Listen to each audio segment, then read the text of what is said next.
So turn that over to Barbara for our agenda item A with our comments. Good morning, everybody. Barbara Boyer, co-chair. Welcome back, Oregon winter. So grateful. I can now exhale. I felt like I've been holding my breath. So we are going to move down to agenda item A, and we are going to do board member comments. But since this is some of our first in person, I'm going to leave a little bit more room for Greg, Chris, and Aaron this morning. Since we're in person, I know we might have did a little bit on Zoom, but it just adds a little extra flavor when we're in person. So I am going to start. I'm going to call you guys last, so you get the gist of how we do our introductions. So Corey, I'm going to have you go first, please.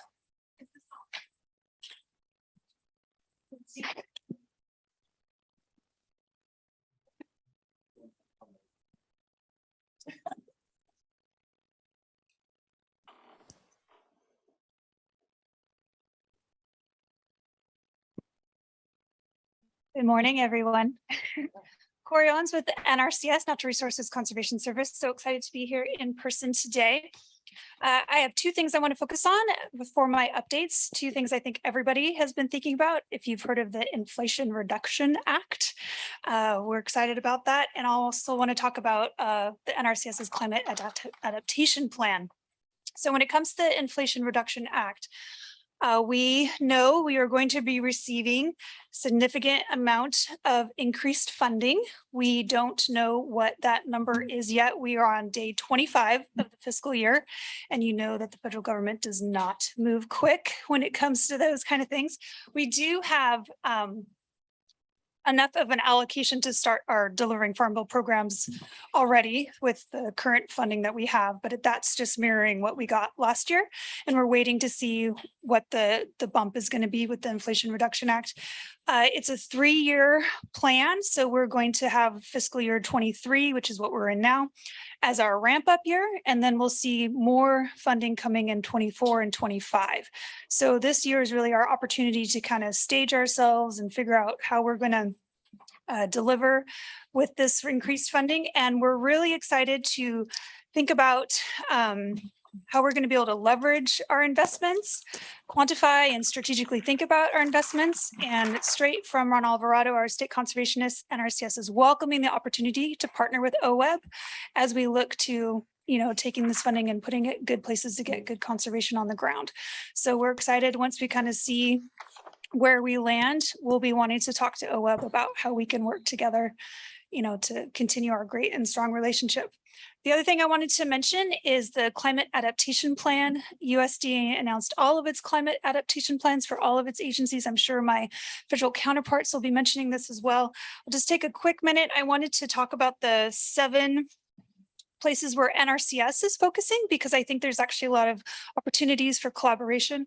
The first is increased climate literacy. That's actually a really big part of what NRCS is doing. And one of the great ways that we will approach that is as we increase our climate literacy, we'll be working to increase the literacy of our partner organizations as well. All of our trainings, a lot of our workshops are open to all ag professionals typically within Oregon. So we're excited to see, as the agency develops those kind of work and it gets climate out there, how we're going to be able to bring our partners with us as we increase climate literacy. And also, we're looking forward to making that climate literacy specific to how things are going to work here in Oregon. So one of the ways that I've seen they're working on some of this is to regionalize or state specific trainings and that kind of thing, which is great to see them do that. The rest of them, so enhanced science research to understand and measure.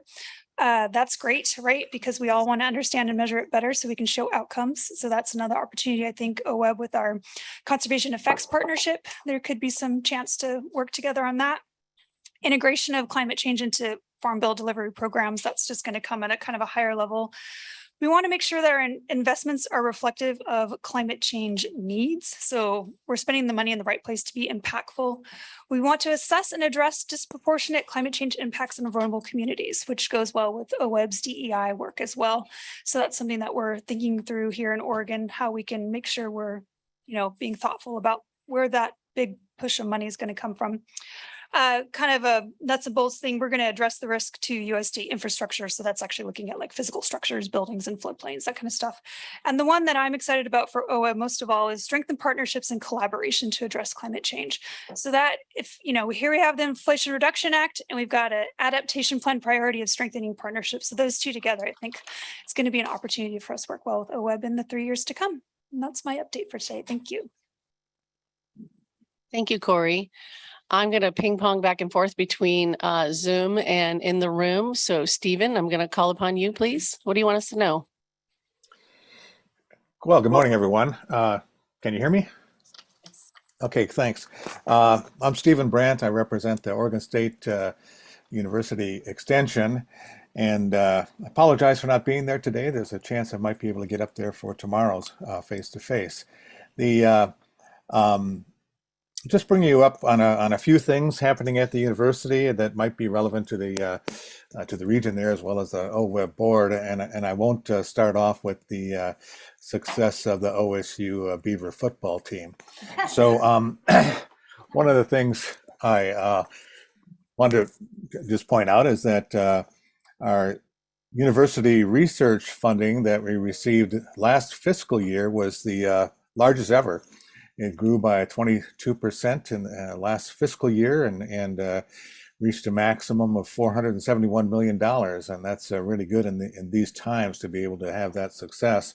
The research, of course, spans a number of topics, strengthening early childhood education, workforce, studies on, of course, on the ocean, combating disease, creation of novel programs, wave energy.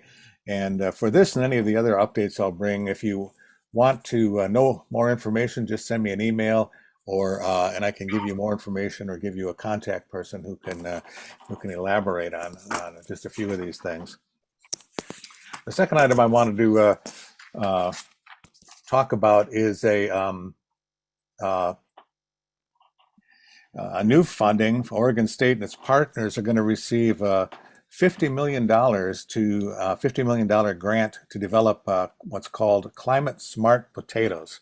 And as background, more than 62% of the U.S. production of potatoes occurs in Oregon, Washington, and Idaho.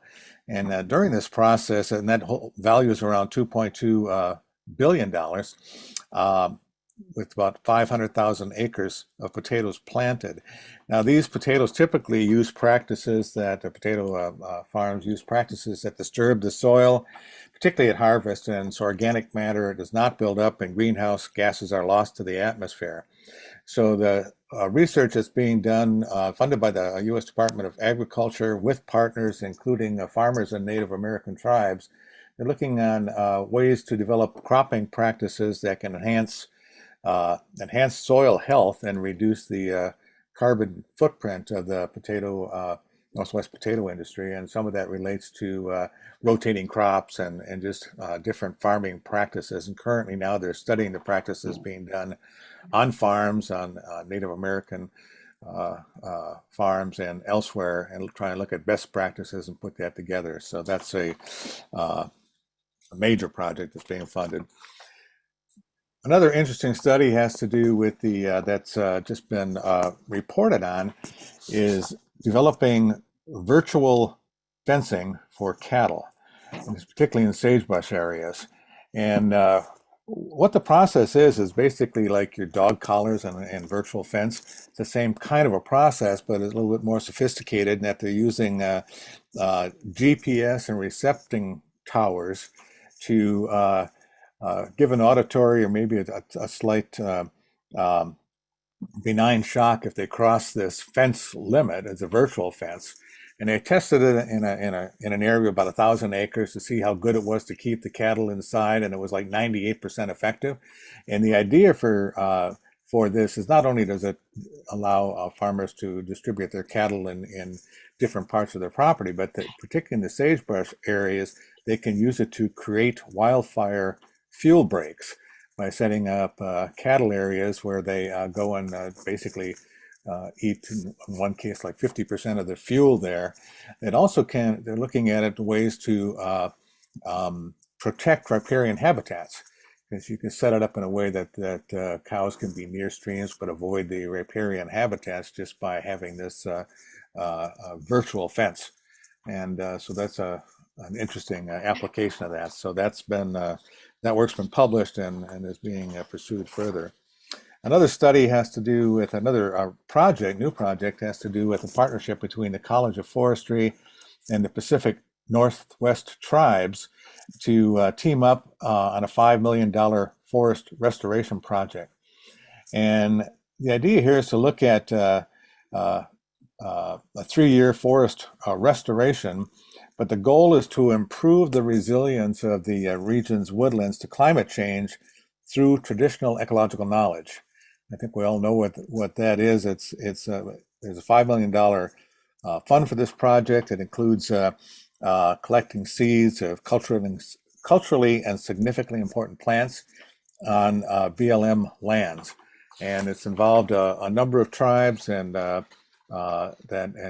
potential partners include things like Confederated Tribes of Coos, Lower Umpqua, and the Siuslaw tribes, Confederated Tribes of Grand Ronde, and others. And they're looking at the best use of traditional ecological best practices for that restoration effort. Another smaller study that's just been published has to do with looking at the impact of the fires on salmon and streams. And what this work does was involved looking at the Hinkle Creek Paired Watershed Study is what it's called. And that watershed was largely destroyed during the Archie Creek fire. And there had been about a 5-year study of the stream conditions as well as the trout and salmon populations in those streams prior to that fire. It's steelhead, cutthroat, and rainbow trout in particular. And they looked at the abundances of those species a year later in 2021. One would expect them to go down, but that abundances actually went up. And so there's the immediate mortality one might expect from the higher temperatures and the greater exposure of the streams wasn't found. That's not to say it might not be found later. There might not be longer term and species interaction kind of effects down the road. But the initial study, which has been published, did not find any reduction. In fact, it found increases in those populations after the fire. Still trying to figure out why that's the case. Final little report has to do with the local area. Anyone who lives in Tillamook County knows of Pat Corcoran, who was a long-term Sea Grant and OSU extension specialist in the area. He's based in Astoria but worked through the area focusing on coastal hazards reductions. And he was probably considered the tsunami guy of the Northwest region. And in fact, I first met Mark Labhart at the Manzanita Fire Station when he was the county commissioner, attending a working group meeting in Manzanita led by Pat Corcoran to figure out how best that city could prepare for a pending disaster or a tsunami. And that's kind of the work that, in fact, all extension folks do, but Pat was particularly good at it, is working with local communities. He's retired, and he's after 32 years on the job and in that region, and he's being replaced by Dr. Felicia Olmeda Schultz. And she started in August, and she, if you live in the area, you'll be running into her. She's taken over from Pat Corcoran, and she will be the coastal hazards specialist, and that will be her focus, as well as on some climate impacts on coastal regions. Okay, that's all I have to report. Thank you, Stephen. So I fibbed, I'm not going to ping pong. We have a board member who's got limited time today, who's on Zoom. So I'm going to call upon Jamie right now to give us a report, please. Oh, thank you, Madam Chair. Jamie McLeod Skinner. I'm a member at large, live in Central Oregon. And just very briefly, recently attended the Three Sisters Irrigation District, the Water Efficiency Use Project. Lisa can provide more details on that, but it's the next step forward in that project. Some important work being done and investments being made in more efficient use of our water resources. And then just a quick reminder on emergency preparedness efforts. It is somewhat related, but it's an important thing for our individual families, but also our communities to know that not only the ongoing crises we're seeing around drought and wildfire threats, but make sure we're prepared. And then it goes without saying, I must add, following the last comments, that after a bumpy start, the Ducks have also been doing a great job. So that's all I have to report. Thank you, Madam Chair. Thank you, Jamie. Meg, what do you want us to know today? Thank you, Barbara. Actually, I don't have much to say today because we're going to have a whole panel tomorrow on water issues. So the only thing I will report, which many of you have probably already heard, but we lost our director who has retired from state service. Tom Byler has retired, and Doug Woodcock, who's been at the agency for a long time and was deputy, is filling in as interim, and there will be a permanent director eventually. So we will miss Tom. I will miss Tom. I mean, we all will, but I really enjoyed working with him, and he'll be great in his next gig. So anyway, that's it for me. Thanks. All right, Gary.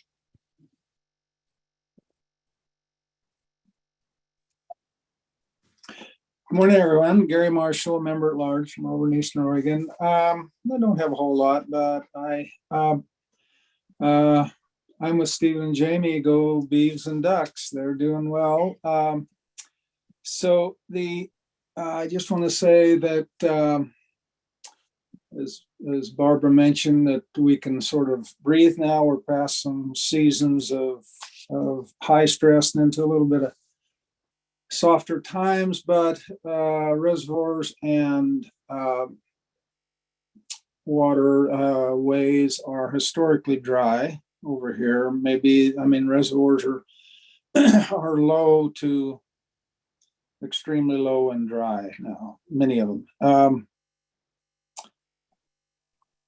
Went on a couple of tours. That might be of interest to the board. Oregon Desert Land Trust is a new, fairly new organization, and has made, it's the first purchase of any sizable land trust is made over here in this area. It's called Trout Creek Ranch down the southern end of Harney County. And I've been out there on a couple tours, one earlier this spring to kind of help them on their wild meadow flood irrigation systems. And then another one with the SWCD, local Harney County Watershed Council and High Desert Partnership. We went down there in a joint meeting and met with the local people, helped SWCD, took the opportunity to talk about their programs and what they have to offer those folks down there. Got a good look at some of the plans that the Land Trust is going to implement here shortly. Just one other thing, it's exciting to hear about some of the things like Stephen was talking about, where the importance of soils and plants and management are all being discovered and applied to these, the whole agricultural system now. So it's it's one of those big deals when it comes to the way we look at the producing part of what we have on this planet. So I think that's all I have. Thank you. Thank you, Gary. Lindsay? Thank you, and good morning, everybody. It's good to see everybody's faces. Just want to start out by thanking the Eastern Oregon community for hosting our July board meeting. That was really great to be in person and to be over there. So thank you very much for that. For the record, it's Lindsay McClary, public at large. And most recently, I met with the Coalition of Oregon Land Trusts in August to discuss tribal lands management and to look for ways to partner and brainstorm in ways that COLT could help meet OWEB's goals and climate resolution. I also participated in an OWEB staff meet and greet with the Confederated Tribes of Grand Ronde's Natural Resources Department Manager, Colby Drake. It was a chance for him to meet the new OWEB staff and connect with Ken Fecho, the tribal liaison. We discussed some tribal history, ceded lands areas, areas of interest and connection. We discussed tribal priorities, and then we got to get an update on some upcoming OWEB initiatives, including the climate resolution, wildfire recovery grants, framework for forestry shared stewardship strategy, Division 5 rulemaking, and some grant opportunities. Colby said it was mutually beneficial, and he's looking forward to continued collaboration.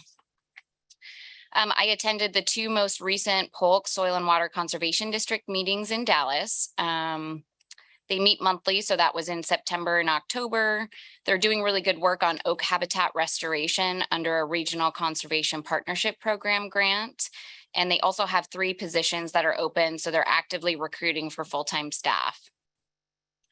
On October 7th, I participated as a panelist for Willamette University's Oak Festival. This was a weekend-long event put on by the student group called Growing Oaks. The panel included 4 other speakers, including students, professors, and industry folks, and conversations focused on why oaks are important and how they tie into the work that we do. Yesterday, I attended the 12th annual North Sandiam Basin Summit. It was a well-attended meeting, and there were presentations from the U.S. Army Corps of Engineers on dam operations and the upcoming Willamette Biological Opinion and Associated Environmental Impact Statement. The City of Salem presented on algal blooms, monitoring, and the use of artificial intelligence tools to help predict harmful algal blooms. And the NRCS presented a summary of the 2022 snowpack and water supply status. We had a pretty wet spring, which had a positive impact on precipitation numbers, and snow accumulation in the Sandiam Pass was 100% of normal snow peak on April 21st. I attended the Grant Committee meeting on September 1 and the Climate and Water Committee meeting on September 15th. And then finally, I've been asked to speak to the West Salem High School's Environmental Club, and that's scheduled for November. And that's all I have. Thank you, Lindsay. Eric? Good morning. Thank you, Barbara. Eric Murray representing NOAA Fisheries. I thought I would take today's opportunity to talk about one of our recent 5-year reviews for salmon and steelhead. And these are reviews that are required every 5 years by the Endangered Species Act. And given today's meeting location, I thought that I would talk about the Oregon Coast coho salmon. So we just released our 5-year review for the Oregon Coast coho salmon. Noting that this species, of all the species that are listed on the West Coast, this one is a sort of bright spot for everyone. And this species is showing greater resilience despite poor ocean conditions during some of the previous 5 years. Reduced impacts of hatchery fish, where we have most populations within the species now are at 95% or greater wild fish. And one of the things that was most encouraging here is the review points to all the benefits of the habitat work that has been done within the range of the species, which involves all of the partners that are here today, as well as many other groups. Over 200 restoration projects have been done for this species, and we're really starting to see the benefits of some of those projects in terms of habitat restoration. We have the development of some historic habitat conservation plans for forestry that are underway that will provide some additional conservation for the Oregon Coast coho salmon. However, we do still expect some negative effects from future climate change, particularly for the juvenile members of this species in freshwater. Looking at some of the recommended actions to help this species fully recover, conserve beavers. We know about the importance of beavers in developing or helping develop healthy salmon habitat, particularly in lowland streams. Work with private and public organizations to conserve floodplain habitat and continue to fund and work on habitat restoration projects throughout the range of this species. And other than that, NOAA is continuing the process of reviewing applications for and distributing funds that are associated with the bipartisan infrastructure bill. And that's what I have to report this morning. Thank you, Eric. Bruce, what do you want us to know today? Good morning, everybody. I'm Bruce Buckmaster, a public at large member from just up the road in Astoria. One of the advantages of not having to clock in every day is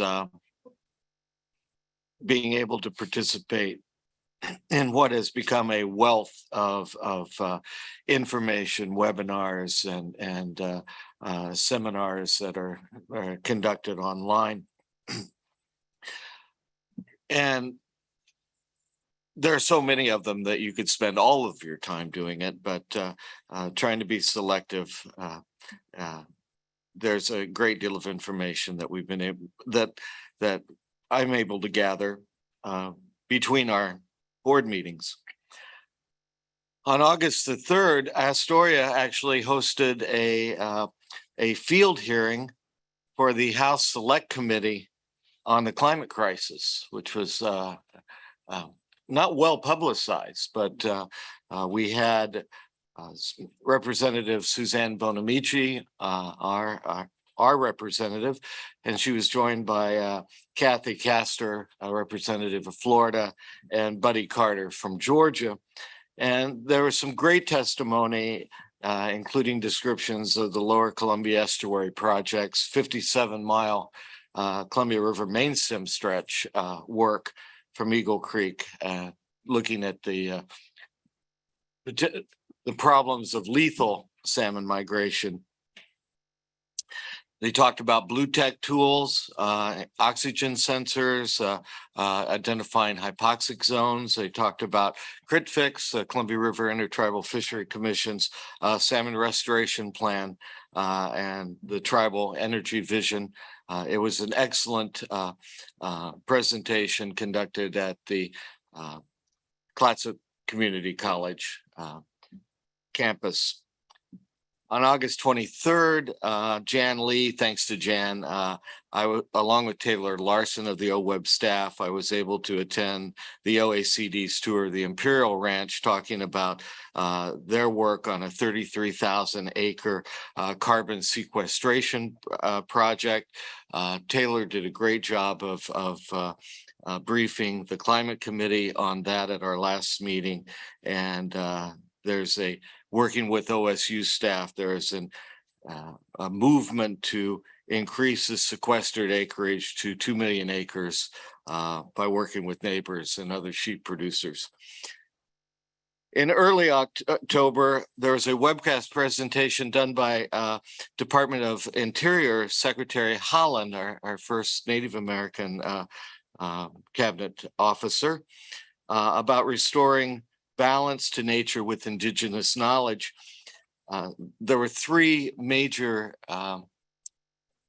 items that were discussed: the Wampanoag from Martha's Vineyard on restoration projects, Fond du Lac Reservation for the Chippewa Ojibwe on wild rice management, and maybe most important to, or topical for me, was the Clallam Lower Elwha Dam removal. And they spent a great deal of time on that. And it was a fascinating webinar on indigenous knowledge and the application to some of the projects that OWEB ends up looking at, or types of projects. There were two webinars since our last full board meeting done by the on climate change adaptation for forest dependent wildlife. That's being done by the Forest Service. In August, the topic was effects of climate change, shifting disturbance regimes, wildlife habitat in Western United States. That had an overview of an incredible amount of information on snowpack, stream flows, temperature stresses, drought risks, dry fuels, colliding wildfires, insects of concern. This monthly program is a phenomenal resource, and anybody that can find the time to sign up for that particular series would be well served. Last week, they did an adaptation in action, how to resist, accept, or direct forest change on the Kenai National Wildlife Refuge in Alaska. I know that refuge. I spend a couple weeks every year for the last 15 years in that area and have watched what's going on there. It was very thought-provoking. One of the key takeaways for me was a reference by Dr. Chris Thomas that we can no longer separate humans from nature when we look at the Anthropocene. So lots of education at this end, and hopefully learning enough that we can apply it to the further work we have to do on climate, DEI, et cetera. Thanks. Thank you, Bruce. Kelly, what do you want us to know today?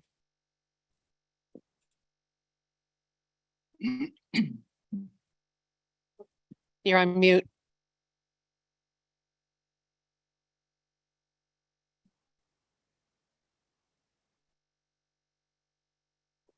Mm-mm. All right, I'll move on while you work on that, Kelly. Thank you. Dan, what do you want us to know? For the record, Dan Brown, ex officio representative from EPA. I'd like to say hello. Glad to be here. My first in-person OWEB meeting. How exciting.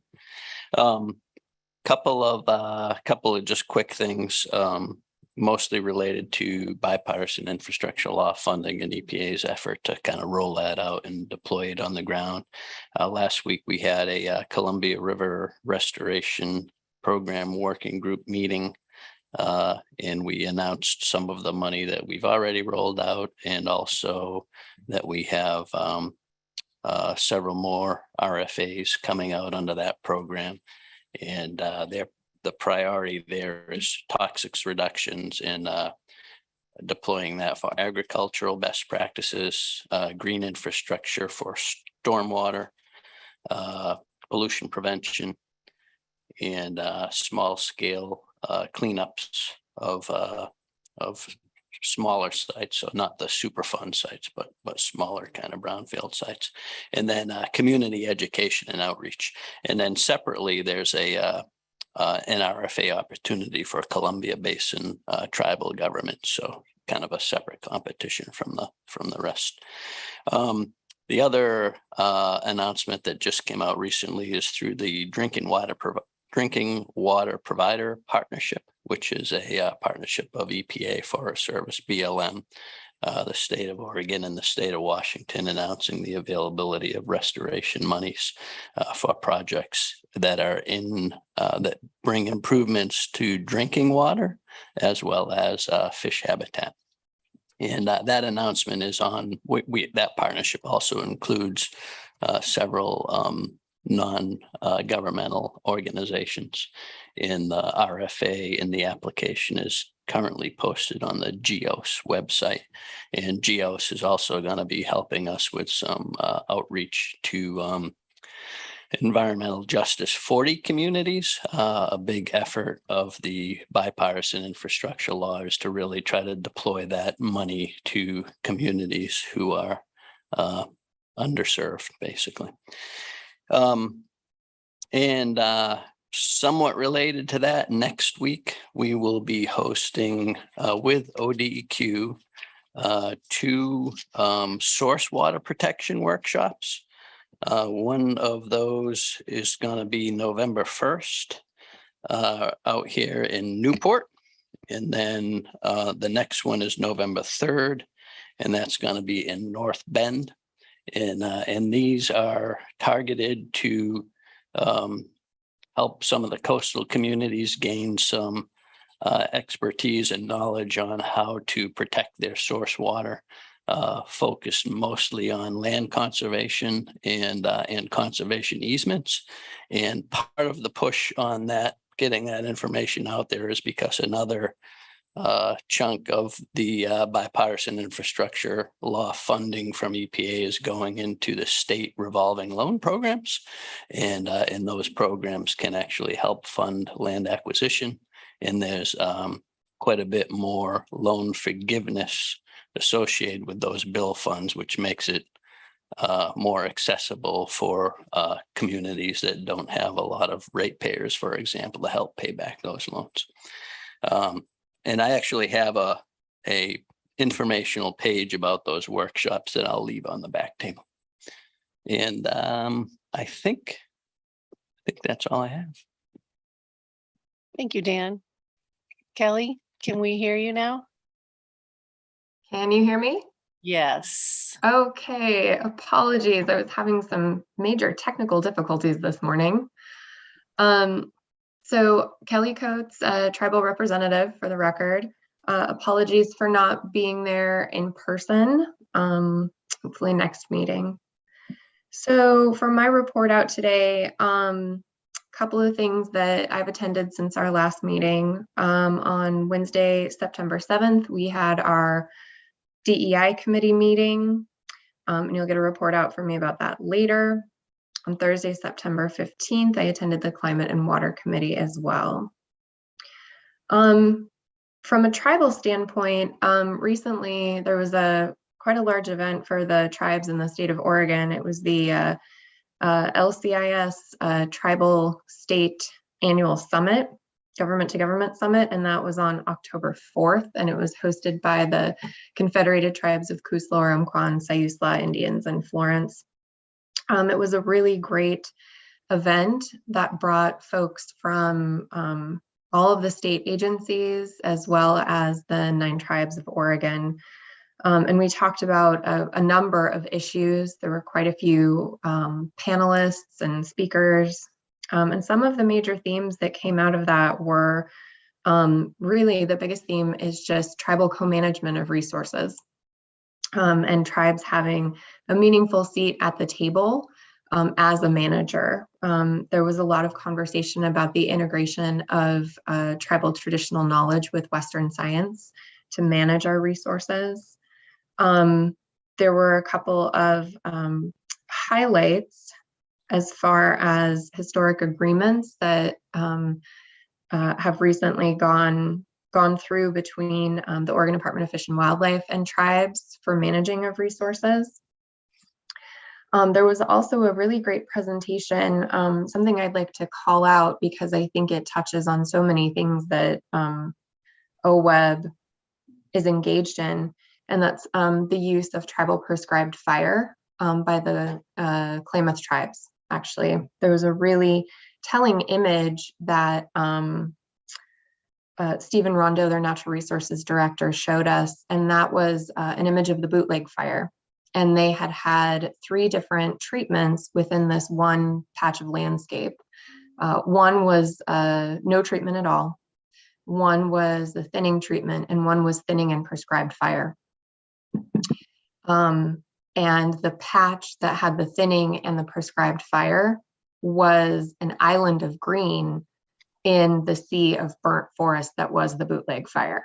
And it was a pretty telling image, and I think something that we can look for as an example when we're doing projects for resilience, for climate resilience, and also just integrating that traditional knowledge into the work that we do. So that was very telling. Also, another big theme that tribes talked about was working together, coming together, being stronger together, as opposed to working individually, and really coming together for the management of our fisheries.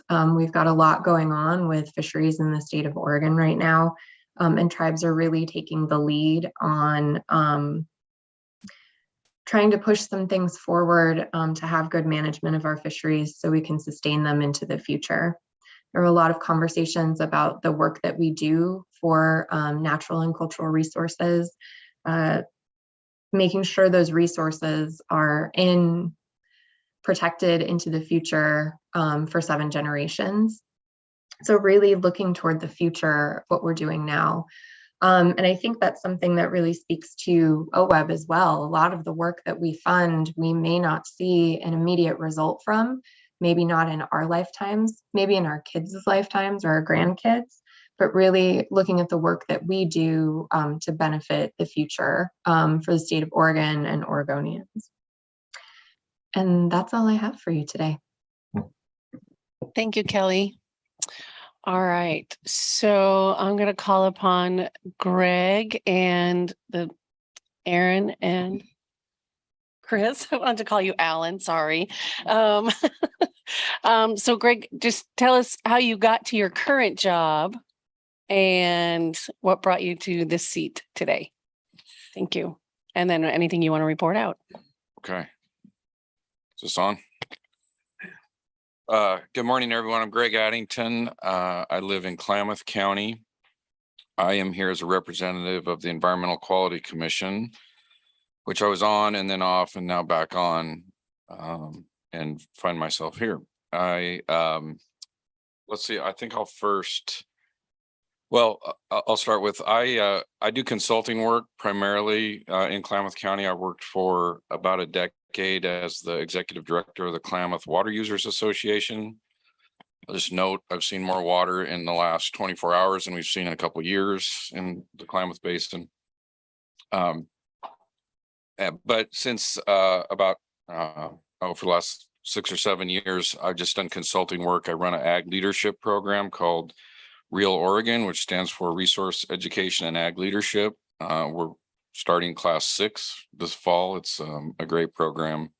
We meet around the state, 5 different locations from November through March, up to 30 participants. And so that's been great. I am actually in the midst of a transition. I just accepted a job as executive director for the Oregon Farm Bureau, which I will start officially in November 21st. So over the next 6 to 12 months, I'll be moving up to the wetter Willamette Valley. So that's going to be a big transition for me and my family, but also looking forward to the opportunity. Not sure yet what that means for continued participation here or on EQC. I've got to do a little more work on that front, but excited to make that change eventually here. So I thought just a couple of updates from the EQC. I think everybody knows Richard Whitman, the director, he had planned to resign at the end of the year. He moved that up and is now gone. Leah Felden, the deputy, is serving as interim director.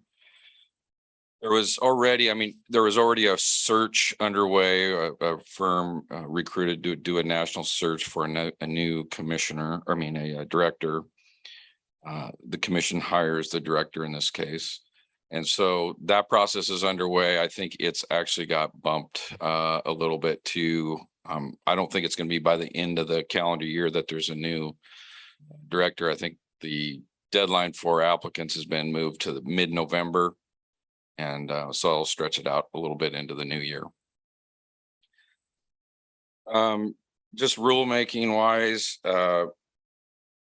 there is a petition for rulemaking for large confined animal feeding operations for air quality, also fondly known as dairy air petition.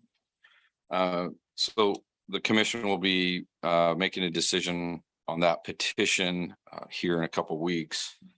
At the last meeting, obviously a lot of focus on the climate protection program and climate change.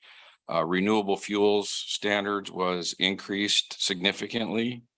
And this is basically the use of renewable diesel, biodiesel, biofuels. So a much more aggressive reduction in the carbon intensity by 2035.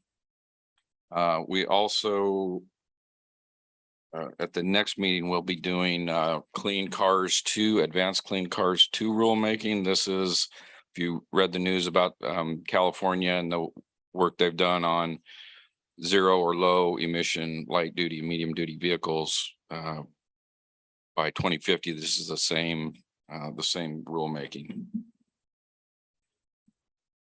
I think that's it for me. I will just note this is my second meeting. It's nice to see everybody again. I wanted to note that I think the distance between the first meeting and the second meeting is the exact same from Klamath Falls, Oregon. So Thank you, Greg. All right, what do you want us to know, Chris? Thanks, Barbara.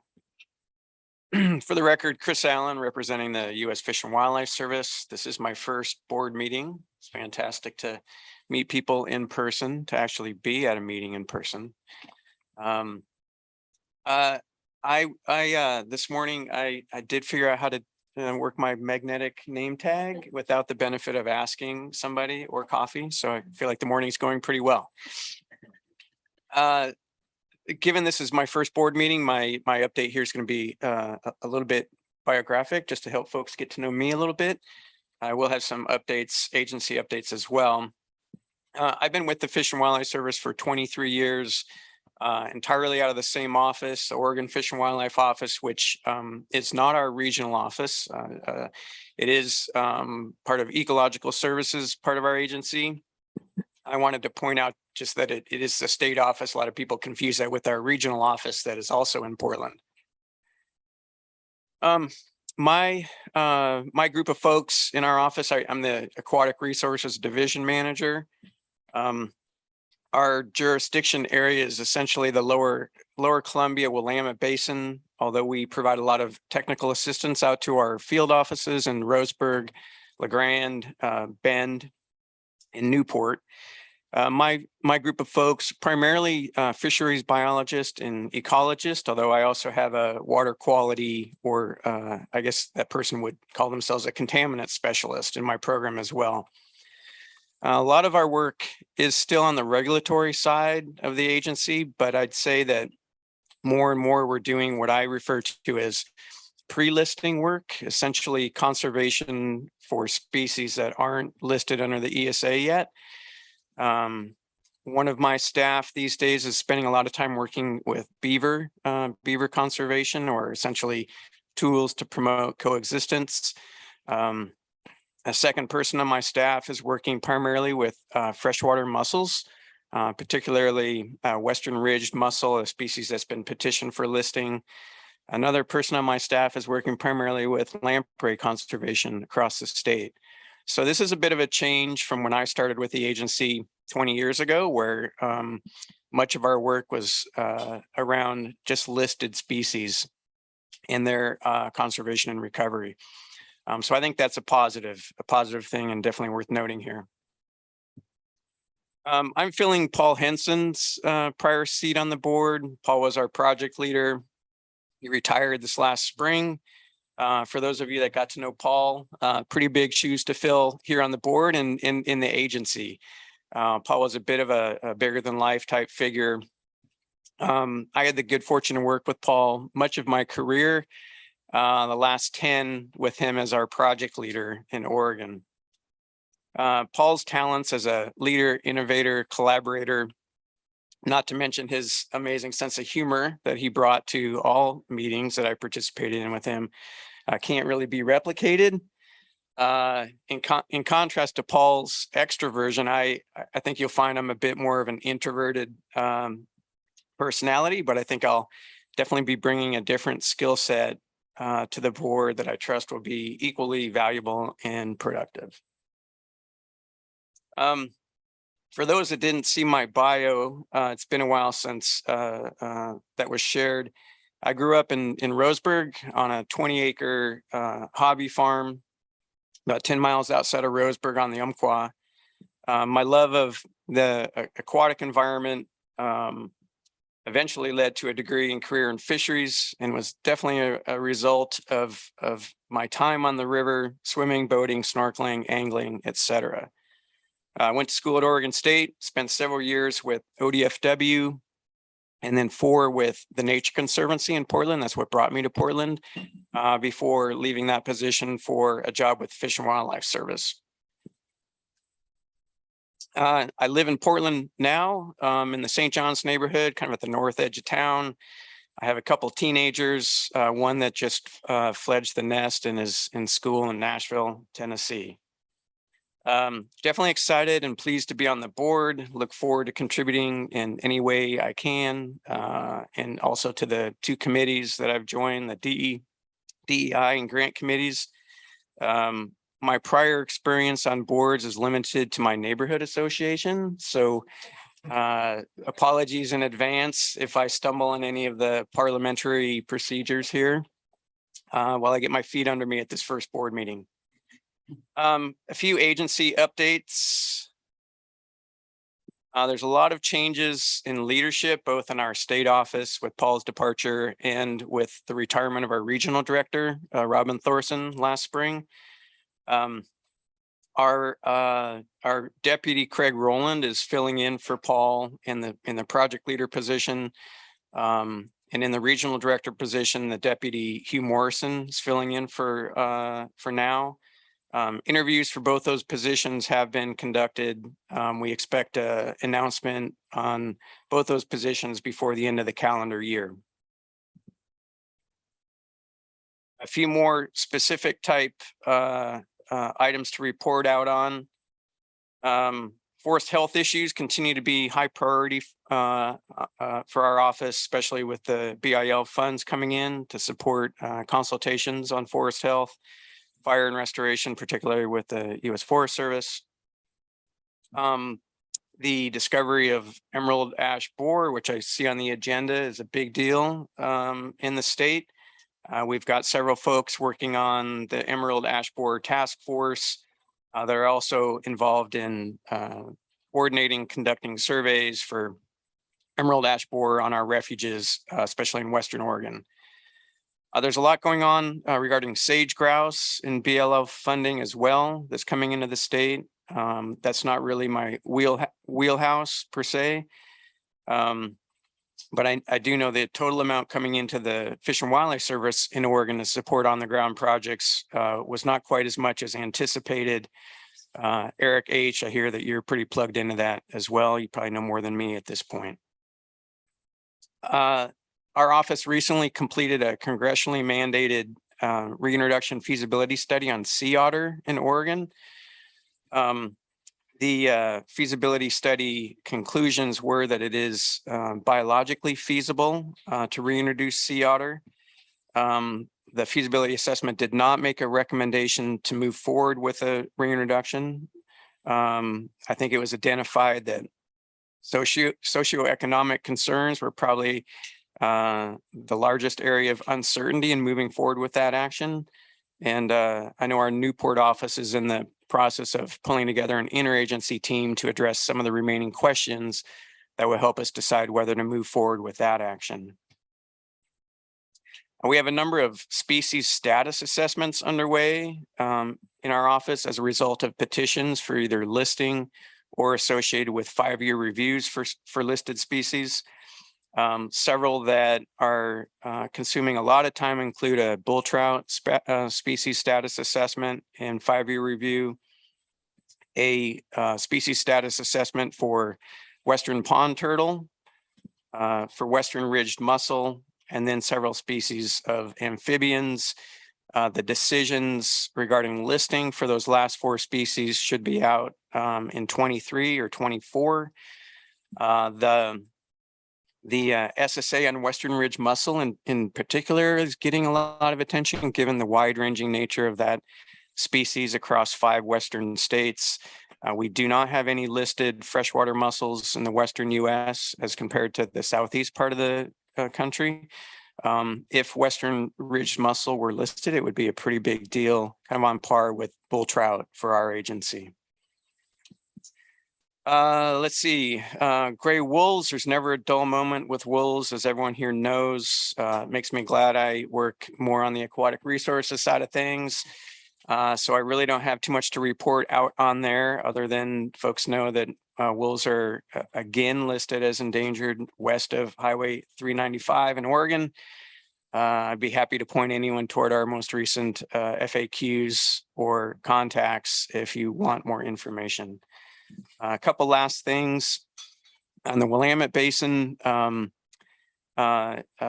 here noted the Section 7, or someone noted the consultation with the Corps of Engineers on the continued operation and maintenance of their Willamette Valley project. That is an effort that our office is very involved in, especially my group. This is essentially a core action, but BPA and BOR are involved as well. We're working closely with NOAA and ODFW and other partners on that. And that is the EIS in the Section 7 ESA consultation. This is a big deal for the Willamette Basin. If you follow things there, the outcome of this process will guide operation and management of these projects for the next 30 years, including a suite of fish passage, water temperature control, and habitat enhancement measures within that action.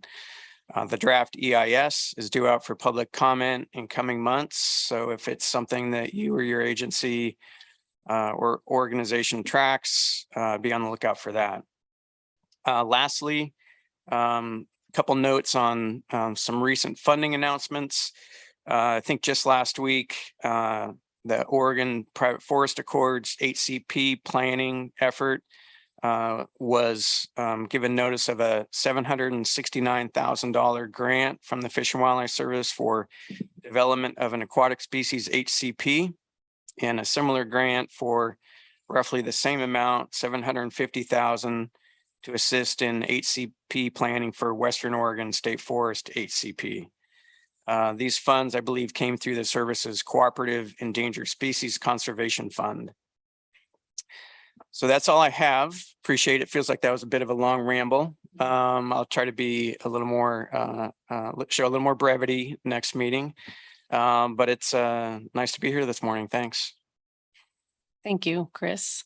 And I'm a serial board member, so I can help you with parliamentary procedures. So. All right, Aaron, what do you want us to know today? Good morning, everyone. Thank you. My name is Aaron Curtis. I'm an ex officio member with the Bureau of Land Management. I work at our state office in Portland. Like many of the other federal land management agencies have mentioned, we are also busy working on projects supported through the bipartisan infrastructure law. We just submitted our funding requests for fiscal year 23 a couple of weeks ago, so keep your fingers crossed for us. We also are working on the Great American Outdoors Act, and both of those funding streams have, a lot of potential to, we think, provide once in a lifetime investments in a variety of public land resources, including watershed resources. So we're really excited about that. The BLM still hasn't heard if we're going to be a recipient, and if so, how much out of the Inflation Reduction Act funds. So we're definitely holding our breath to hear back from DC on that one. And I would just throw out, we've got 12 million plus acres that we're responsible for managing on behalf of the American public throughout Oregon. So the prioritization is, no easy feat there, but I think watershed enhancement and quality is definitely at the top of the list on almost all of these projects, especially where we're looking to restore and enhance lands that were damaged by not just the 2020 wildfires. We're still working on projects for those, but the Rum Creek fire, for instance, down in southwestern Oregon is definitely getting higher on our priority list as well. So one thing I guess I wanted to just mention, maybe just a little bit different tact here, is I would put a plug in for if you're interested in land management to apply for a job with the Bureau of Land Management. We've got about 20 local offices throughout the state, and we're having big staffing challenges, and that's going to be affecting our capacity and ability to implement some of these funding streams and on the ground projects. So Some of our offices, they ebb and flow, but some of them are looking at 40% vacancy rates. So that's really one of our big challenges right now. So if you've got kids interested in natural resource management, our seasonal positions will be flying on USA Jobs sometime soon. But yeah, there's a ton of opportunities out there. So yeah, please give us a consideration on that. So we would, and please, if you have any questions about that, come see me during a break. And that's my report. Thank you. Thank you. Mhm. All right, Liza Jane. Good morning, Liza Jane McAllister, Public at Large. I'm from Wallowa County, so it's a stretch from here. I had a little time to come up with a report. I'm not part of an agency. I'm a rancher, and but there's some cool stuff I've done or is going on around me. I think one of the ones I'm really excited about is ODF&W has a project that they're just getting underway in the basin that they're counting the species of fish in restored stretches versus unrestored stretches. I think they told me they had 1 year of funding, 2, and they're hoping for 5 on that project. And I think that kind of information will help us know all the work we do. Is it working? Is it happening? We kind of know, we believe so when the Chinook show up that we've done what we hope for, but just the diversity of species will be really interesting to learn about, and I'll let you know what we find. I reported last time about the Women on the Land project that I'm part of, and we had our second gathering in Union County, and we're building STEAM. It's Women on the Land for Climate Resilience, but it's basically getting women together who are ranching and on the land and learning from each other. So that's I think gaining and going well. I think 2 weeks ago I participated in a volunteer broodstock collection, which was really fishing for steelhead on the Grand Ronde. But the ODF&W brought this project back. They don't have a weir, and so there was a lot of us. There was probably 40 people down there. We camped. They fed us at well every night. They had presentations by the biologist about all this great stuff going on. It was educational. We caught, I didn't, but mostly wild fish were caught. A lot of Chinook were caught. But we did meet the goal of, I think, 15 fish for them to hold over and then use as their brood stock. So that was fun. I plan to do it again. I did invite all of you. It was great. The dam on Wallowa Lake, which we all got to tour, that's all underway and pretty exciting to think about, possibilities for sockeye reintroduction. And I think things are going really well, and there's a lot of community support for that, which wasn't always the case. I have a concern that I'll probably continue to bring up. I'm not very well, this isn't my area of expertise, except that I spend a lot of time out. I hunt and fish, and the prey species, at least in our community and county, are disappearing. And I'm especially mule deer, really worried about that. I know that there's a lot of emphasis and just on predator species, and I don't know why more people didn't read Bambi. I'm not sure, but it just doesn't seem to be of value or something, but it's happening. We have whitetail, but the mule deer are just really scarce, and the elk, especially in the high mountains.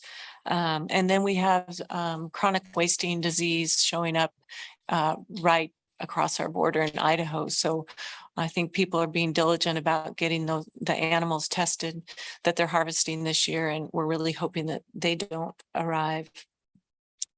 That disease doesn't arrive to further impact our population issues.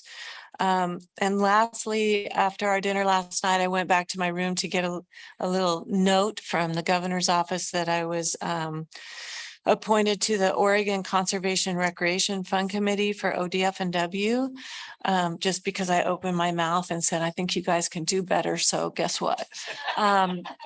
I don't really know what I'm getting into, except it's a thing that area I really have a lot of passion for. But mostly for OWEB, I think I hope to be a good conduit for working the way that we can bring what we're doing closer together with what ODF and W is doing. So I'm looking forward to learning and I think I'm looking forward to participating on that committee. So that's all I have. Thank you, Liza Jane. Congratulations. All right, so in lieu of time, my report will be very brief. Barbara Boyer, I sit here today as a Board of Agriculture member. We also have an interim director, as Alexis Taylor was appointed by the President of the United States to USDA. I can't remember, it's a very long title, but so she has left and is now in DC. And we have not had a board meeting since I reported out last. Our board meeting's in a couple of weeks. But interim director Lauren Henderson wanted me to at least reiterate to our director that ODA is the best agency to work for in the state. And they're just working on everybody's working on budget. And both the existing governor and for the new governor. So there's two different budgets that they're working on. And then my other report is I've been really impressed with Bruce and Lindsay and all the education you've been giving yourselves lately. My education in the last few months has been viewing wildlife and nature from a tractor. So I feel like that's an education for me, is being out there in the field spinning circles. And then I did report last time that I was going to add to my resume turtle wrangling. And I'm proud to announce that I was successful, and we have in my conservation district in Yamhill, we have the largest population of Western pond turtles in the state. So we wrangled over 300. Yeah. And it was a lot of fun sizing them up, and it was 101-degree day. So it was nice to be out there in the field, adding that to my resume. And I think that is all I have. Thank you. Thank you for that. Everyone just learned so much from all the things going on. Good people and work. So we're at agenda item B, which is our approval of our July meeting minutes. And the chair is open to a motion to approve those minutes.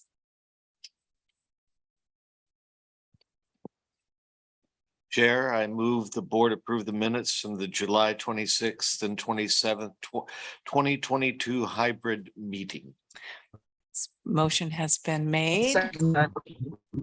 We had Jamie second that. Was that Jamie? Yep, great. All those in favor signify by saying aye. Aye.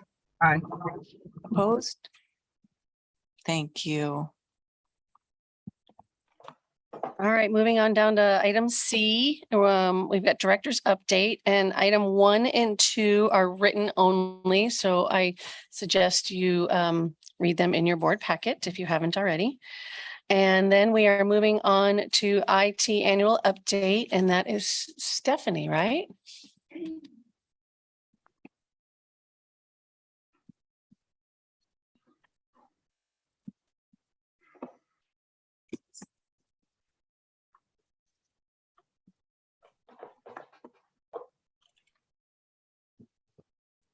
All right, good morning, board members. For the record, Stephanie Page, Deputy Director.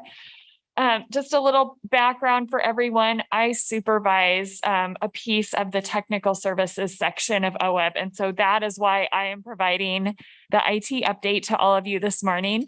I also wanted to mention that Cyrus Curry, our business application developer, is on with me this morning, and you can see him on the screen there. Thanks for joining, Cyrus. Also, our application developer, Monty Nail, was planning to join us this morning. He's under the weather, so sorry he can't be here to meet you today, but we're very glad to have Cyrus on. So I'll just start with a brief overview of IT at OWEB and how it works, and then talk about some projects and current events going on, and then we'll be happy to take any questions after that. So to support good customer service and effective grant administration and successful reporting, we have several different in-house systems at OWEB that were developed by our staff. They allow folks to apply for applications online. They allow folks to conduct several aspects of grant management online. And then they also facilitate project reporting, which is really important, particularly related to the federal funding that we receive, but also reporting accomplishments with state funds. They save a huge amount of paper. So ever since we transitioned to online, our paper use for applications and application review has plummeted. And most importantly, they save time and provide efficiency to our applicants, to our application reviewers, which is a significant time investment, and to our in-house staff. We get another aspect of IT support through a shared services agreement with the Oregon Water Resources Department. So they conduct our database hosting, they provide desktop and network support, they issue our laptops and cell phones and those kinds of things. And just like a lot of small agencies, we have a shared services arrangement with them, and it's just a more efficient way to do business. So we get that type of support from them. One other note about our in-house systems is that we have a customer feedback loop where users can submit feedback, not just about bugs and problems that they're experiencing, but also about opportunities for improvement, features that they would like to see added to our systems. So that feedback goes into a funnel that we have a team that reviews. It's a kind of a mix of staff from different programs, and they prioritize that feedback and figure out how to address it. So that helps provide a continuous improvement loop with our online systems. So that's just a little introduction to the systems that we have. And there's some more information in the staff report that came in your board materials. So now I wanted to just touch base on a few things and high priority projects that are going on. One key really external facing project in development is an online payments module. So folks can currently apply for a grant. Again, they can submit project reports and several other features in our current systems, but they're not currently able to submit requests for advances or requests for payments in our system. So we get paper requests for payments or emailed forms with requests for payments. They generate currently a lot of email to go through the approval process. So this is a major step forward once this module gets launched, probably around the end of the year. So pretty exciting. It's going to improve the customer experience, and it's going to improve our staff's experience as well. So, and we're just excited to be able to eliminate some of the email requests that go back and forth. One other kind of current initiative or project going on is that we've got 2 IT staff again. So for quite a while during the COVID-19 public health emergency, we had Cyrus. Cyrus was our lone developer. Reed, our previous staff person in the other role, left for another job opportunity. We held the position vacant for resource savings. And last summer, we were able to bring Monty on. It's been great having a team of 2 again. And as you can imagine, a backlog accumulated during the time that we had that one position vacant. So they've been able to start catching up and working through that backlog. They have a dashboard system where they've got projects that they've identified. They receive feedback again from our customers as well as staff, and they're able to prioritize that using this dashboard system and periodically check in with our executive team on priorities. And then the last kind of ongoing thing right now is just due to a variety of factors, including new state IT requirements, state data governance requirements, customer interest and feedback and wanting additional training in our systems, new grant programs assigned to OWEB and the associated IT workload with that, and the eventual need to modernize some of our in-house systems. We've requested a couple of additional IT positions in our agency request budget. One would be a business analyst position, and that really helps document processes that we then want to capture in the programming of the databases. So it just really helps figure out the process before the programming starts, and it's a more efficient way to launch programs. And then the other position would be focused on providing technical assistance to grant applicants and users of our grant management systems. So that's the end of my overview, and I'm happy, Cyrus and I are happy to take any questions. I see Jamie has her hand up. Yes, thanks, Madam Chair. And thanks so much, Stephanie and Cyrus, for all your great work. It makes a lot of sense to try to streamline and improve processes. And my question, and I'm sure you've thought about this, thought this through, but while our online application adds efficiencies, is it creating any barriers to those who might have limited access to broadband or Wi-Fi, and how are we addressing those? And then just lastly, with a comment, I think getting these systems in place before the rollout is very smart, and so really appreciate that approach. But just wondering about the limited access to broadband. Sure, I can start, and Cyrus, please feel free to jump in, but we do have a Word version of our application that folks can use to at least put together their application offline and then enter it into the system. So I think that not only helps with the broadband issue, but also we hear from folks that they'd like to be able to shop their application around to other partners before they submit it. Cyrus, is there anything you'd like to add? Yeah, so the broadband issue, we focused on that like in 2016, 15, when we decided to launch this whole business, because that was a big concern about the rural areas not having access. And everyone's locked up. Can you hear me? Yep, we can hear you. All right, sweet. And so we did a bunch of testing before we released it with kind of some of those underserved broadband areas. And the concerns just didn't present themselves as much as people were concerned about. And so what we have been doing is just going on about the business, and we've never actually had a complaint about our app being too big for the internet connection for one of our users. And we would definitely get on that if that was the case. But at the end of the day, except for image uploading, for like we can't like ingest everything. And so like things like plans get uploaded into our database, and those things are kind of big and they can occasionally cause issues for folks. But at the end of the day, it's just sort of text going back and forth over the interwebs. And so it hasn't really caused a big issue that we've heard about.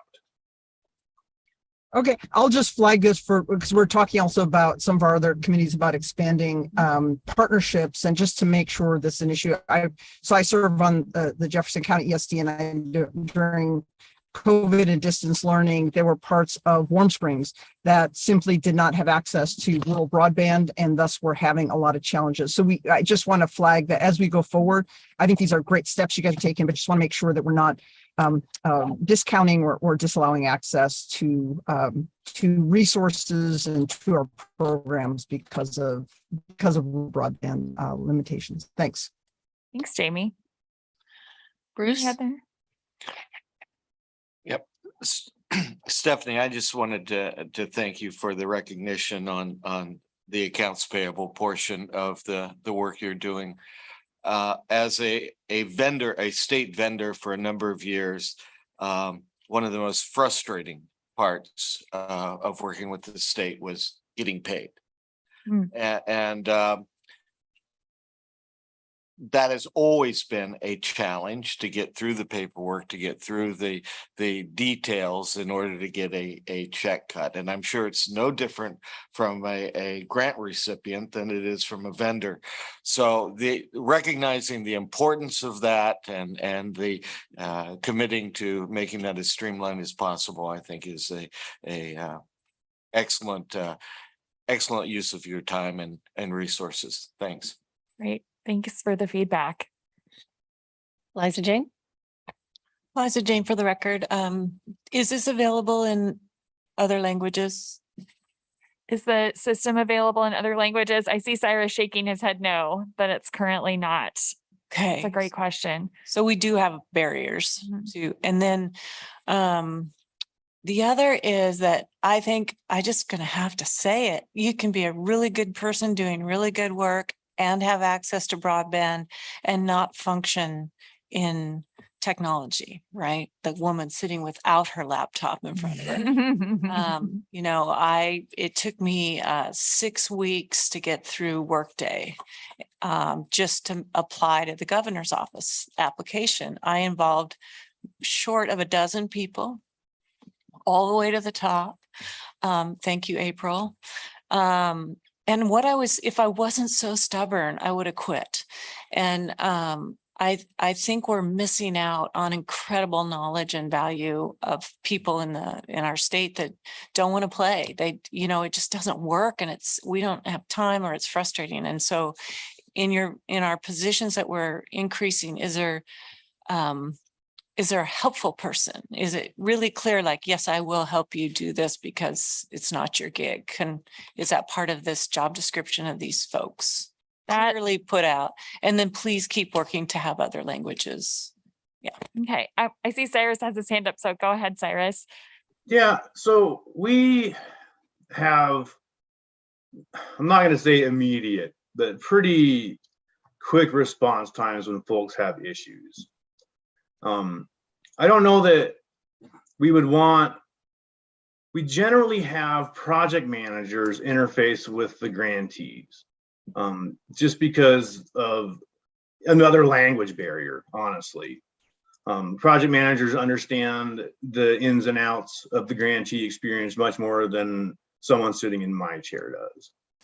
So if we have some sort of barrier, whether it's a login or just not understanding the system, like, we'll get that feedback, like, boom, I hate this, help me. And then the IT folks will get on the horn real fast to the project manager who's most closely associated with that user. And we'll figure out how to get them in and through the system. OWEB has always been hands-on with the grantees, and it's no different with the applicants. Yep. And I will just add that one of the 2 positions we requested, that's exactly what we were hoping that they would do, is just help prospective applicants, including non-traditional partners, other nonprofits that we might not have worked with before, be able to navigate our systems and understand how to use them. One more question. So how hard is it to push 1 for Spanish, 2 for English? It's how we're perceived as, so is that possible? And I would say, are you kind of asking about our phone system or our online system or all of the above?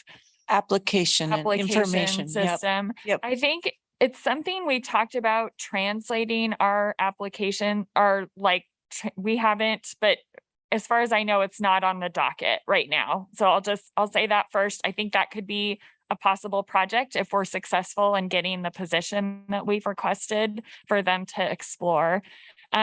Certainly, but both Lisa and I have experience at ODA of trying to make not only on the website more accessible, but just press releases, phone messages, staffing more accessible. And I would say we have many partners, or we have partners in the nonprofit world who apply for our programs who have more of that accessibility to folks within their own communities. And so in a way, we are a step removed, but there's many things that we could do better if we're successful in getting the resources to add those things. Mhm. Any other questions for Stephanie? All right. And is Renee joining us today for emergency programs update? Is she? I see her on You? screen. Oh, Yep. there she is. Hello, Renee. Good morning, co-chair. And good morning to all of you board members. For the record, Renee Davis, Fire, Klamath, and Drought Programs Manager. So today I'll be walking you through Director's Update C4, focus on post-fire recovery and drought relief programs. I will be able to join you in person tomorrow, so looking forward to seeing all of you after nearly 3 years of Zoom meeting. So the update that I'll walk you through is on pages 26 through 28 of your ebook. So just to orient you to where we are. And we'll run through brief status updates of funding that we've received across multiple legislative sessions focused on post-fire recovery and drought relief. So since the 2021 legislative session, we've received nearly $25 million to support post-fire natural resources recovery in 2020 and 2021 wildfire impacted areas. And then during the second special session in December of 2021, we received just over $11.6 million to assist with multiple drought relief programs in various locations around the state. So I'll hit on the high points of this. You'll see the specific numbers for both the post-fire recovery grants and the drought relief grants in the director's update. But before I dig into some of the status updates, I want to make sure to recognize the 4 staff we have working on fire and drought programs. So Rachel Thompson is our sole post-fire recovery program specialist. And then in terms of the drought relief programs, we have Amy Charette, Teresa DeVardeleben, and Heidi Hartman working across those 6 program areas within drought relief. So the longest that any of these folks have been with the agency is about 6.5 months. For Rachel on the fire side of things, she's been in this position for not quite 5 months. Since November of 2021, that team of folks has been charged with both developing and then launching grant programs for about $36 million in funding that absolutely needs to hit the ground soon to address some of those post-fire recovery needs in addition to the drought relief needs. So the 4 folks who've been working on the fire and drought team have just been incredible in taking on this massive challenge. And I would say collaborating incredibly well, both within the agency and with external partners who are in need of these funds. And thus far, launching successfully many programs by January of 23. I think we will have launched between 23 and 25 individual grant cycles within these programs. So quite a feat that they've accomplished, and just wanted to give them due credit on record. So in terms of the post-fire recovery grants, you can see on page 26 of your board book, $19.75 million was allocated by the legislature to support the post-fire recovery for 2020 grants. That was across 3 different investment areas. The first being replanting of both riparian and upland areas. The second being floodplain restoration and reconnection.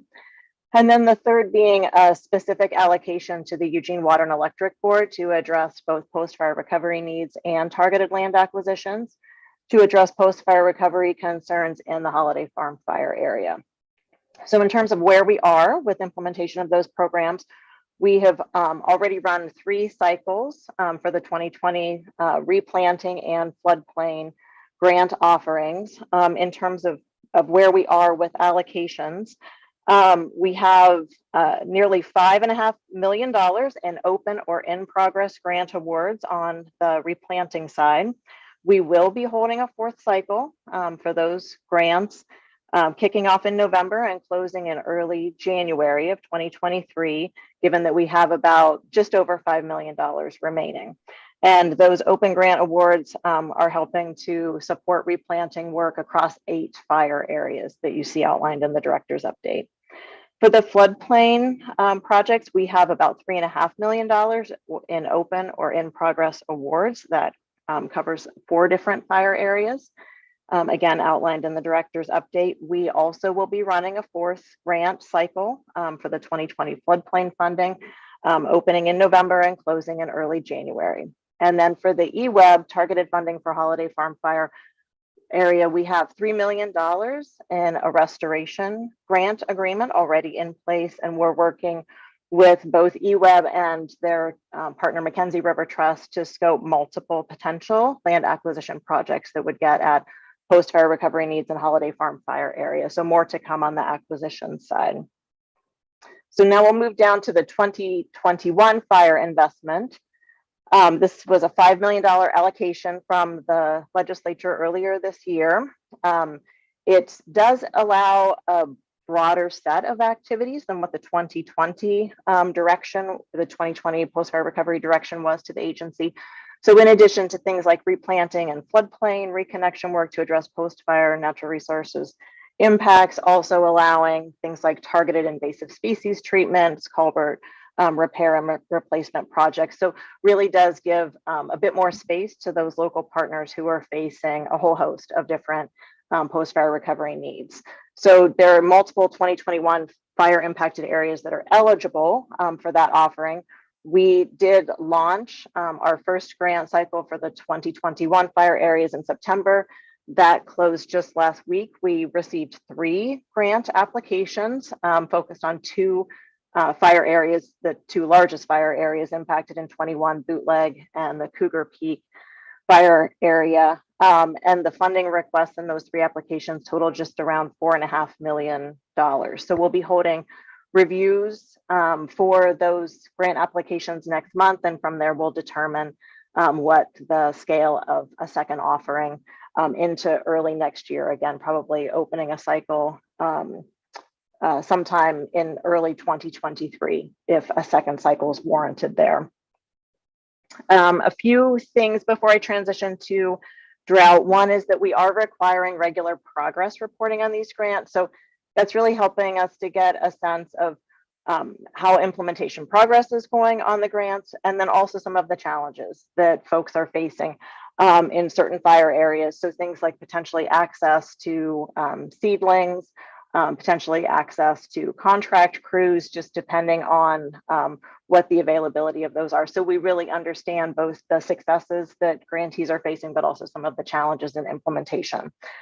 Given some of the board member comments earlier about fire resilience, I will say that many of the grantees coming into the post-fire recovery program are being very thoughtful about how to leverage their recovery work with fire resilience treatments and being mindful of how do we build more fire resilient landscapes. So we have multiple examples of that, which is fantastic to see folks being, I think, holistic in their thinking and also leveraging a diversity of different funding sources to get this work done on the ground. And then finally, I would mention that these general fund investments in post-fire recovery are complementary to the small dollar investments that the board currently is making under the governor's priorities line item for immediate post-fire recovery. So really to help with immediately after these fires, getting out there, doing some basic seeding, mulching, working with landowners to determine what some of the post-fire restoration needs are. So we'll be launching that immediate fire response grant cycle in the next few weeks for the 2022 fire impacted areas. So I now will transition over to drought relief update. So this starts at the bottom of page 26 in your board book.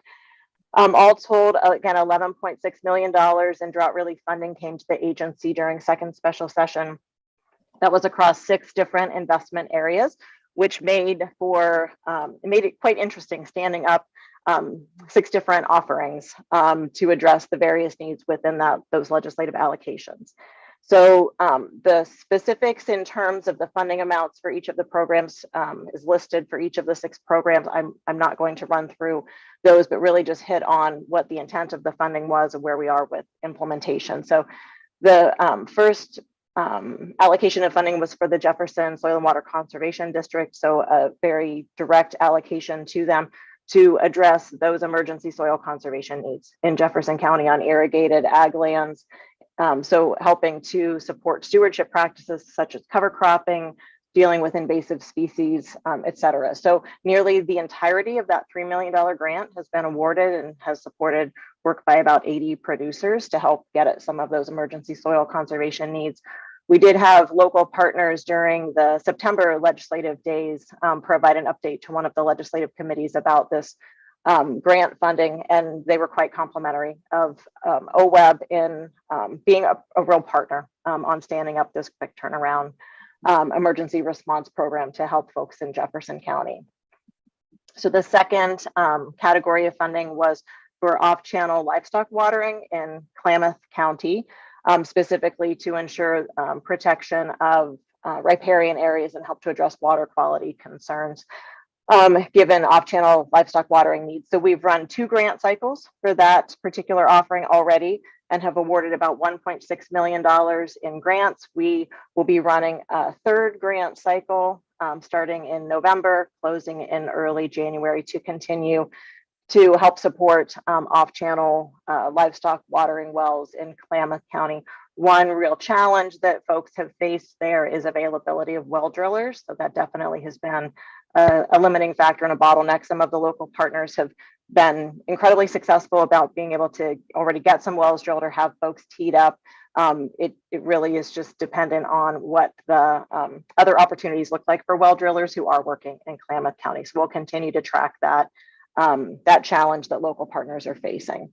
And just as an aside, some other investments have been made to help grow the availability of drillers in that particular area with a new training program at OIT. So that will help in the longer run, but doesn't necessarily meet the immediate needs. So the 3rd and 4th allocations are focused on irrigation modernization and providing non-federal match funding for significant federal funding that's coming in for irrigation modernization projects, harking back to what Corey mentioned during her opening remarks. So some of the, I think both infrastructure funding through BIL and also through the new IRA investments certainly helps to support programs such as NRCS's PL 566 program. So we're seeing a lot of interest around the state in that. So there was a specific allocation to North Unit Irrigation District in Jefferson County for non-federal match to help serve as a complement to federal funding that they're getting for significant multi-year irrigation modernization project.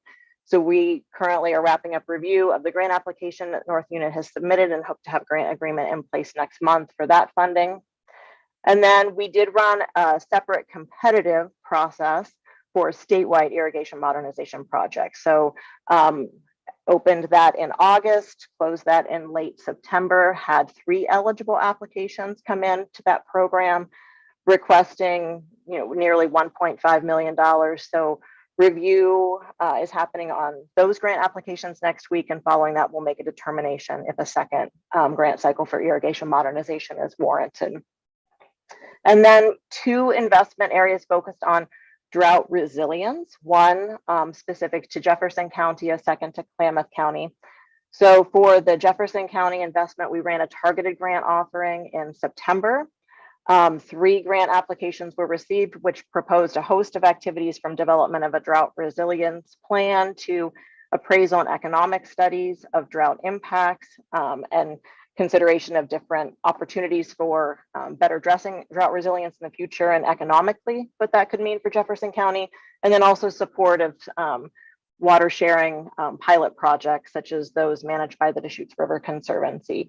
So we're going through technical review of those applications now. We did receive funding requests greater than the funding allocation, so we'll be working through ultimate award amounts. That pot of funding also does include some support for contracted services for Central Oregon Intergovernmental Council as part of the engagement that they've been having with Deschutes Basin Water Collaborative, both on facilitation and technical support. For that many seat table, I think probably 40 entities overall are involved in the Water Collaborative, really thinking through what does drought resilience look like into the future in a way that I think helps to support the ongoing needs on a diversity of fronts, conservation, economic, and societal within the Deschutes Basin. And then finally, drought resilience funding for Klamath County. We actually built 2 separate grant offerings within this, one more in the vein of technical assistance, the second for on-the-ground water use reduction projects. So we just closed those 2 grant cycles last week. All told, we had $980,000 in asks come in. One note that I will make is you probably see in your staff report a $730,000 allocation for this. This pot of funding did include $200,000 in contracted services, essentially as a placeholder. Should that be needed for collaborative processes in the Klamath Basin.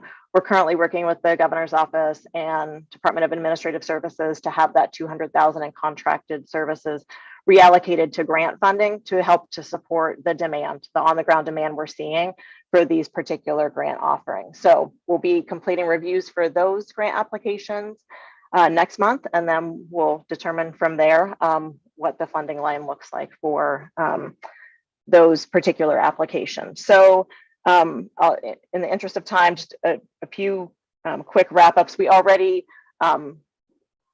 15 months into this, I think, in terms of our first influx of funding from the legislature of general fund for emergency programs, have a whole host of lessons learned from making sure there's great clarity on intent, legislative intent with the funding, how the individual funding allocations are structured, what emergency funding means for on-the-ground partners, whether it's they really need the funding yesterday and really trying to be as quick as possible and standing up programs to, frankly, on the fire side of things, the real challenges of implementation for some local organizations, given the trauma that these local communities have faced following the fire seasons that we've seen in recent years. And then great lessons learned internally about, just going back to the IT update, the incredible power that some of our automated systems give us to relatively quickly stand up entirely new grant offerings in ways that can be approachable to applicants, and also the importance of having clear and open communication about some of the differences between our traditional programs and the general fund emergency program. So a whole host of learnings, great collaboration, incredible team, and real gratitude to the legislature for helping to support some of these needs around the state on post-fire recovery and drought relief. So with that, happy to take any questions that you may have in the few minutes remaining. Thank you, Renee. Bruce? Thanks, Renee, for a great report. Last couple months, I don't think we've gotten through a news cycle without hearing something about monies, emergency monies, governmental monies, getting out and not being controlled, not having going where they exactly should go, and that I have absolutely no reason to believe that we have any of those concerns here. However, that said, is there any audit function that we have looking back at these pots of money that are going out so quickly that we will be able to exercise our fiduciary responsibility as board members to be able to say, yes, it's done. It was done quickly. It was done, but it is done fairly. We have done the audit, and the money is spent wisely, correctly, etc. Thanks. Thanks for that question, Bruce. So we do not have a specific plan audit for either of these programs. However, I would say a few things. One, we learned an enormous amount from the food security farm worker safety program. Sorry, it's been a while since I've talked about that program that we administered during the early months of COVID. And so at the outset, in particular with the drought relief funding, because of the diversity of different funding categories for that, we actually brought over some of the learnings from the audit structure and articulated out in an audit kind of flowchart document how we were incorporating at each step of the process, checks and balances. Really, I think for a few things, one, to check ourselves to make sure that we hadn't missed anything when we were standing it up, but also to be proactive and have some of that structure in place if and when an audit does come down, because we are not infrequently audited, whether that be through the Secretary of State's office or for some of our federal investments through PCSRF. So the potential always exists for that. I think to the agency request budget that we have put in, we do have a specific policy option package that we've requested resources for an internal auditor who would help to do exactly this type of thing if we had those resources on staff. Thank you. Jamie, you still have your hand up? You have a follow-up question? Yeah, first of all, a comment. It really speaks to the excellence of our OWEB staff that all these major crises, back from COVID to drought, to are all, we're asked to, or our team is asked to address them. And it also is so striking, and this came up really with Renee's remarks about just such an appreciation on actual problem solving. First, really understanding the unique challenges of each region and each situation, and the complexity of the circumstances, and developing solutions and proposals that are or applications that are put out fairly for everyone to apply to. But really, that deep understanding of the situation on the ground is I just wanted to call out because it's greatly appreciated. A lot of folks who haven't worked on some of these things don't understand the level of detail, level of complexity. So on the fire recovery, I just want to say I hope we're sharing some of those lessons learned with other agencies, because I saw this in some of the work I was doing in talent, that you get lessons learned, and then we want to make sure as we face future challenges that we're sharing that learning with other agencies. The specific questions I have is twofold. One is, you mentioned on the Jefferson County application that there was more of a request than there were resources for, and then staff was working on determining how to do those allocations. Do you need, or might there be a need for additional resources to be allocated by the board to allow some flexibility for expanded resources? So that's one question. And then the second question, you were talking about the collaborative processes in Klamath.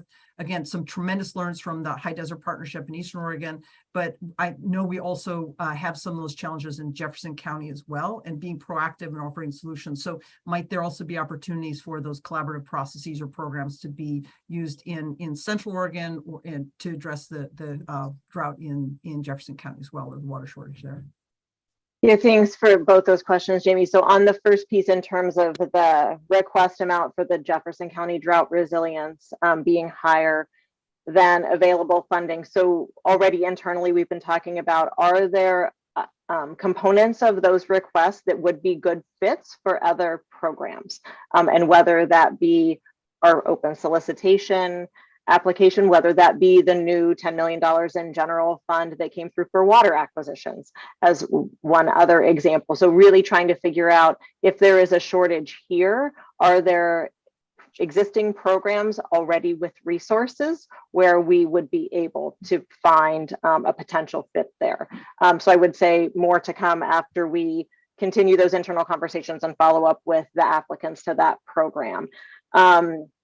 In terms of the collaborative processes, I absolutely think that $100,000 investment via the contracted services funding that came through, that's running now through COIC for the Deschutes Basin Water Collaborative, from the scoping that Stephanie and I did after the drought relief funding came down, so many signs pointed to that collaborative process as such a valuable one, and one for which there was an enormous amount of buy-in. I would say that certainly, as, for example, the proposal for development of a drought resilience plan by the Jefferson SWCD, as some of that work may continue to play out, there could potentially be need for additional collaborative process investment in Jefferson County, in the same way that, as you referenced, Harney or in Klamath, those needs have persisted and been met for some time. So I would say we're watching that, and I know folks living in Jefferson County are watching that too in some of their conversations with legislators. Thank you so much. It looks like Gary has his hand up. Gary, go ahead, please. Hi, Renee. Hi, Gary Gary. Martin, Director.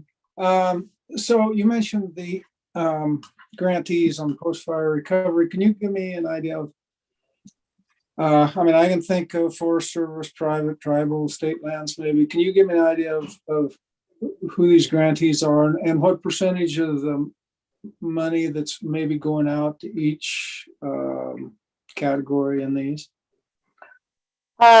So thanks, Gary, for that question. In terms of eligibility for these programs, the same eligible applicants for our traditional programs are the eligible applicants for the post-fire recovery program. So that could be cities, counties, nonprofits, including watershed councils, SWCDs, it's tribes, it could be land trusts. So in terms of eligibility, that is the scope. Intent of the post-fire recovery general fund funding from the legislature, the intent is for that to address needs on non-federal lands. It's not dismissing the importance of that, but given the limited funding that's available, really trying to address on private, tribal, and state lands what those post-fire recovery needs are. So we do not have, for example, Bureau of Land Management or Forest Service coming in to request funding. So given that, I think that to date, 100% of the applicants fall into that is not true. I would say probably 80% of the applicants, rough estimate, fall into the nonprofit category. We have had funding requests from, for example, Marion County. So I would have to get back to you with statistics, but most of those are kind of the typical restoration practitioners that we've seen on the ground. And we to date have not yet had a tribal applicant for the post-fire recovery funding. They have partnered with other applicants on projects, and we do understand that there could be a tribal application for the next cycle for 2020 fires. Okay, good. Thanks, Renee. Greg? Hi, Renee. Great report. Thank you. Just a quick question on the livestock wells in Klamath. Do you think the lack of available well drillers is restricting the number of applicants you get? And does the grant allow the flexibility or the time needed to get those well drillers in? Thank you for those questions, and they're so critically important. So that was one piece I hadn't hit on to the second point. Your second question, Greg. The lifespan of these general funds has been very challenging. We, on the fire side of the house, have messaged from the outset, we will be requesting carry forward for these funds because you don't implement a floodplain reconnection project, for example, in a 12 to 16 month period. It just simply doesn't happen that quickly, typically. And so the same is holding true for certain of these pots of funding, specifically the Klamath off channel on the drought side, where these are general funds. They are intended to have a 6/30/2023 end date. We are requesting carry forward. Absent that guarantee, though, we've asked applicants to tell us what you'll be able to implement and where some of those challenges with that implementation timeline may come. So we're trying to be very transparent so that in our discussions with Chief Financial Office and the legislature, we can explain progress and where some extra time would be helpful. For the first time in Klamath off channel, we did hear from a potential applicant because we don't have certainty on that carry forward. We're not sure we're going to apply because we just don't think we're going to get a well driller quickly enough. And that's a challenging place to be in with a landowner, not being able to guarantee them that the funding will be there. So I think I covered both of your questions, but let me know if there's any additional information that would be helpful. That was good. Thank you. I mean, I guess is there anything we can do about that? I would defer. Thank you. Yes, Lisa. For the record, Lisa Sharp-Lohansen, Executive Director. So as Renee indicated, we have asked for carry forward in the agency request budget, and we'll see what happens with the governor's recommended budget. I think when we come around to the legislative side of things, there's opportunity for people to come in and testify around the agency budget to the legislature. And so I think we just need to see how this goes. It's a long road and there's a lot of process in between, and we'll keep talking about it and keep you all informed as we move along with it to where the need is. Liza Jane for the record. Renee, just for my understanding, these livestock wells, are they the intention for riparian health? And is there an opportunity to, if you can't drill a well, can you do just water gaps and fencing? Thanks for the question, Liza Jane.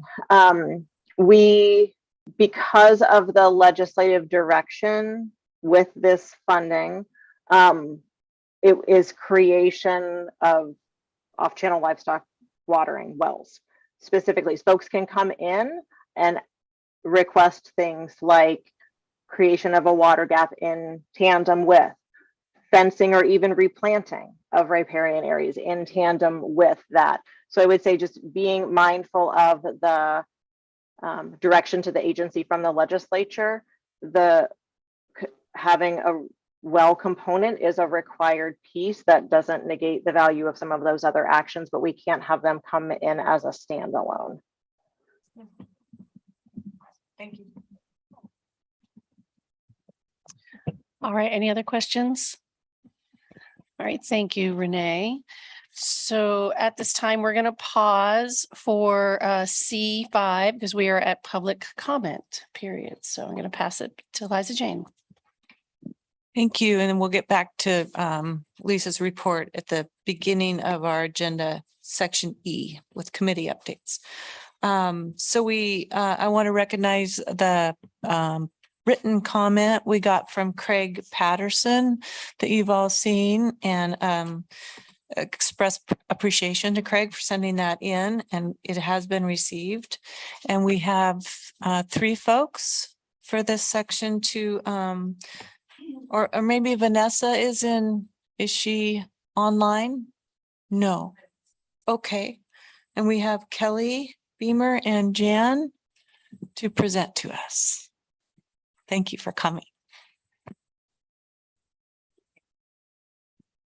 And I think my colleague Jan is joining online. We're doing a panel presentation hybrid style. So I'm 3D and they're going to be on the screen. And April, I don't know, is Jan able to have her there?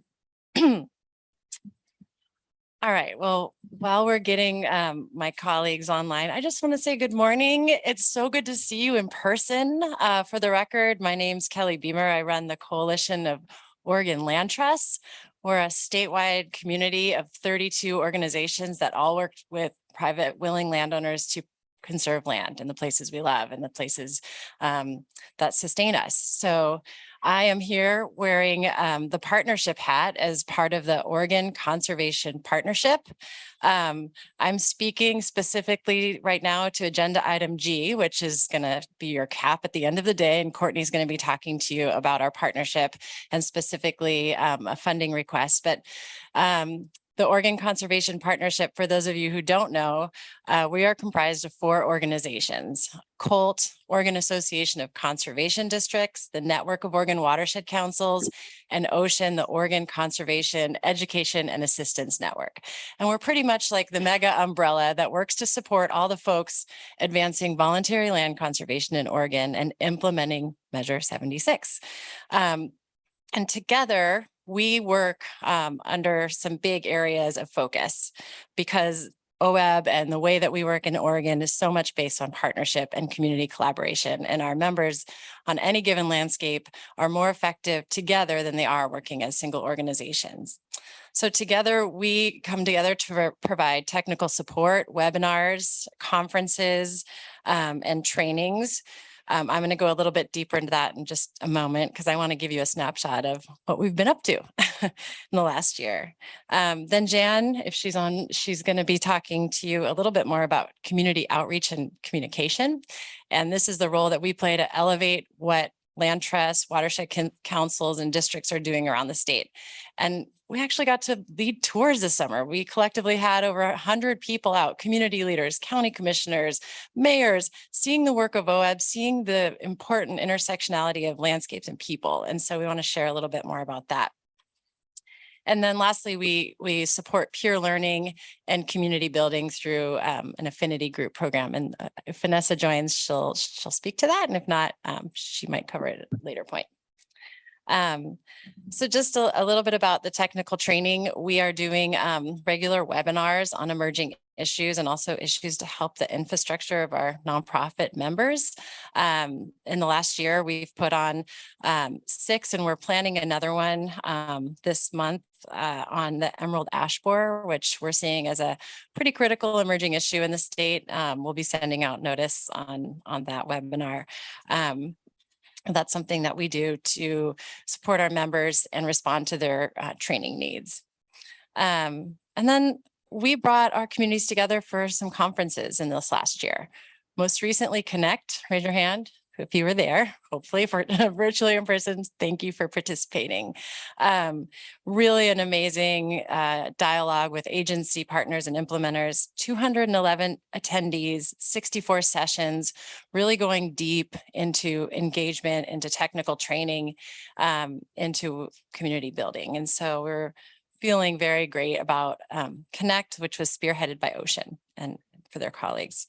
And then the Coalition of Oregon Land Trusts hosted Land Camp, which we lovingly call a camp because it's at a community or it's at a college this year at Linfield in the Willamette Valley. And we brought 164 folks together from the land trust community to really talk about our role of lands and supporting equity was a huge focus. And quickly, my tour, I see there's a red light. We led one in Port Orford that Mr. Brown was a part of, focusing on that source water area, incredible forest land opportunities on the coast that also secure community drinking water, and bringing people together to really think about our role as conservationists to help community needs like secure drinking water. So I'll pass it to you, Jan. All right, can you hear me? Yes. Okay. Good morning. This is Jan Lee from OECD, Executive Director, and I regret not joining you in person. I had a bout with strep throat that ruined my ocean trip.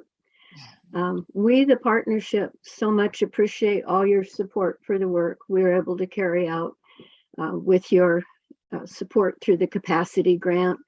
We can provide information and working opportunities for our 145 member entities. So it's really good to be back post-COVID to support live activities.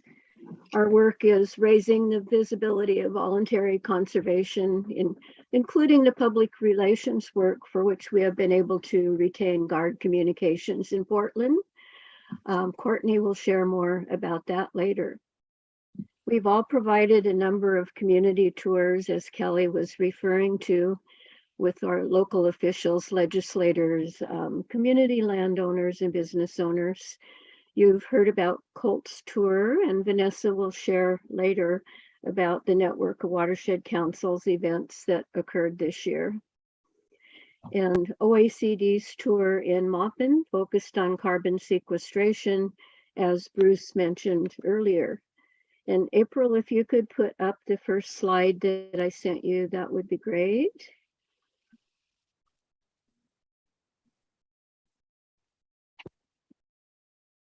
In addition to the projects you've heard about, each of our partners works on a special project that brings benefits to all of us.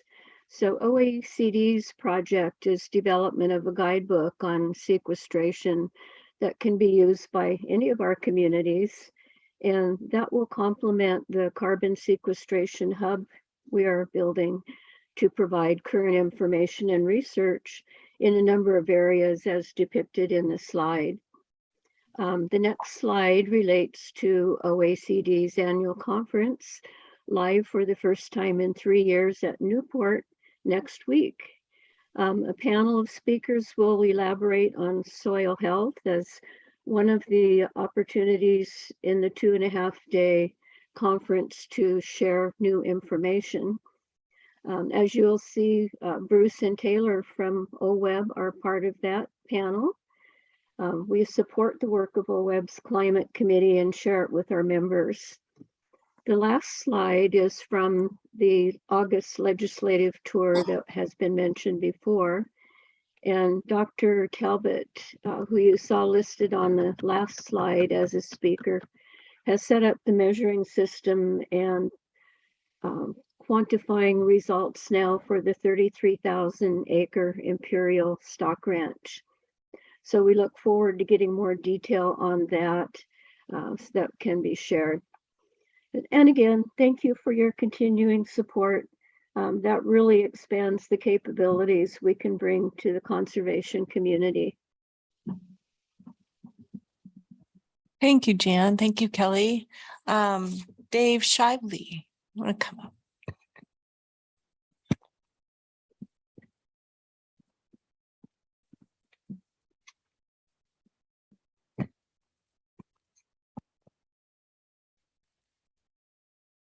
Good morning and welcome to Tillamook County. For the record, my name is David Shively. I am some relation to Dan Shively, who serves on your board. I'm his brother. I'm the executive director of the Nestucca, Nesquin, and Sand Lake Watersheds Council. And I understand that this is the first time that the OWEB board has been here in Tillamook County. So we're really happy to have you. My watershed turf is in the southern part of Tillamook County. Some of you may have passed by one of our projects on your way here. If you came down Highway 22 from Grand Ronde, you may have caught a glimpse of a gleaming aluminum box culvert that was recently installed on Alder Creek, an aquatic organism passage project done in partnership with the Forest Service, U.S. Fish and Wildlife Service, Natural Resources Conservation Service. That project was designed by my predecessor at the council, Garshaw Amidi Abraham, who some of you may have heard from previously. I came on last November, and so I inherited that project, and we're really pleased to see it completed. We should see salmon passing through there shortly. The rains have come, and we're happy for that. I am speaking to you just generally about funding. You have funding as a topic for a number of your agenda items. And I had intentionally indicated that I would be speaking to items I, M, and N, but my cunning plan here is to just urge you to support council capacity funding in general. The monitoring grant program is something that we participate in as well. And of course, we have technical assistance and restoration grants with you. And all of this funding is critically important to the work that we do. We're typically a 1 or 1.5 person council staff, and our work it would not be possible without the support of OWEB. We do have a lot of other funding partners, including federal agencies and state agencies, but OWEB is a critical piece of our overall funding picture, and it's just vital. And so I urge you to continue to support that in your conversation with legislators and others. I wanted to let you know that we partner a lot with a number of different local partners and federal partners. Our Tillamook Estuaries Partnership, you're going to be hearing from plenty soon. Soil and Water Conservation District, the Salmon Superhighway Initiative for restoring fish passage in Tillamook County covers our portion of the county as well.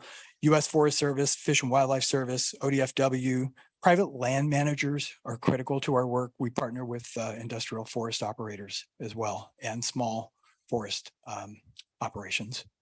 So I hope that you have a chance to visit Southern Tillamook County at some point. If you're ever in the area, you want a tour of some projects, be happy to take you out and show you some of those.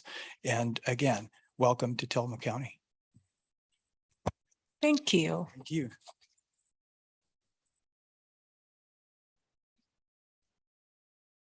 Yeah. I'm a fan of the break.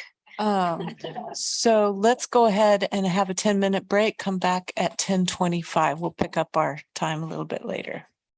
Yeah, stretch it out. There's some bathrooms right down the hall. April's provided us some fuel over here, so. Long enough.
Gave me a gavel.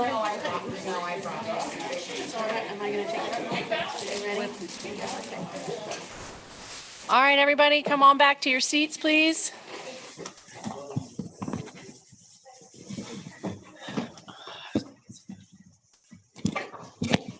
All right, so we paused agenda item C5, and we're going to continue with that right now. And Lisa giving us a general update, our executive director. Thank you. For the record, Lisa Sharplow-Hanson, Executive Director with OWEB. So I'm excited to say I passed my 1-year anniversary with OWEB on October 1st. So exciting times. I really want to share my gratitude for the staff at OWEB. Over the last year, they have been incredibly gracious, in bringing me along. And I think when you look at what OWEB has accomplished in 2022, given the new emergency response programs that have come in, all the grants that have been stood up rapidly and multiple cycles, using a lot of problem solving to get the money out the door. They really, it is amazing. So kudos to all of them. The other thing that's happened, and there's a written report for you around OAHP in your packet. OAHP stood up. We're accepting grants right now. They'll close the end of the month. We had to work through some challenges around some of the guidance and some issues that came to us after we put out the grant offering in terms of public notice and a commitment to public participation. Traditionally, with our easement hearings, we've had a hearing in the local community whenever we were doing an easement purchase. For this type of easement, the law doesn't require us to do that. And what we were hearing from the land trust community and others is having a hearing was really a deterrent to those landowners that were giving up just the development rights.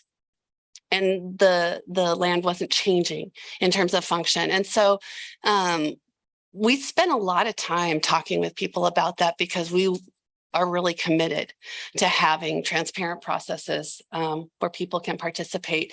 And where we ended up is OWEB will do a public notice of all of those easements that we are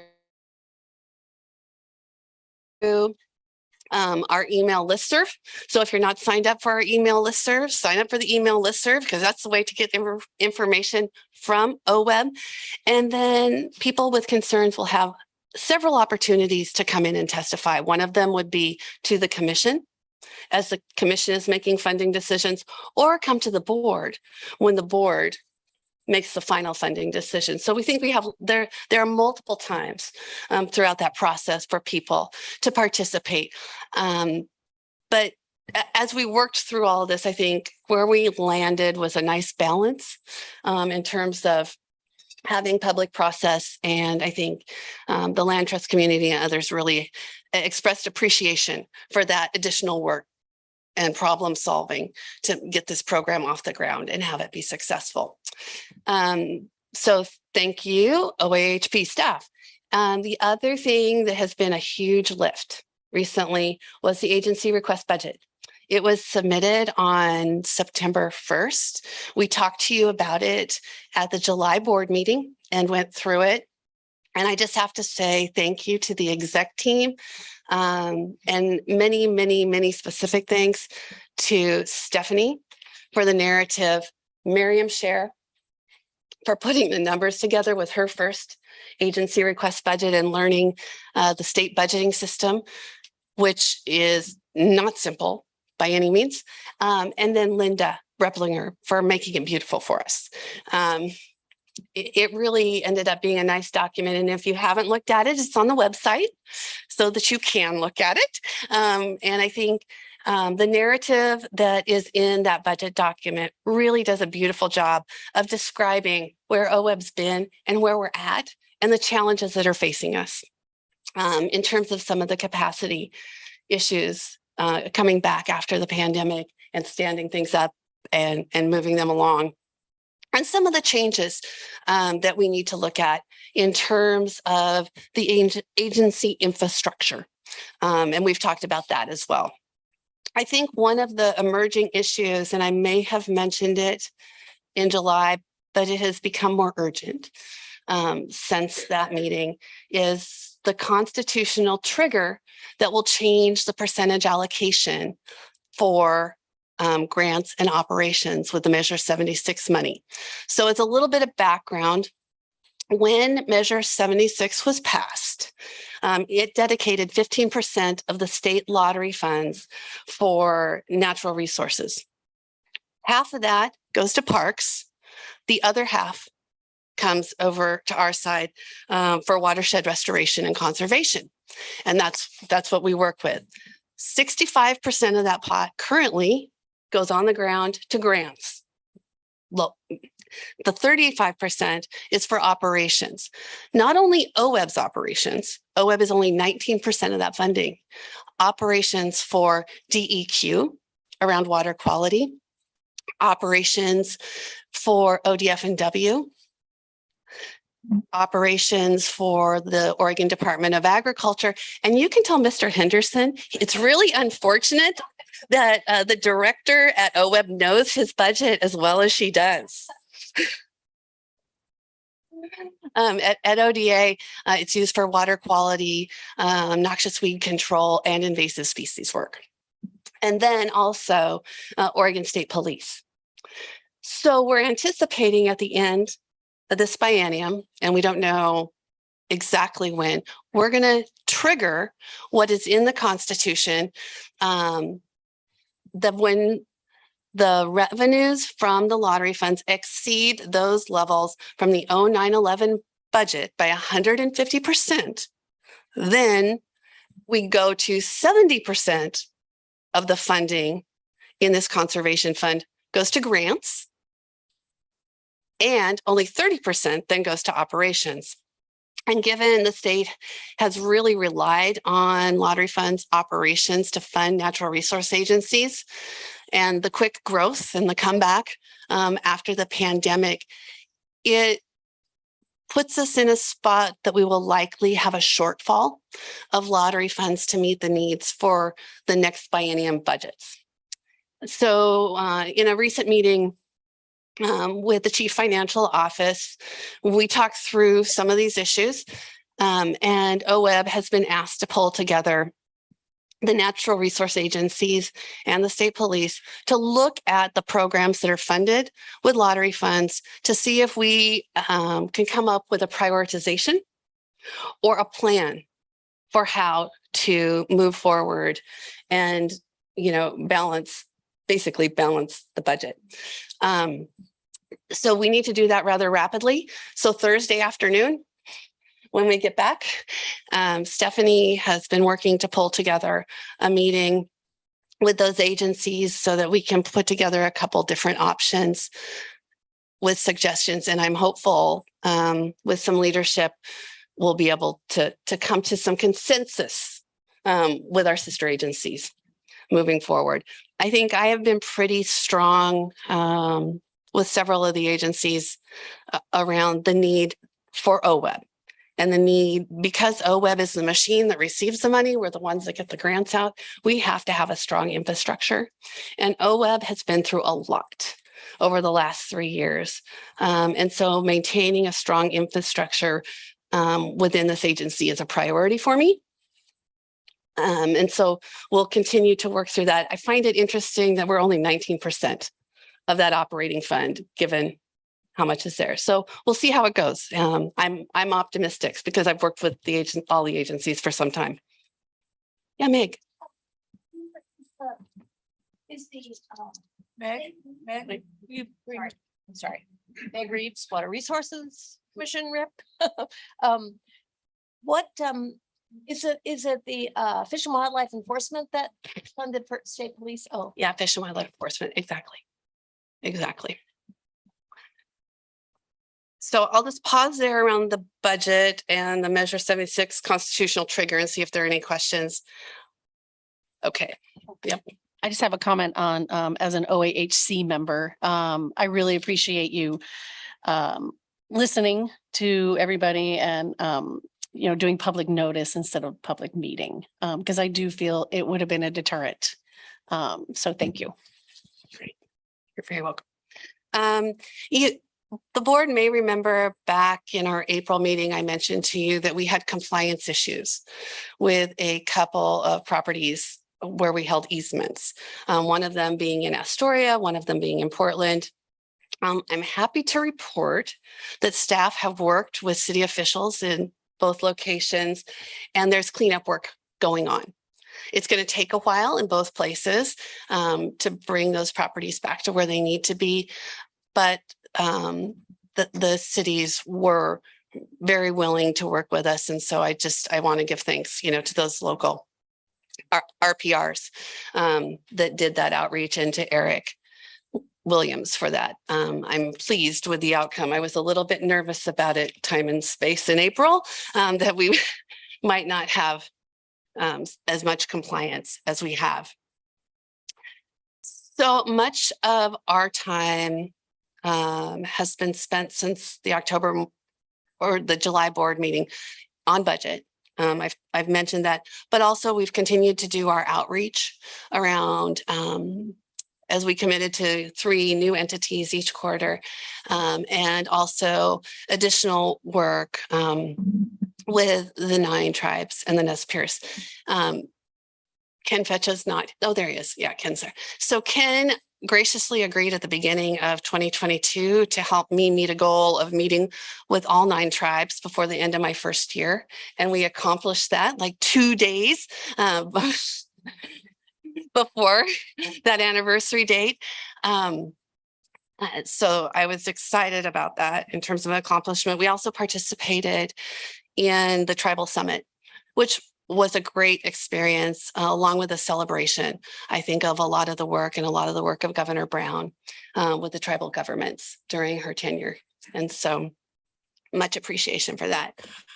I would mention in a couple of the recent meetings, how much we've learned about different entities that I wouldn't have thought of as an opportunity for being an applicant. And one of them was Ecumenical Ministries.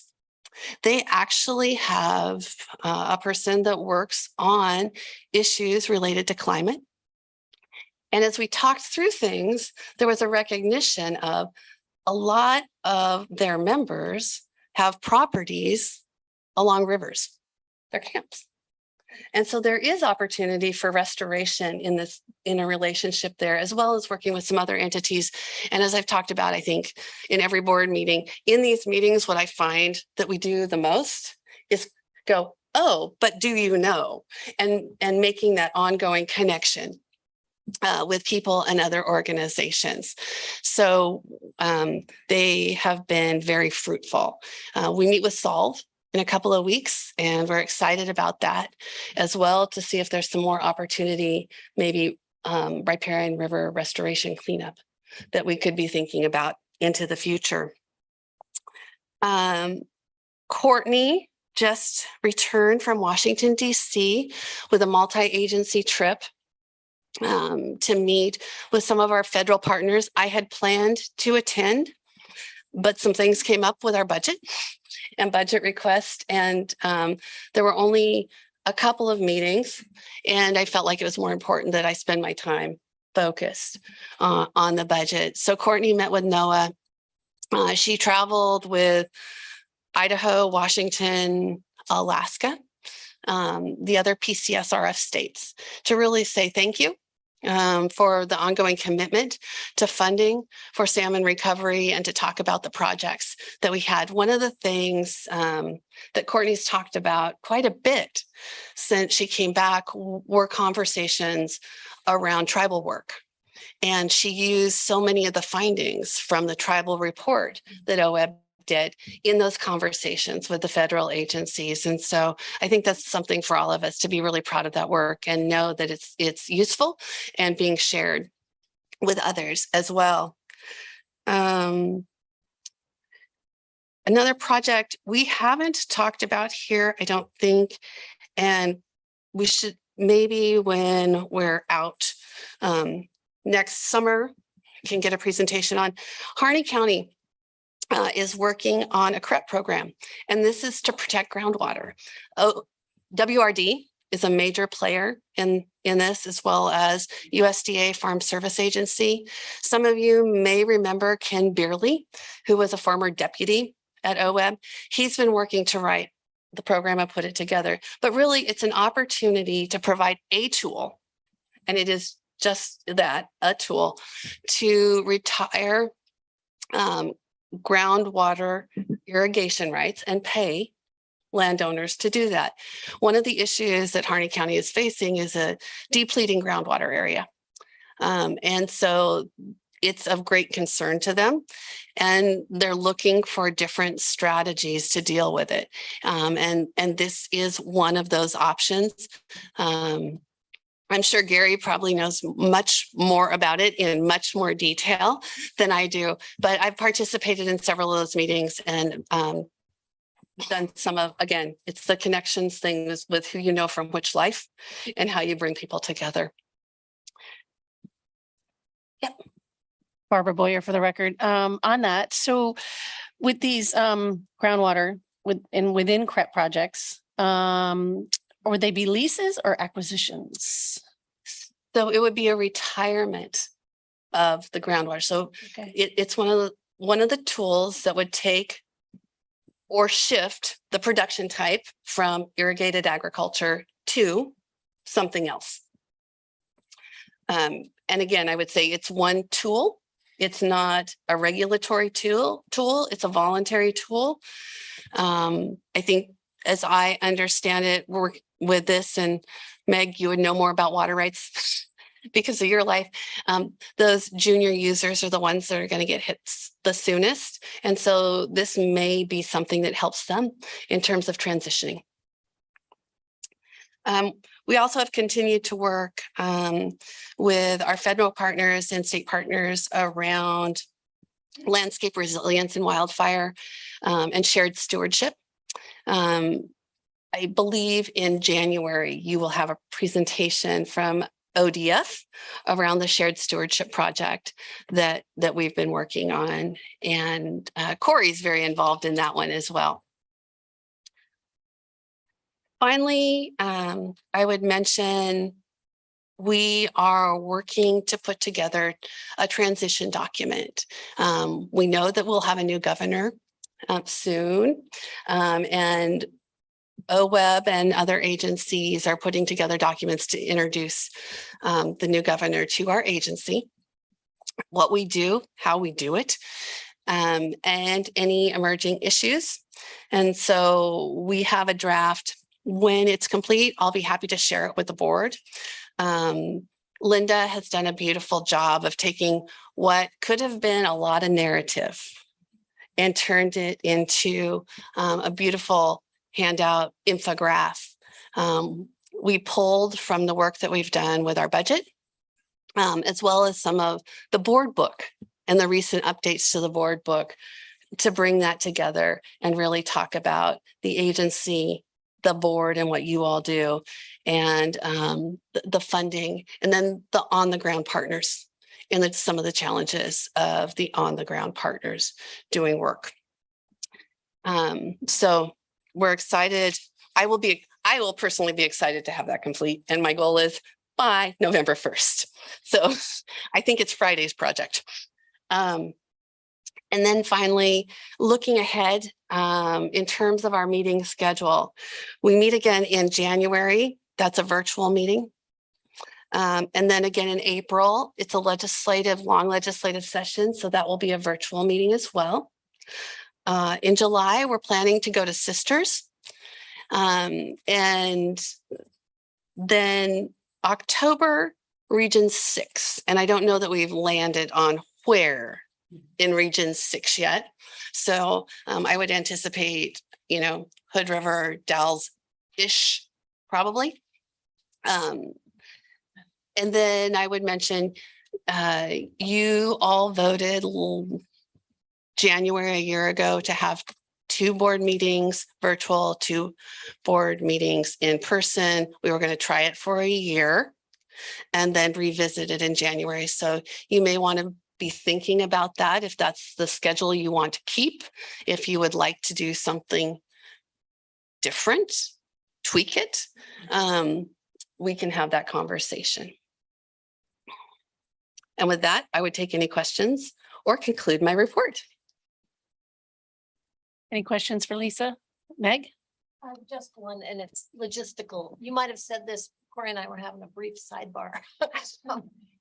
Are all the meetings, is the plan for all the meetings going forward regardless to be, or at least either all online or hybrid? Or Thank you for that. So our plan going forward is to have them hybrid, so people can participate virtually. I really would encourage us, though, when we have the ability to be together, for people to try and attend. This means a lot to the local communities, and it's a great opportunity really for all of us to get out and see the inspirational work of the entities that we provide funding to, and to learn from them and identify opportunities for different ways to do our business, and just really connect. So we will have a hybrid option.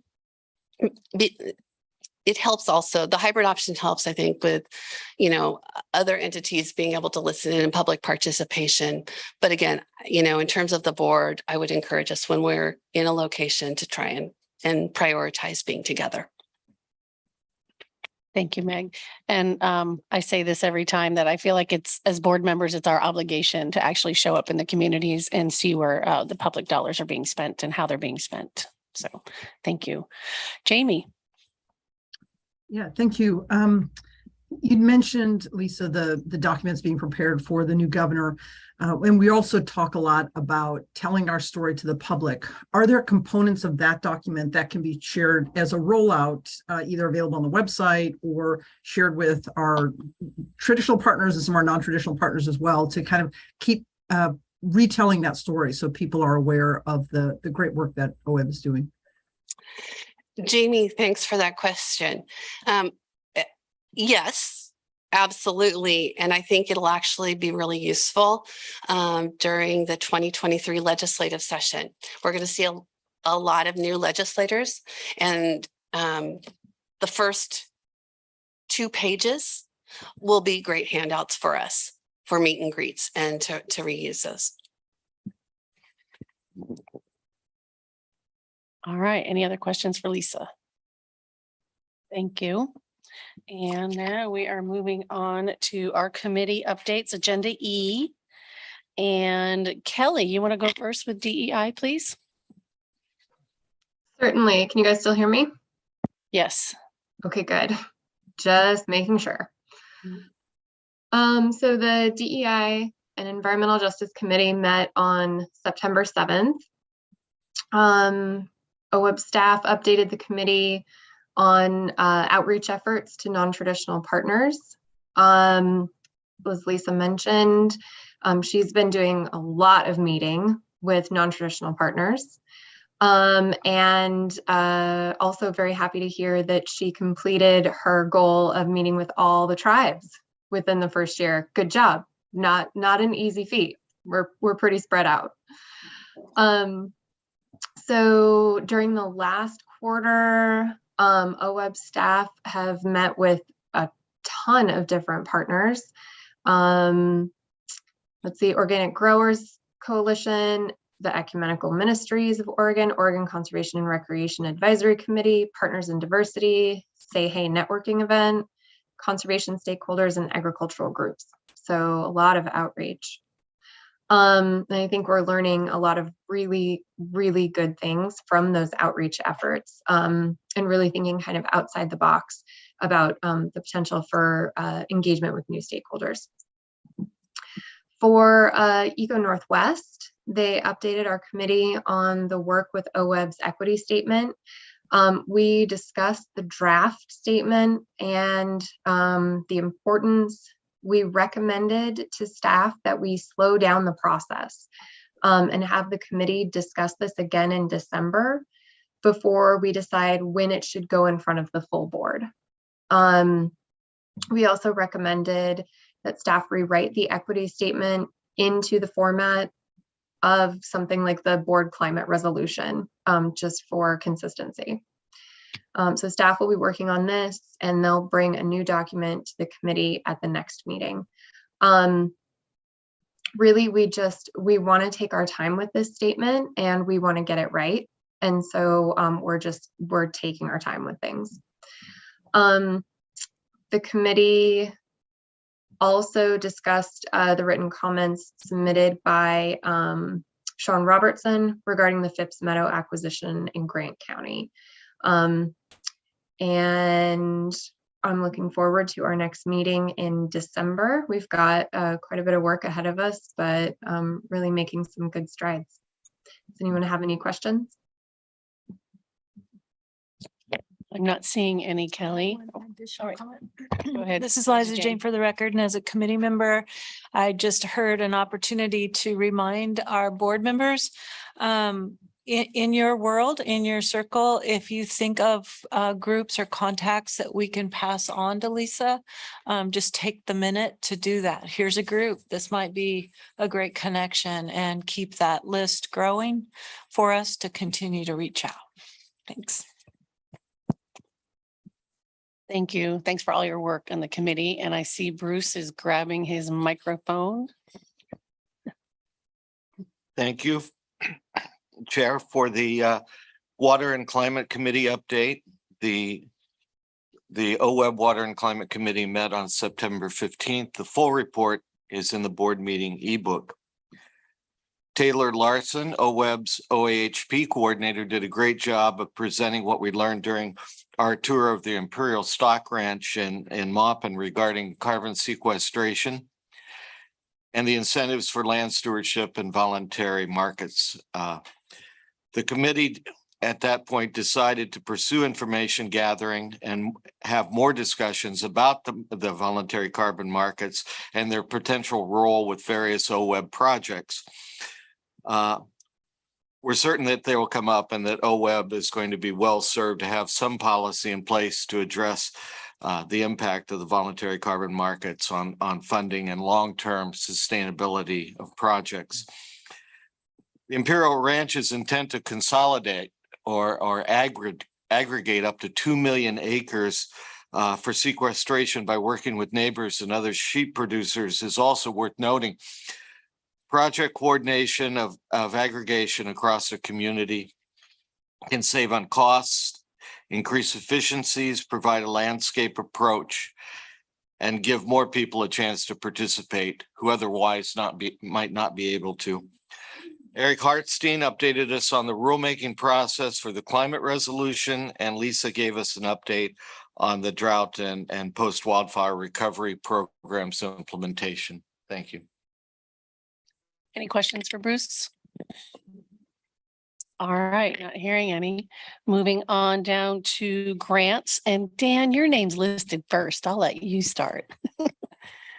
Thank you, Barbara. And I invite you or Lindsay or Eric Williams to jump in with anything I might have missed. The summary is on page 32 of the ebook, but we had a meeting on September 1st.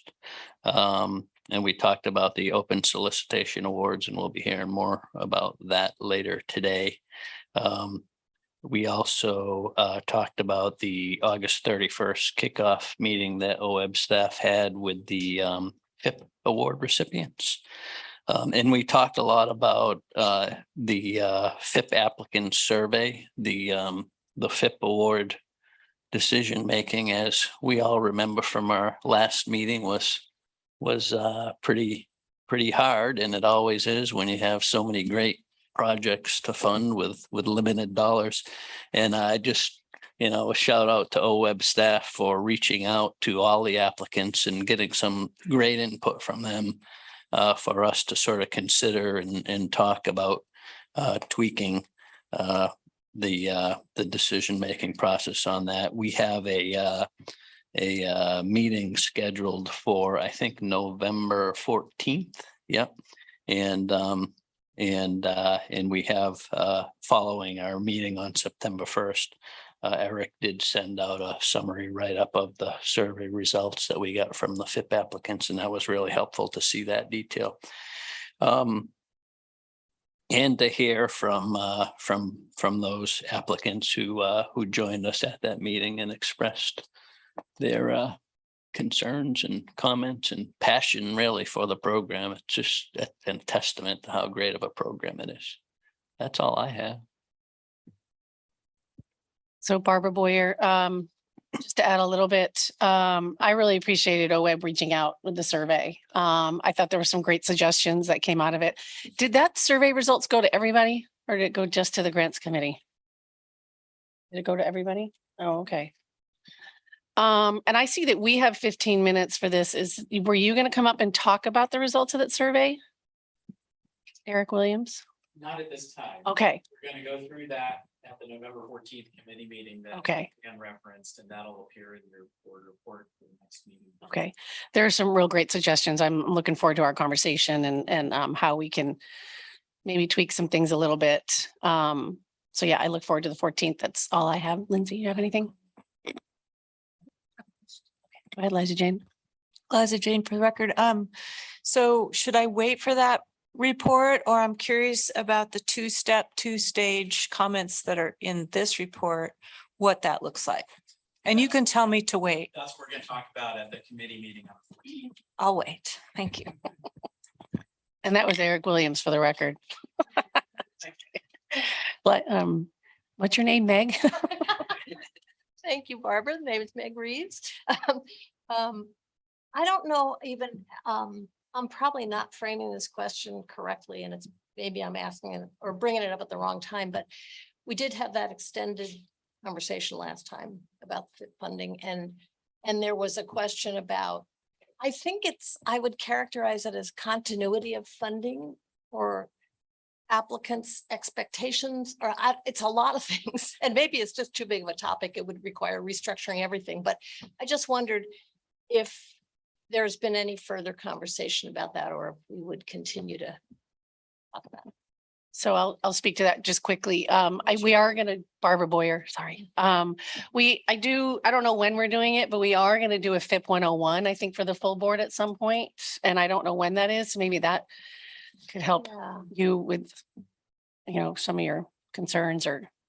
Yeah, and it might be that I think I understand the program, and I think maybe I just have a awareness of what could be a gap, or it could be just, this is the way it is, and applicants have to understand that. So I don't know. For the record, Lisa Sharplow Hansen, I think one of the opportunities, just thinking back to the meeting in Enterprise, is for us, maybe prior to awards, to really talk with the board about priorities. Is it, and how we set some of those priorities and what your interests are between the types of FIPS that we have, knowing that there could be FIPS that reapply for different reasons, and what is the interest in that. I hear you, continuity, if they haven't finished all their work. And I think Eric Williams has a plan to talk with the grants committee a little bit about that also at that November meeting, as you're continuing to look at the FIP program and make tweaks. Good, thank you. Thank you for that reframing of what I'm trying to talk about, and I'll wait to hear what comes of that. All right, anything? Go ahead, Dan. I would just say other board members who are not on the grant committee are very welcome to join us for that meeting. All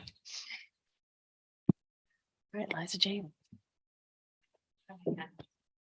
Oh, sorry. Sorry, Jamie. Go ahead. Not at all, just following up actually on Meg's comment. And it was actually part of what what was part, I think, of Renee's comments when she was talking about drought resilience, is she was talking about looking at some of the challenges and how do we have that covered. And I think what I was hearing from Meg, and I think part of the conversations from our last meeting was identifying some of the challenges that exist, and do we have direct funding for them or not? And what are both some of the direct benefits and some of those indirect benefits that come from the investments we make in our state and in our communities, obviously in our watersheds, but also in the regional teams that build up and help to sustain our watersheds over time. And so as we go forward with this conversation, I think it calls on a little bit of that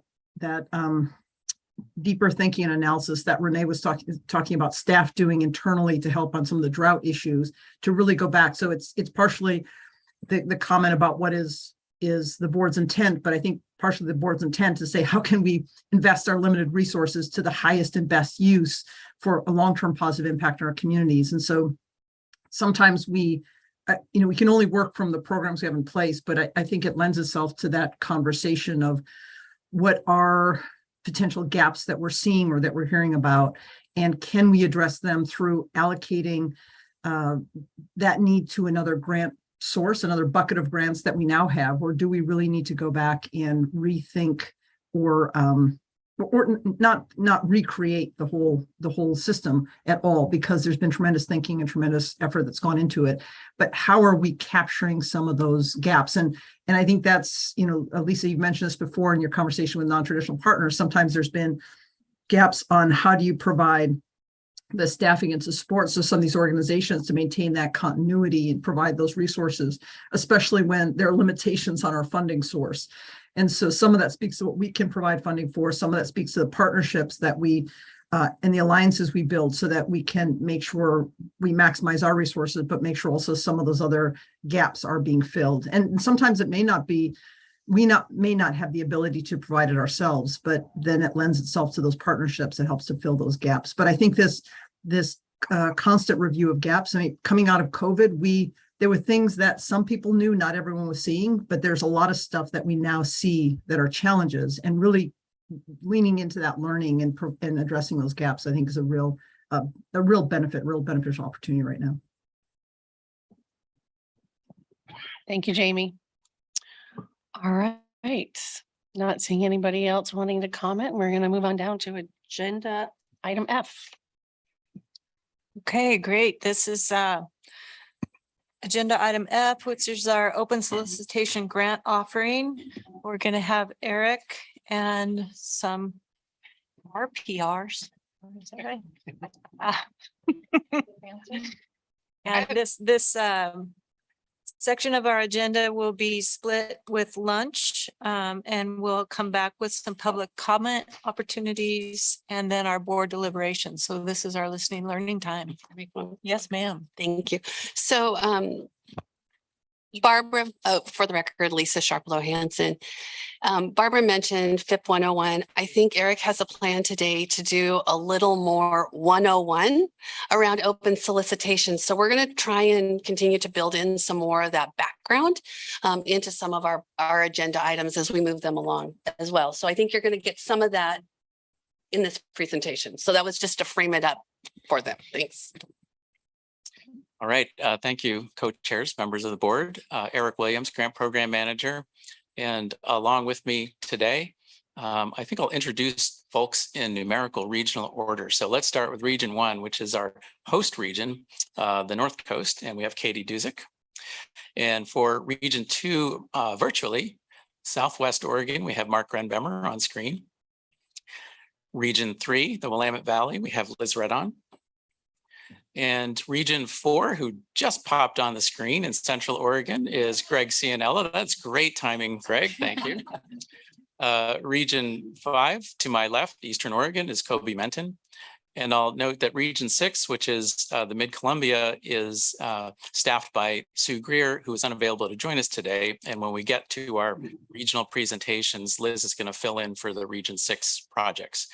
So as Lisa just mentioned, we did plan a little bit of extra intro. For those of you who've been on the board for a while, you know that we typically go through a briefing on our process to lead to this long list of projects that's in your lengthy board packets that I'm sure you all reviewed word by word very diligently, because there's a lot of information in there.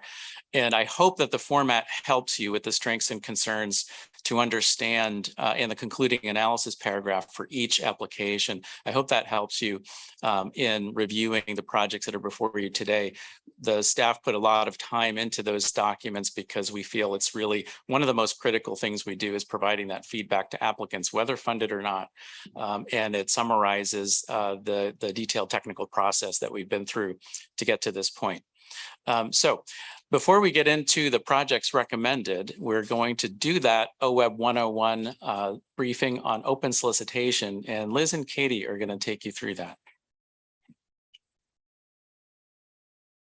All right, as the presentation is coming up, we'll go ahead and introduce ourselves. So for the record, Liz Redon, I'm the regional program representative covering the Willamette Basin. And Katie and I are actually going to mix it up a little bit and do a different format to our presentation. So we're going to break from tradition and we won't introduce ourselves before we speak each time. Oh, and we actually need the other presentation. That's the OS 101. So just to give you a heads up, we won't introduce ourselves every time. We're just going to roll through it and hopefully have a little bit of fun. Thank you, Liz. So Katie Duzick, Region 1 Program Representative. And as we talked about, this is our first 101 type presentation, and you'll probably be seeing more of these. I know of one tomorrow morning with the Department of Justice, and in future board meetings, we plan to offer these. We recognize we have a lot of new board members, and we also have perhaps a need for some refreshers for long-term board members. So we're going to be starting with the basics here.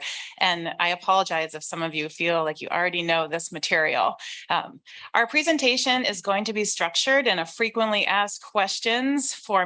And so Liz and I will be asking questions of one another as we go through it that are typical that we get. And so our hope is that perhaps some of you will have these same questions. And if your question isn't covered, don't worry, we will have time at the end to address that. I feel like I'm watching a live podcast. Wonderful. You already won me over. I'm glad you appreciate the format. So is our presentation loading? Eric's helping?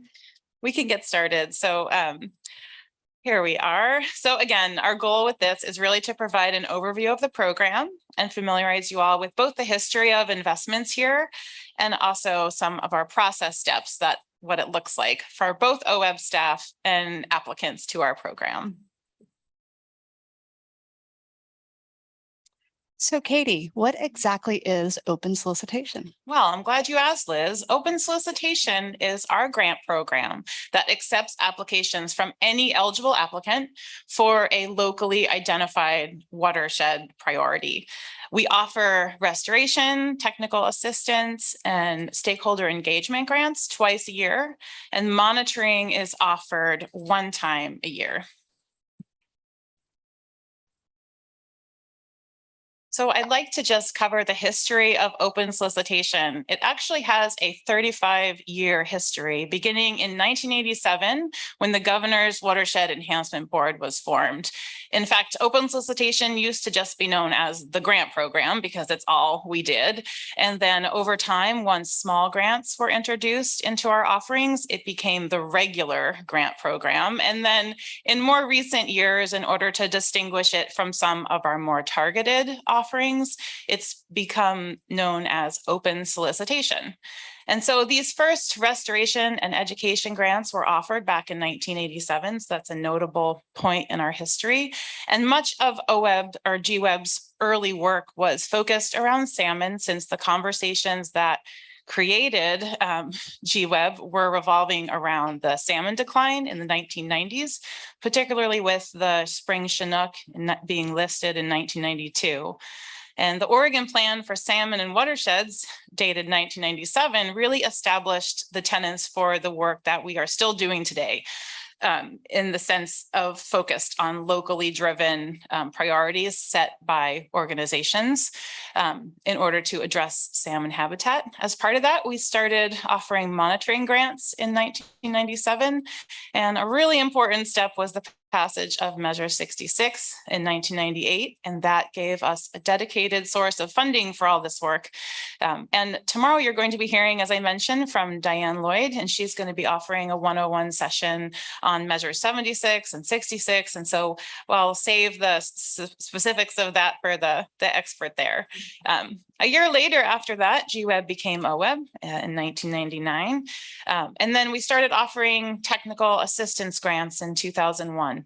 Of course, another important step was Measure 76 that I mentioned, which gave us a permanent source of funding from the lottery dollars. One thing I will mention about the whole 66-76 change is that it did alter the way we could fund outreach and education grants. And so stakeholder engagement grants began to be offered in 2018 as a more targeted approach to on-the-ground restoration. It has a geographic tie and also a timeline to getting restoration done.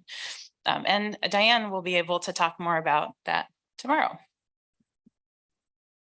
A quick overview of our investments. We don't have good data from the GWEB days, but from 1997 to 2021, in our open solicitation program, we have spent over 300 million in restoration, which by far makes up the bulk of our funding portfolio at 81%. Technical assistance and monitoring grants are at 28 and 29 million respectively. And the consortium of our engagement, outreach, education offerings are sitting at about 16 million to date. Great. So who sets the priorities for investment in open solicitation? Well, we do get that question a lot. The applicants want to know what OWEB would like to see coming forward in our program. And the answer is that in keeping with the Oregon plan original intent, we like the local partners working in the watersheds to set the conservation and restoration priorities based on the local needs. And so we don't set priorities for this program. Folks come to us and present them to us. Can you tell me more about what makes open solicitation unique? So I'm proud to say, and I think many of my colleagues are, that open solicitation is a pretty innovative grant program.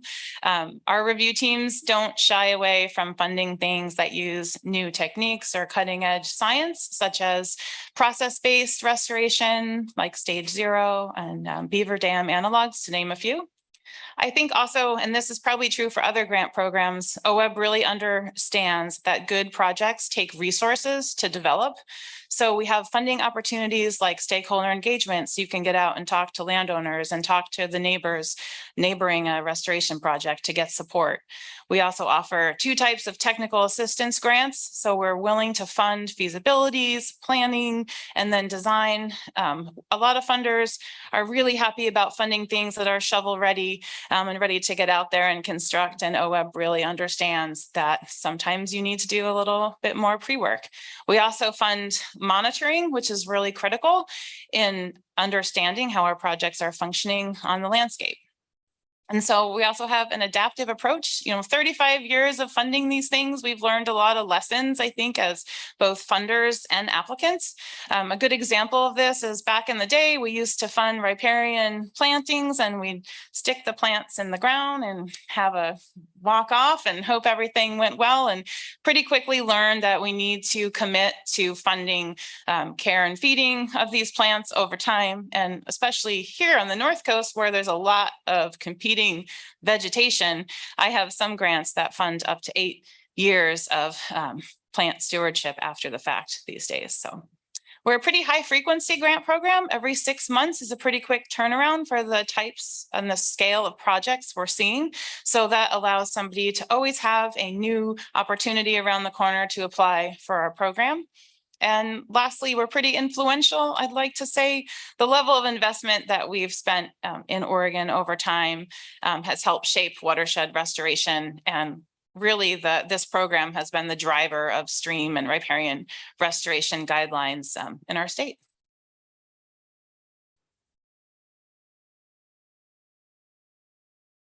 So I'm going to pivot now to talk a little bit about the process. So what it looks like between an applicant and OWEB staff when someone like to apply for a grant.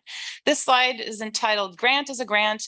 And what that really means is that every OWEB grant, regardless of the program, follows the same steps from solicitation through to reporting. So it's fairly simple timeline that all grants follow. And I'm going to be talking about the solicitation and the application part of this. So the solicitation, it comes out approximately 3 months before the grants are due. And at that point, we look towards accepting applications through our online system. So who can apply for an open solicitation grant? So open solicitation grants accept, as I mentioned before, applications from any eligible applicant. And so eligible applicants to OWEB are tribes, watershed councils, SWCDs, other nonprofit organizations, schools, community colleges, other universities, and political subdivisions of the state that aren't state agencies, such as local municipalities, cities, and counties. State and federal agencies can't apply. But they can apply as a co-applicant with a legal entity. And what kind of projects are eligible for funding? Eligible projects with OWEB are defined in our rule, and we have 4 main criteria to define what makes an eligible project. So it has to demonstrate sound principles of watershed management. It has to use locally adapted methods, comply with state land use planning goals, and finally follow professionally accepted restoration approaches. So looking at this, you might think, wow, a lot of things are eligible. This is a pretty broad brush. And yes, that's correct. We have a wide range of eligibility when it comes to our restoration projects. But eligibility isn't the same thing as being competitive in our program. And when Liz talks about reviews, she's going to mention more about that. So I'd just like to touch on the ineligible projects, because that's a pretty interesting thing as well. We do have to call out, we have 5 main project types that are not eligible. So you can see our ineligible projects enroll is a little more specific than our eligible projects. Water storage structures that aren't related to restoration. Fish screening projects, if they're eligible to go through ODFW for funding, are not eligible.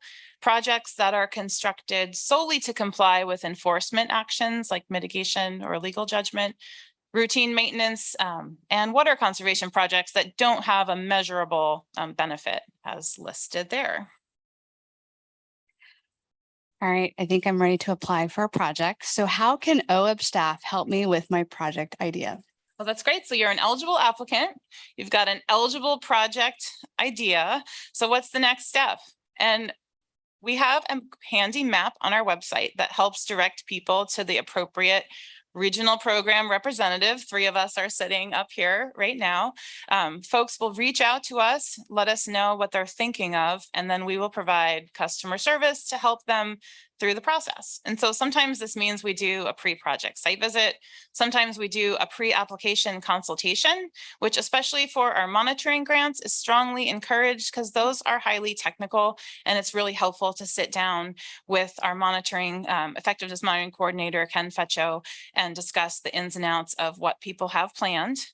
Sometimes we help people figure out the best grant type for their project idea.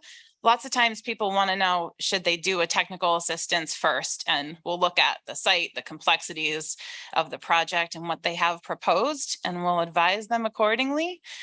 Sometimes people need to know whether they should go for stakeholder engagement or technical assistance, because both of those grant types do have some overlap. You're allowed to do different types of work within each grant type. So you can have a technical assistance grant with stakeholder engagement components, and we help people find what we feel will be the best competitive path forward to get funding. And also, since we had an earlier conversation about our IT and what our application system looks like, I wanted to mention that we work really closely, especially with new applicants, to help them with our online system. And we have the ability to go into the online system and see their application that they're working on from the back. And we're able to provide more targeted advice and help. And we always tell people to contact us freely during that time, so we can make sure that they don't have any tech troubles. And so Cyrus Curry, the IT person who was online earlier, he really was accurate when he said that we do work really closely together and feedback is pretty fast. So we're proud about that. What are my chances of success? Well, that is a really common question. And so we looked at all the data, and basically you have a 56% chance of success of both being recommended for funding and making it above the line. And that's data from 2005 to 2021. So it's a little bit more than half. And what I really want to know is, how much can I ask for? So everybody wants to know how much they should ask for. And my answer, and I think those of my colleagues, is pretty typical. We tell them they should ask for what they need to do the project they need to get done and meet their ecological goals. And then the review teams will evaluate the cost effectiveness. And as you can probably tell, that's kind of an unsatisfying answer for a lot of people. So I'll go a step further and I will let them know, well, okay, here's what the average award amount is for our grant types. And the technical assistance grant type does have a $75,000 cap with our open solicitation program. The other grant types do not have caps, so you can ask for as much as you would like. However, I will advise folks typically the average award amount and then let them know how much we have for the whole state. So, you obviously need to stay within a reasonable, cost-effective project.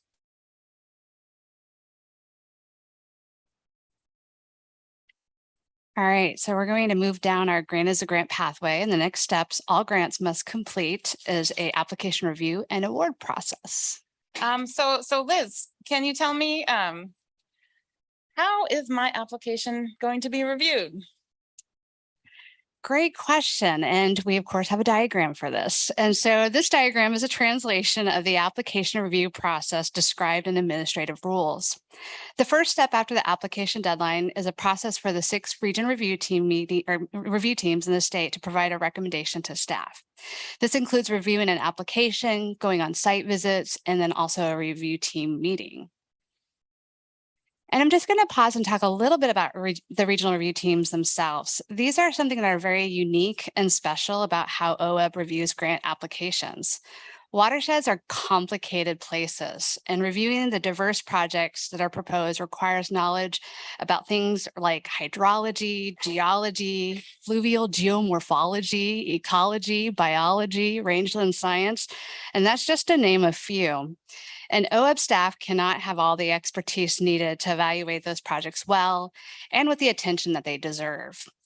So we have volunteers in each region that collectively have this knowledge to help us learn about the projects. And here you can see lists of organizations that have generously allowed their staff to join these teams and help us learn about the projects and commit significant time to our review process. The result is something that puts the Oregon Plan for Salmon and Watersheds into practice, because we have region review teams of local expertise and knowledge that are helping us learn about the projects. And they also closely reflect the board composition also. So getting back to our process, we get those applications and then we take the reviewers out onto sites. So staff and reviewers go out to those sites. And as you can see from the photos, reviewers can brave some unexpected conditions in the field. And I do want to note that there in the middle is Eric Hartstein presenting his project when he was an applicant years ago. So site visits provide an opportunity to see the projects within the context of their landscape and to hear from the applicant about their project in their own voice. This provides a different way to learn about the projects and to get clear about what's being proposed. Something else I want to just mention is watershed restoration is an evolving science, and we are writing the manual as we are investing in the projects. The review process allows opportunity to learn together about what is working and not working, and through the conversations between applicants and reviewers. And so just again, on the site visits, that's a great place to have that conversation. And then also, as we move into the review team meeting, we are continuing to have those learning conversations. So after some fun in the field, we do lock the reviewers up into a room for a day to review all those applications. And we ask them to evaluate each of the projects individually. And then they move into a ranking exercise where they prioritize all the projects that were recommended for funding in a priority order. That rank list goes to staff as a recommendation to staff. The staff facilitate these conversations, and we use visual tools like the one you see here. Here's another diagram translating the evaluation criteria. That's an administrative role for the restoration projects. And we have a diagram for each of the grant types. So we have one for the technical assistance, stakeholder engagement, and also monitoring. Reviewers use these criteria to evaluate each project individually. The criteria are used to identify the attributes indicating there's a weight of evidence that the project is likely to succeed, which you see is that sweet spot in the middle. Or they use it to identify any elements that need to be addressed. And this is what we document in our evaluations that go into the board reports each cycle. Then we ask the reviewers to rank those projects. So all the projects that were recommended, they take a look at them as a whole and they rank them in priority order. And again, we use visual aids to help guide reviewers on how to do this. And this is also out of administrative rule. And so we ask them to look at things at how well the project meets the criteria, that certainty of success comes up again, benefit to the Oregon plan, and then cost benefit of the project for the watershed benefit that we're expecting from the project. So that brings us to the middle portion of our decision path here, where the staff provides a recommendation to the board. So we write those evaluations that you see in your board book. And what that is a summary of what the reviewers learned and to provide an explanation of the project attributes that were identified that led to a certain recommendation for the project. Staff looks at the spending plan that was approved by the board to determine how much funds are available for the projects. And so we use that to figure out how many projects can we afford for each of the cycle. We also use those evaluations to help us understand the projects that have that greater likelihood of success in each of the region to help inform where we draw that funding line, so that we're making sure that the projects that are most likely to succeed in achieving watershed benefit are moving forward in the funding recommendation. This brings us to the final step where we present the recommendation to you, and you, the board, make the award. And I often surprise, maybe even shock people when I present this pathway and I say, neither the teams nor the staff have the power to award funds. We cannot do that. Only the board can award funds. So what we do is we're providing a recommendation to the board based on what we learned from the application, the site visits, and the review meeting conversation, and using, again, those criteria and rules throughout the entire process to make sure that we're consistently evaluating each of the projects. So Liz, why did my project get a do not fund recommendation? Yes, that is always the tough question. And speaking from someone that used to apply to OWEB, getting a do not fund recommendation can really feel like a major setback. And there's several reasons why a do not fund recommendation could occur. The first is there may not have been a clear idea of the project of how it will benefit watersheds. The statute that authorizes OWEB to fund grants from lottery indicates grants must implement the mission of the Oregon Plan to restore the watersheds of Oregon. Statute also indicates that any project that the board approves for funding must provide a public benefit by supporting improved water quality, native fish and wildlife habitat, or watershed and ecosystem function. So it is important for the application to clearly connect those proposed actions to the watershed benefit. Second, there may not have been a clear indicators documenting the application of the project is likely to succeed. Because the application becomes a scope of work that's attached to the grant agreement, it is important for the application to clearly describe the proposed actions. Just like a house remodel, you would want to be really clear about what would be done, where it will be done, when will it be done, what's the timeline, and how much it will cost. And so that's why it's really important that the application documents all these elements, and that can lead to a do not fund if it's not there. Finally, a project may not get funded because it fell below the funding line. So these are the projects that the review team says, yes, we see a likelihood of success, but going back to that funding line I talked about earlier, we had to draw a line when we ran out of money. And so it may have fallen below the line. And so I actually reviewed board materials dating back to 2005 to get a sense of what that's looked like over the years. And so what you're looking at here is the light green shading is adding up all the funds that were requested each biennium and applications. The dark green shading is what was available for funding during those biennium. And as Katie mentioned before, we approximately average about half of the applications. So generally we can only afford about half of those applications.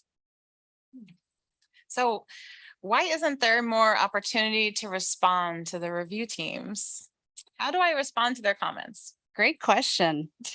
If OWEB had enough funds for every project, we could have a process that focuses on addressing review team comments, questions, and concerns. And then we could fund every project as long as it met those thresholds that I mentioned in statute earlier. However, as we can see here, we are never able to afford every dollar that's requested in open solicitation.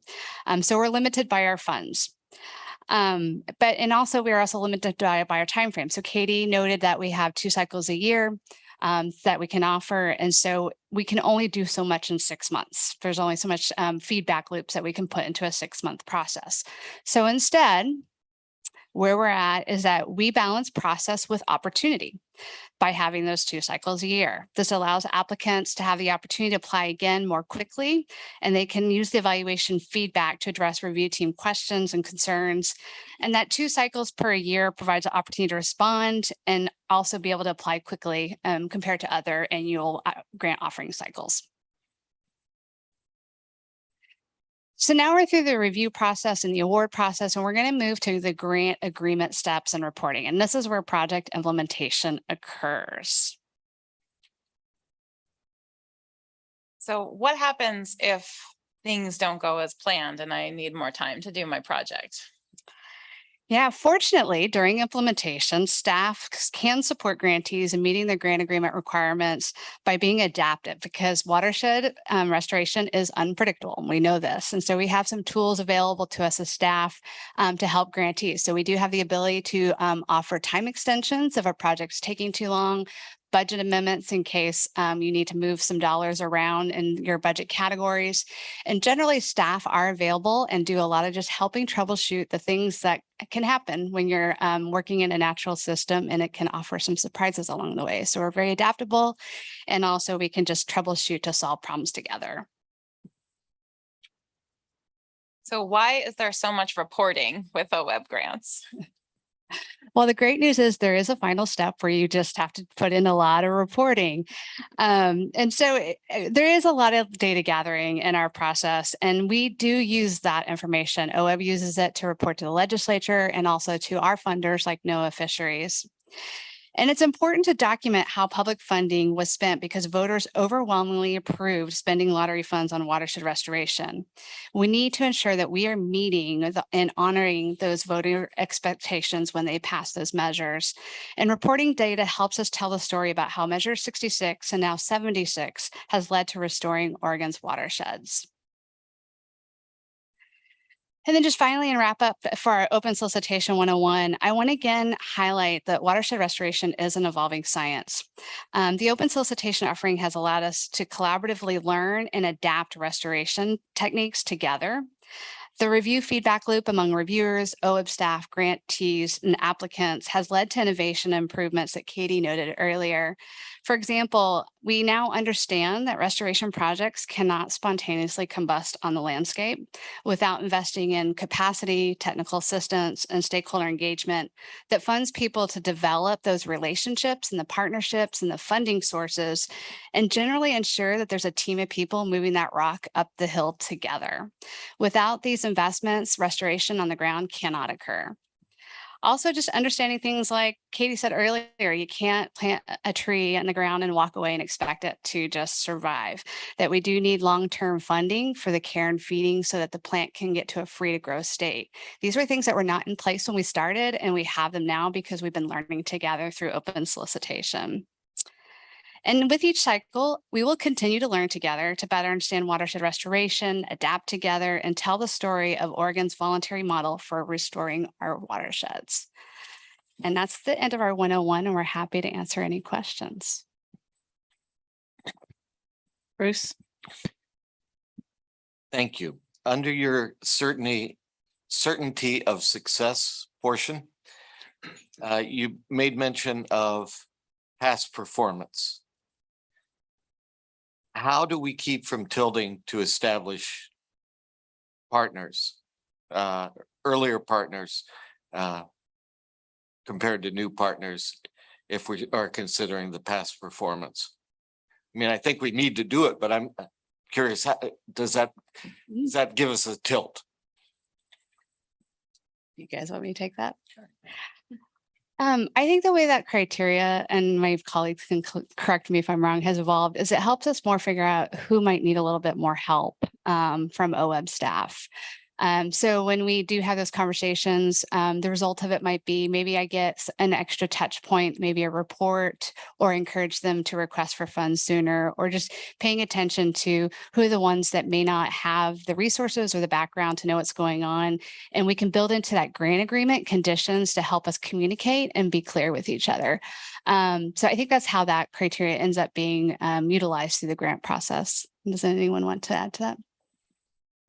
Thanks, Liz. For the record, Eric Williams. The only thing I'd add to that is that when applicants that maybe aren't as familiar with the program, the process, contact our regional program representatives, they can often put them in touch with other like state and federal agencies that could be critical partners depending on what it is they're trying to get accomplished on the ground. And so helping make those connections is part of building that increased capacity for newer applicants as well.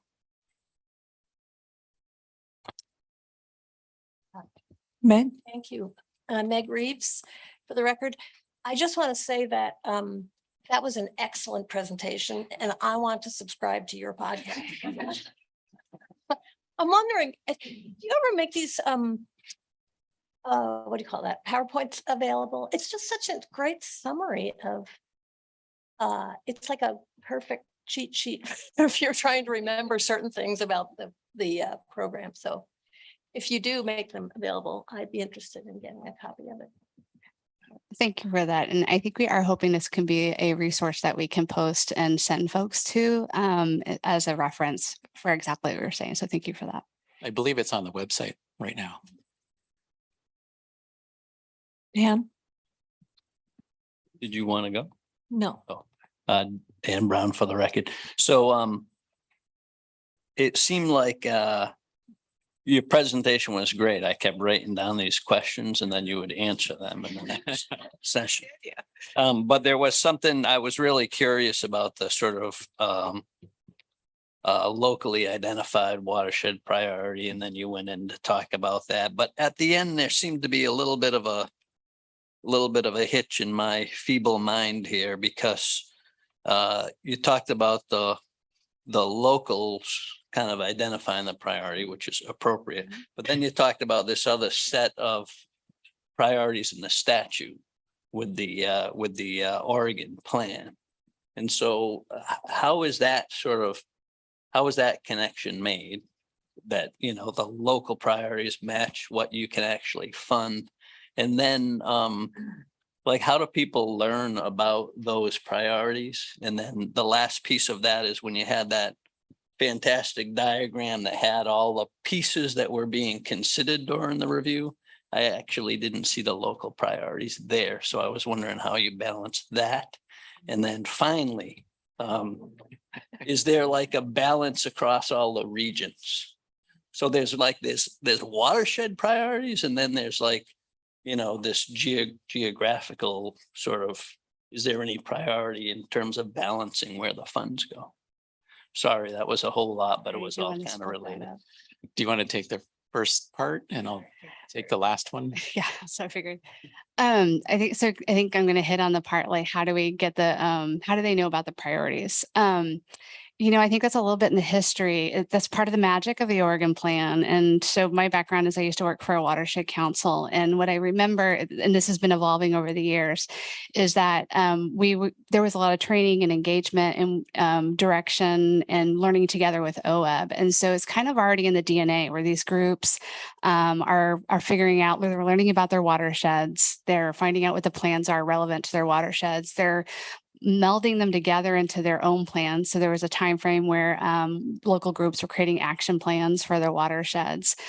So that's part of the magic of what we've been building over the years for over 20 years. So they're there. But if they contact an OWEB staff person, that's part of the early conversations that Katie was talking about. If there's someone that hasn't been in the world of watershed restoration and they want to move into it, learn about it, those are the kind of conversations that we have as OWEB staff with new applicants. So the ones that have been around for a while have that knowledge built from just the Oregon Plan process. New ones we talk about, well, here are some watershed plans you might look at. Here's some things that U.S. Fish and Wildlife have available or other local groups have available, and help guide them on what's out there in terms of planning processes that can help direct it. But the importance is that we can give them references, but we really want them to have the opportunity to take those and figure out what makes sense in their community as their own plans. And then with regard to the priorities, and do we have different priorities from region to region? We very clearly do not.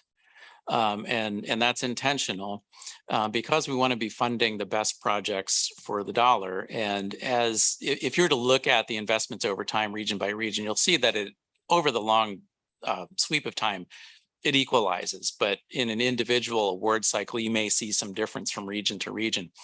This is also why we've invested in capacity for a long time, because we have capacity investments statewide for soil and water conservation districts and for watershed councils. And so there's an expectation that at least that base level of capacity is there for people to put projects together, to work with partners, to develop competitive applications. And I think the results speak for themselves that our grantees are just really doing a great job with that. I think you could say that the capacity investments are probably not large enough. I think we all acknowledge that. And so what the councils and districts are doing with an investment that's really not quite large enough, I think is pretty impressive. And you see that in the results. I think if you look at the award, your board books for the award cycles every April and October and look across the state, you'll see that you are awarding dollars for projects that are going to hit that sweet spot on the diagram that Liz showed of likelihood of success. And I think it's all the credit really is given to those organizations that are able to put those projects together, because we know it's not easy.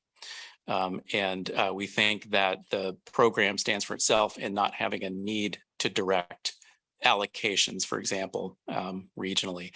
It does mean that when we present a recommendation to you, we are looking across very different project types to produce a funding line. And in doing that, we're really focusing on the content in those evaluations that I referenced earlier, the strengths, concerns, to see, are we getting the ecological gain for the dollar that we're looking for across all of our evaluation criteria. And so, yeah, it's not easy to compare a sage grouse project to an oak savanna project, but you can look at, are they hitting all of those components that Liz and Katie talked about? Are there any gaps there in the project proposal that might mean you're not going to get what you think you might get for the investment? So that's what we look at when we're coming across region to region to draw that funding line.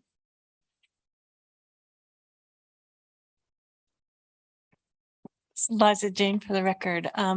Katie, you talked about when it's time to open, right, solicitation, so that it comes out.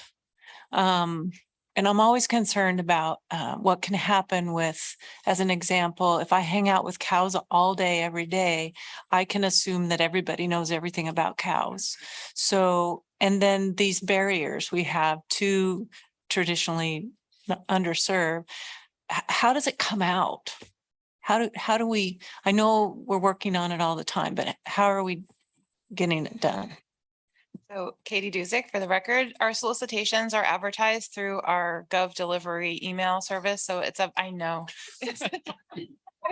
I got the sense you wouldn't be happy with that answer. Liza Jane.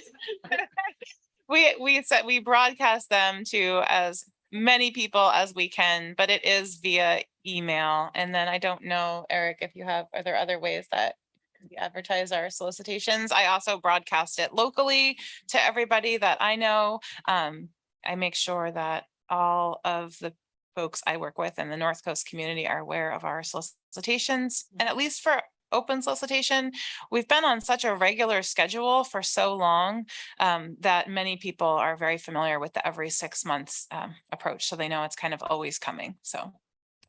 And that's my intention around cows. Like, how do you understand outside of where you live to expand that beyond technology?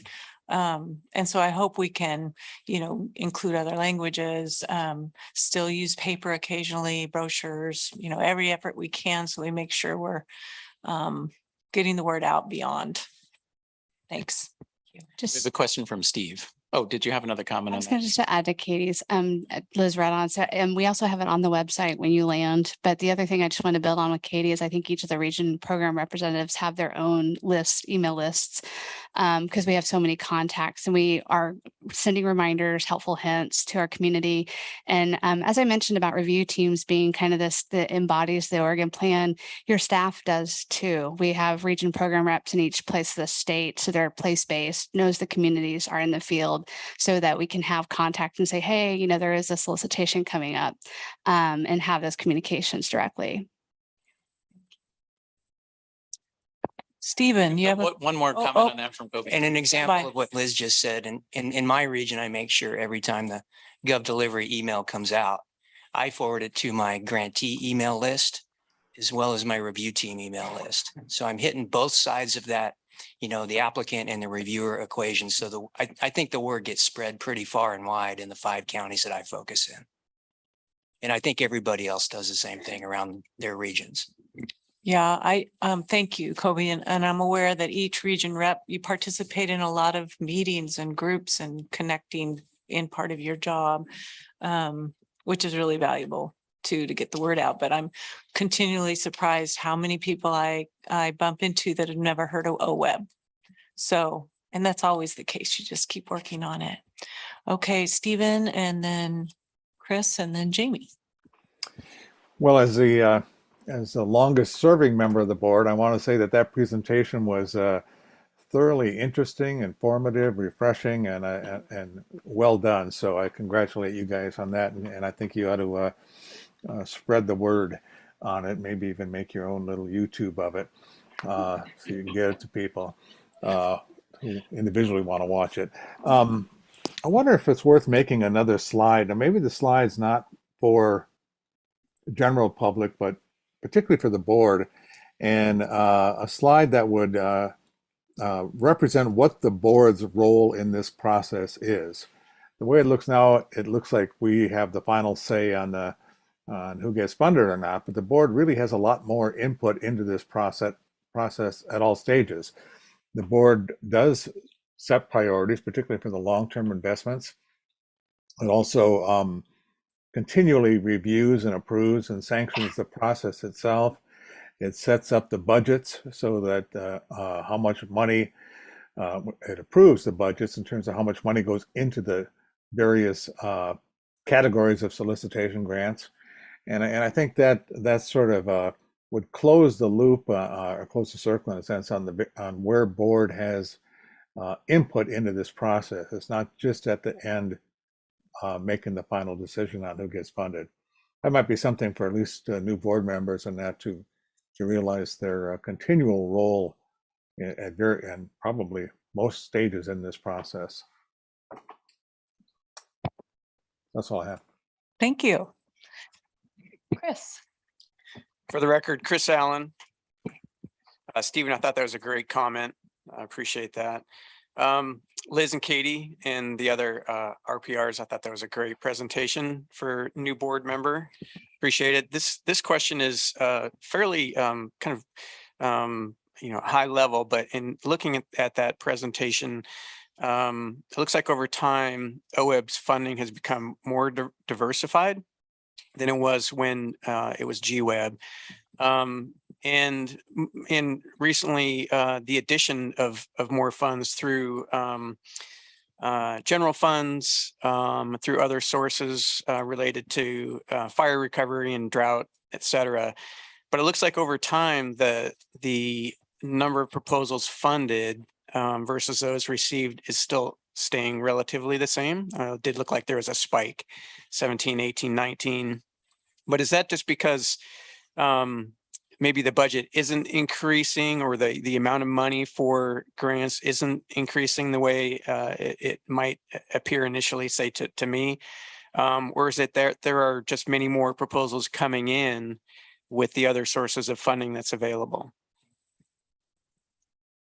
For the record, Eric Williams, thanks for that question, Chris. And we will be talking a little bit about this tomorrow during the spending plan item in terms of that kind of recent history on proportions of the spending plan and across each of these programs, open solicitation, focused investment, capacity. But what we did see is a pretty steep increase in lottery revenue in 17-19. And started to in 1921 until all the lottery machines shut down during COVID. But there clearly was a trajectory of increased funding, which allowed us to maintain a fairly consistent level of funds available in open solicitation. So even though we were increasing FIP investments, we weren't really decreasing open solicitation by that much. And so we kept that consistent. And then I think you do see some variation over time in demand in terms of what comes in the door. And you'll see today when I get into the slides for this cycle, we're quite a bit above that 50% level in terms of projects recommended versus requested. But that will fluctuate over time. It's just, to me, I think it's a mystery we're always trying to figure out, is like, what should we expect this time? Well, we don't know. We'll see what comes in. I mean, we have an idea based on consultations, but you don't really know until you get the applications in the door. Thank you. Jamie. Great presentation, and two comments related to our outreach to our non-traditional partners, which we were talking about earlier in the meeting. And Liza Jane had a great comment earlier about translation. So I'm wondering if we do release this as a video, if there could be subtitles perhaps in Spanish, or if there could be a voiceover in Spanish, that would be a good investment to help get information out. And then also, if you could speak to, or someone could speak to how we grow our list. So the Gov delivery, the expanding the list locally, but we sometimes get caught in, we've been talking about this at the committee level, how we go beyond, how we reach out to our non-traditional partners and get the information out to them if they're not part of our existing list. So could you just speak to some of the work being done on how we go beyond our existing list to make sure people have the information they need? I'll start, and feel free to jump in, RPRs, if you have something to add. But I think what you heard earlier, Jamie, is that there are a lot of avenues of informal communication that sometimes result in folks coming to the RPRs with questions. They can help get them familiar with things. We don't have a really organized approach to, for example, putting a solicitation out there to non-traditional partners beyond what was mentioned here. Something that we, as we're working through with our consultant on recommendations for specific actions, that's something we're hoping to get some direct guidance on how to do that better than we are, because we acknowledge that it's, if somebody doesn't know about something, they can't really have access to it. That's kind of a fundamental issue that we recognize we need to address. And I think when we've talked about that process, we recognize that it's complex. You can't just dive into it and understand it right away.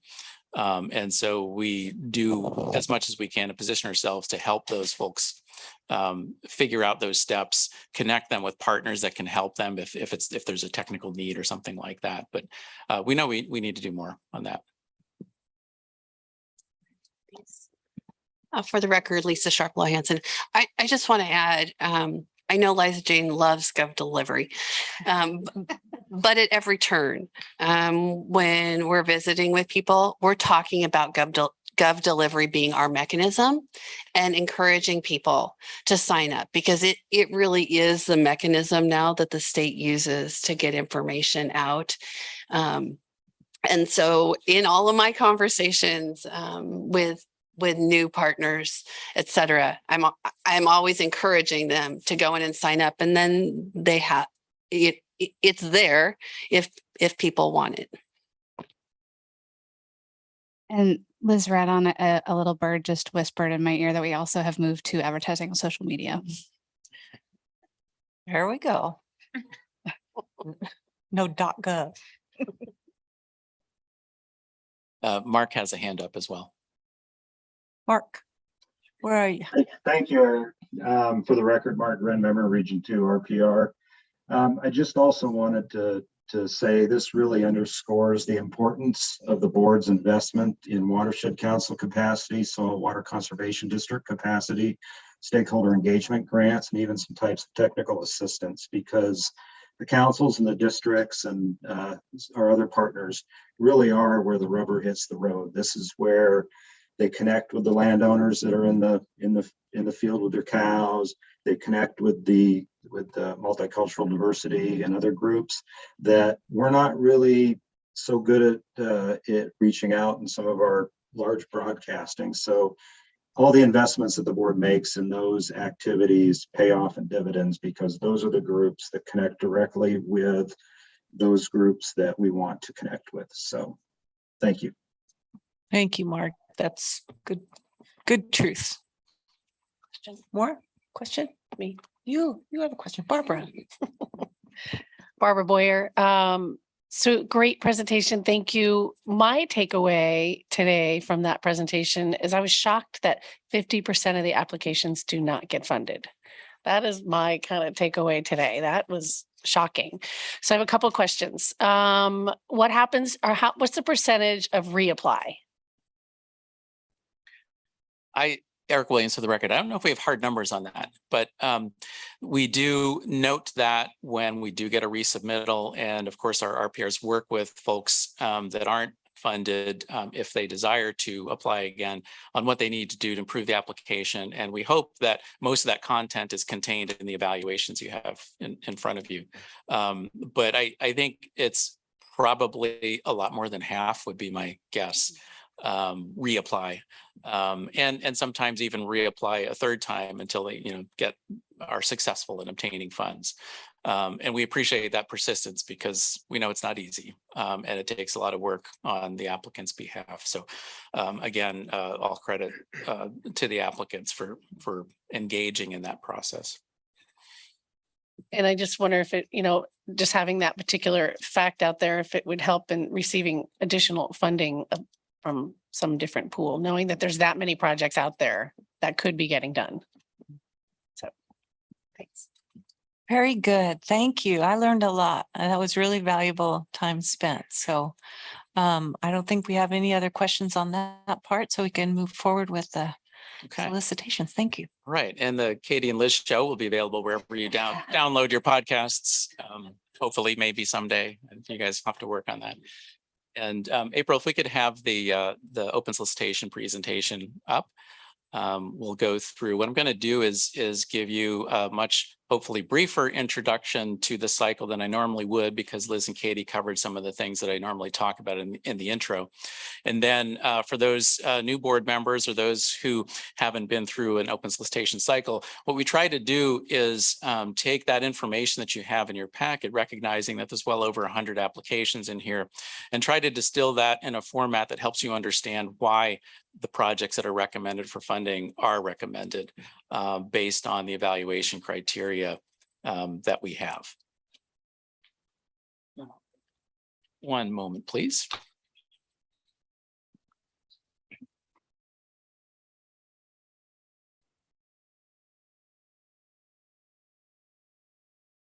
And again, I'll note that in Sue Greer's absence from Region 6, Liz will be covering the Region 6 projects.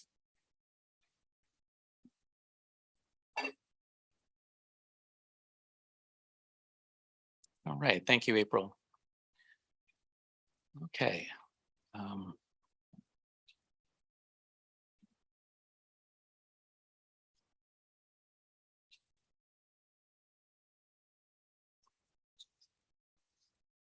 think it went too far.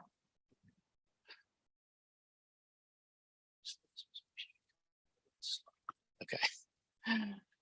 Okay, so this brief slide here just summarizes what came in, what we've been talking about, the demand for funds, and you can see broken down by the 4 application types here. And as was noted earlier, 3 of these types are offered every 6 months. The monitoring application is offered once a year.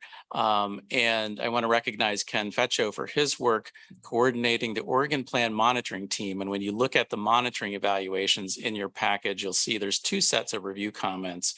We have an Oregon Plan monitoring team made up of specialists in monitoring, technical experts in monitoring that really focus on the technical side of our evaluation criteria. Things like, is the monitoring question they're trying to answer clearly articulated, and are the methods they're using going to answer that question? Do they have a sampling and analysis plan? How are they storing their data, and how is that data going to be accessible? Things like that.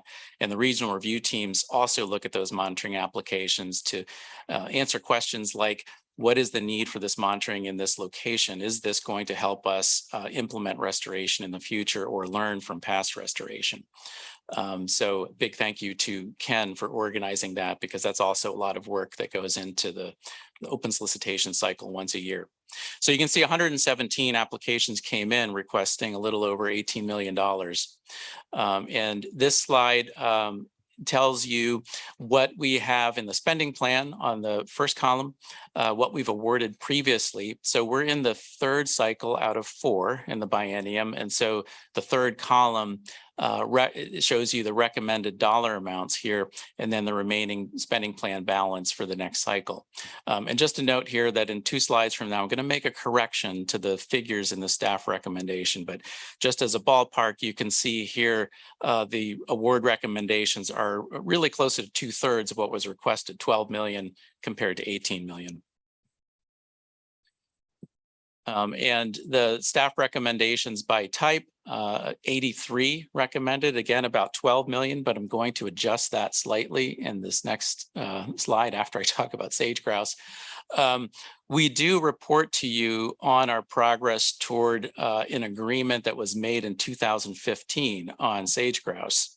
And some of you may recall that the U.S. Fish and Wildlife Service was looking at sage grouse populations, pondering whether or not to list the species under the Endangered Species Act.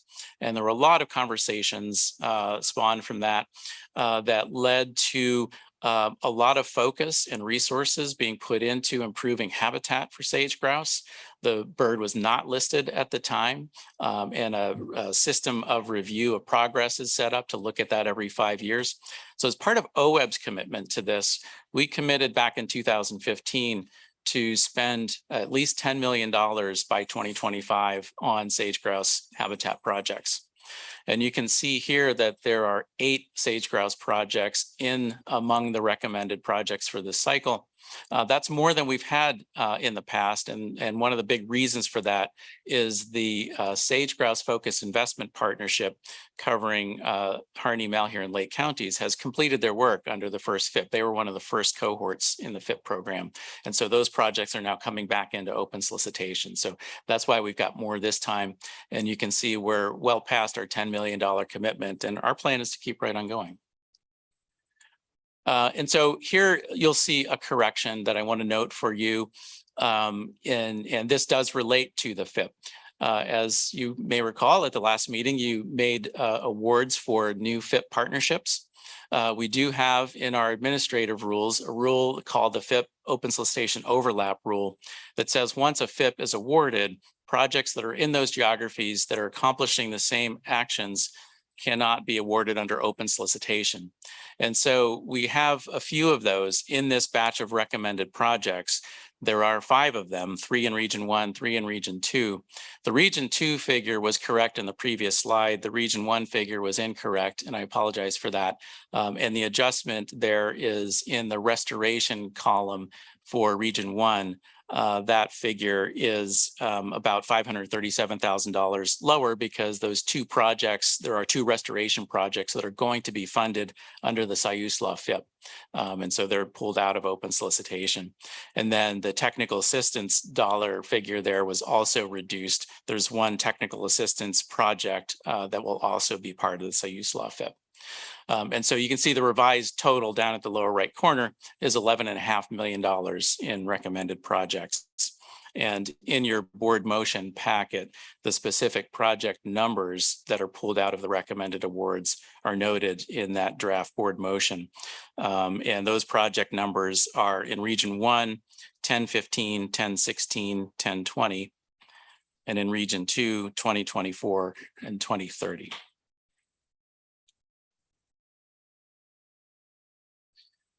And this just gives you a distribution, graphic representation, distribution of the applications and recommended projects that came in.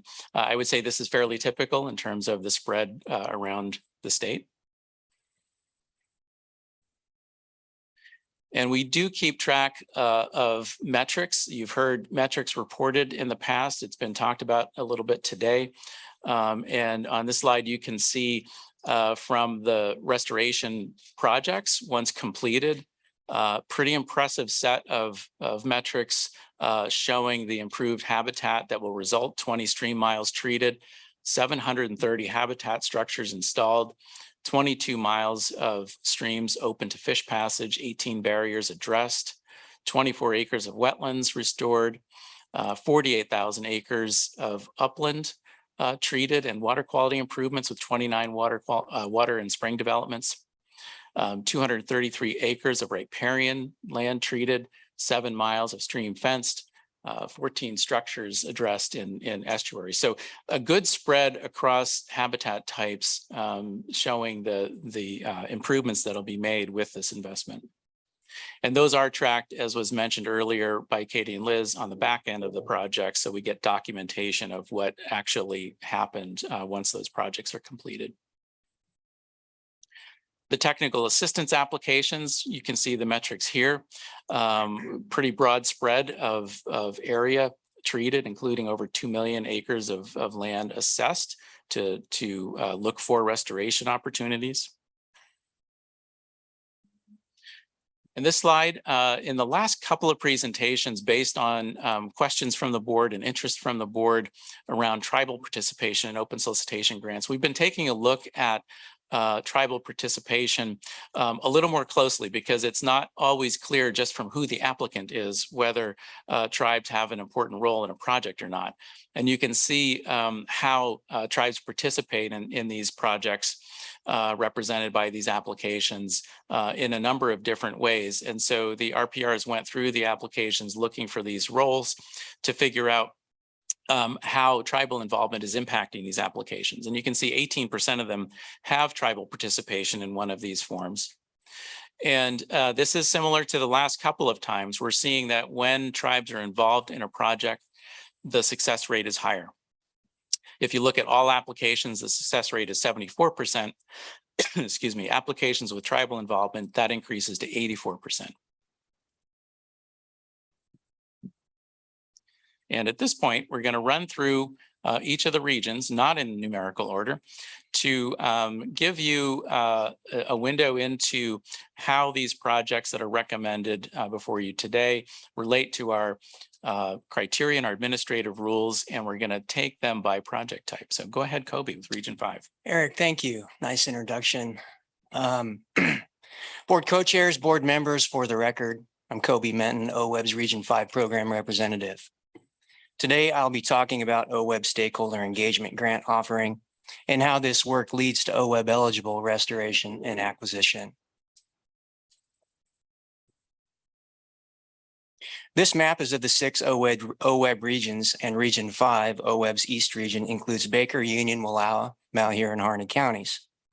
3 stakeholder engagement applications were submitted to OWEB in the spring of 2022. 1 project in Wallowa County, 1 in Baker County, and 1 in southern Malheur County.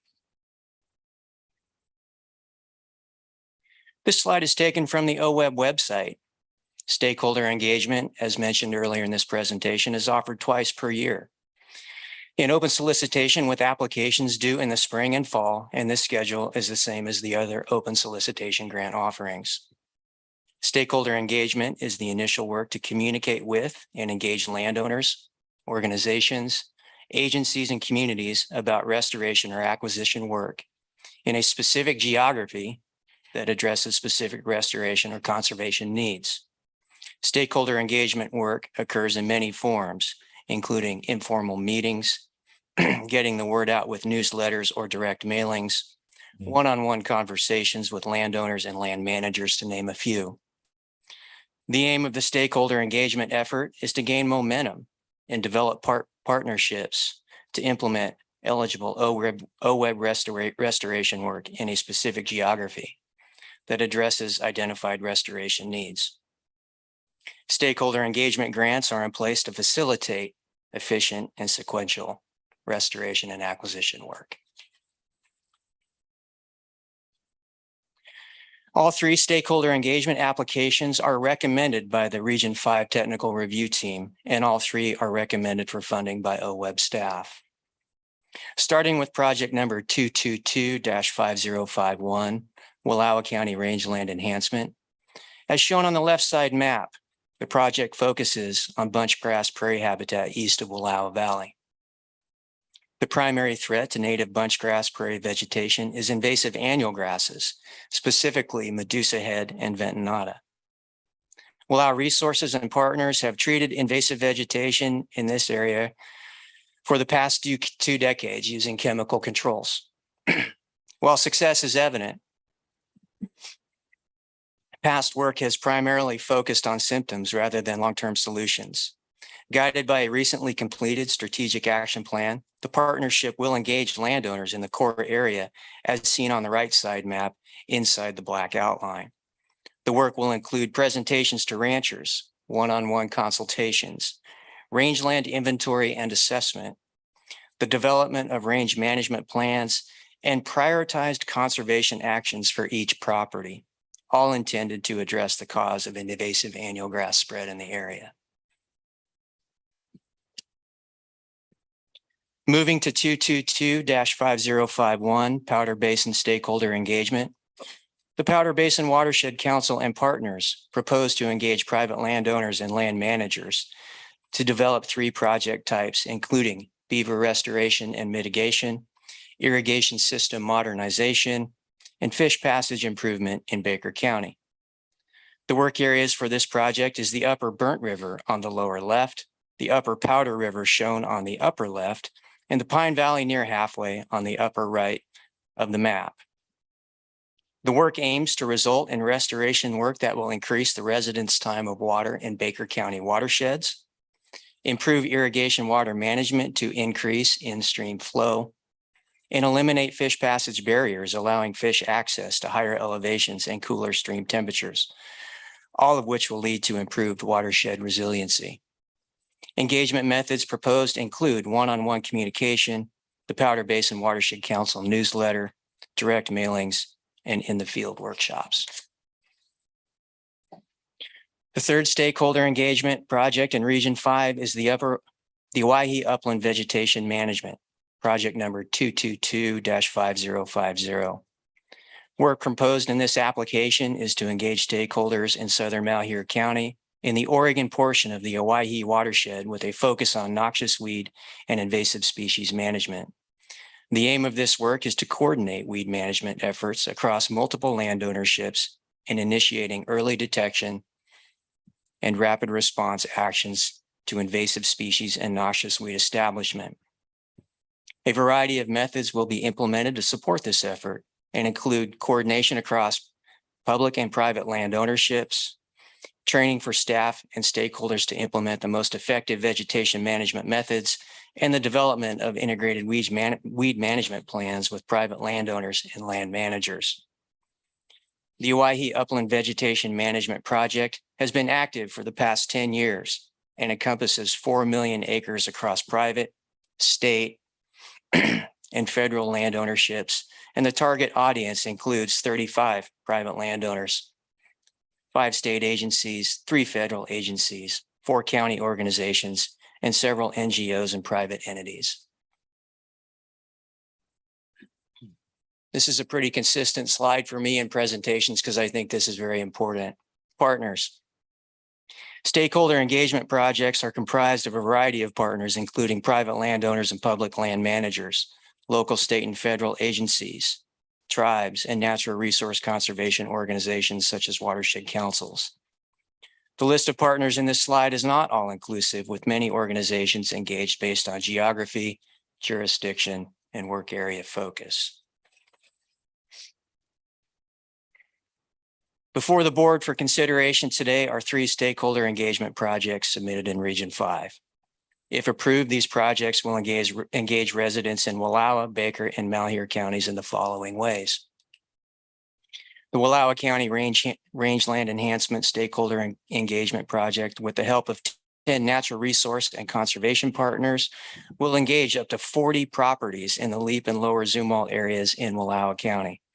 The work will lead to ranch planning and conservation actions to address invasive annual grasses. The Powder Basin Stakeholder Engagement Project will engage landowners in 3 geographies in Baker County to promote, develop, and plan beaver restoration and mitigation, fish passage, and irrigation water management, all intended to increase watershed resiliency. The Owyhee Upland Vegetation Management Project will continue a 10-year effort to control invasive vegetation in the upper Owyhee River watershed, which will improve sage steppe habitat, upland watershed health, and water quality. Thank you for listening, and now I'll turn this presentation over to Liz. Thanks, Kobe. For the record, Liz Redon, and I'm the Regional Program Representative for the Willamette Basin. And I will be talking about the technical assistance recommendation for the Willamette Valley. But first, I just want to echo a little bit from our 101 presentation earlier about the importance of the technical assistance offering. Grantees regularly tell us how important it is to invest in technical assistance because so few funders will actually fund this. They tend to want to fund the actual implementation on the ground. And so we're unique and rare in that we offer this type of funding. And just expanding on my house remodel example earlier, you cannot build a house without some survey work and some design in front of you. And just the same is true about restoration. You need to collect some data, do some survey work, do some engineering work, make sure that that restoration can be successful when it's implemented on the ground. And here's those evaluation criteria that are in the administrative rule. This is for the technical assistance. We also use these diagrams for the applicants. So we put them in front of the reviewers, like I said earlier, to help review the applications. But I also wanted to note that we share these with the applicants, and this helps us speak the same language. By sharing the same information, applicants can know what kind of information needs to go into their applications and make sure that they're providing the information that the reviewers need to evaluate those projects. And some of the attributes we're looking for to evaluate technical assistance include things like, what is the need for the technical assistance? Is there a clear need written in the application? Is the technical assistance addressing limiting factors in some watershed plan? Are they using qualified experts to implement the project, engaging the right stakeholders? And then also the cost effectiveness. Are the costs that are in the budget, do they align with the activities that are proposed? And over the next few slides, I'm going to take us on a quick tour of the Willamette projects and just highlight some of those attributes I mentioned earlier. That's all about identifying those attributes that provide that weight of evidence that a project is likely to succeed and get recommended for funding.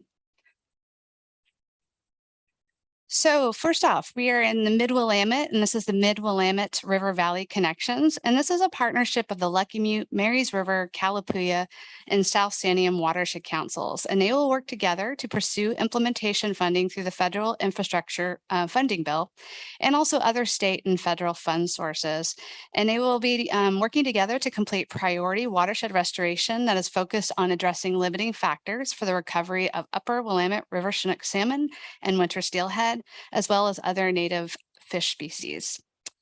During the review, strengths across all evaluation criteria were identified. The project addresses a clear need. There's a technically sound approach described. The partners have a history and capacity of working together to achieve the project goals and objectives, and the costs are reasonable for the proposed project. Reviewers noted the project is a novel approach for scaling up technical capacity to prepare for the incoming influx of federal funds, and is expected to become available for restoration projects in the near future. The next one is a project to design an underpass for northern red-legged frogs to cross Highway 30 to access wetland breeding habitat. And the origin story of this project is a great example of how community can work together to learn about a species of concern and take action for its survival. A community started to observe frogs periodically moving among their streets and getting killed on the roads as they migrate between breeding and upland habitats. So a group of more than 100 volunteers came together to form a frog shuttle. Teams are organized for each night of the week that stand on call from December to April. Then they go out on nights when the weather looks conducive to migration, and they pick up those frogs and they transport them across Highway 30 to designated sites, wetland sites, so they can breed. And then they do it all over again when the frogs are moving back up to their upland sites. And as you can imagine, this is not quite sustainable for these frog populations in the future.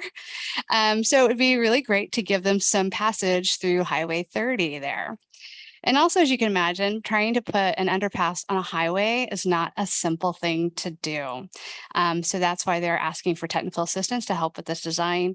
The technical assistance project will result in designs that will reconnect a migration corridor necessary to sustain these populations of a priority species identified in the Oregon Conservation Strategy. All right, moving to the Long Tom watershed, we have a project to develop designs to restore ecological and fluvial processes that create and maintain habitat for important native fish and wildlife species and rare plant communities. During the project review, it was noted that the project has a high level of complexity, along with a high potential for resulting in restoration with significant habitat benefits to fish and wildlife and also plant communities. The application describes a clear need for the proposed technical assistance and a technically sound approach for collecting data and analyzing some design alternatives. The applicant is also engaging qualified experts to complete the work and building appropriate partners for the project to be implemented. And then finally, we're in the South Santiam, another complex site. And looking at these photos, you can probably see that you don't really want to start putting large wood structures in a stream without understanding why there's significant erosion here. So the technical assistance will be taking a look at the site, better understand the drivers in the system, and coming up with some alternatives to consider for restoration. During the review, the team noted that the project is located on a highly impacted reach of Crabtree Creek, and appropriate technical and engineering approaches, including hydraulic and geomorphic analysis, will be used to better understand site conditions and determine restoration alternatives that will provide the greatest benefit to Endangered Species Act listed fish. And just in wrapping up the Willamette, I wanted to just go back to why technical assistance matters. And I went back to read the Oregon Plan and Statute for inspiration. So yes, I did read statute for inspiration. And what I found is a couple of sections in the principles of the Oregon Plan, and I apologize for the wordiness, but I did highlight in red the Cliff Note versions of this pieces to pay attention to. And so first, what we see here is cooperative partnerships improve opportunities to achieve restoration for the state's watersheds. The second piece there, what I read in that one is that we need to assess the conditions in each watershed to understand the existing quality and identify what is leading to the decline of habitats, water quality, and populations of fish and wildlife species, so we can develop technically sound plans and restoration objectives. These are really big tasks, and they require investing in people to form and maintain those partnerships, to collect data, to collaboratively assemble those plans, and to design projects that address the root causes of what's impacting Oregon watersheds. And so I just want to end with a thank you to the board for always having technical assistance in the spending plan since, was it 2001? That was bold and innovative and has really done a lot for restoration in Oregon, and also just always trying to add to that line item when you can. I think that's very much appreciated, so thank you. Thank you. Is this a good time to break for lunch? We have. One more? We can break now if you'd prefer. We have 4 more to go. Yeah, so I think what I was thinking, Eric, was we do not have public comment when we come back from lunch. So we have a pretty good piece of time right there, but only if it works for you. Yeah, I think that works fine. Liza Jane will plan to tackle the next 4 when we get back and then answer questions. Okay, perfect. So let's break till 1:30. Yeah. Thank you. Great presentations. Thank you very much.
minutes.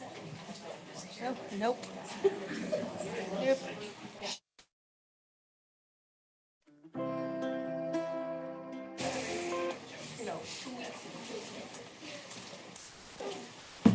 Okay, let's roll. We've got our great staff crew in front of us to continue with regional presentations. Please.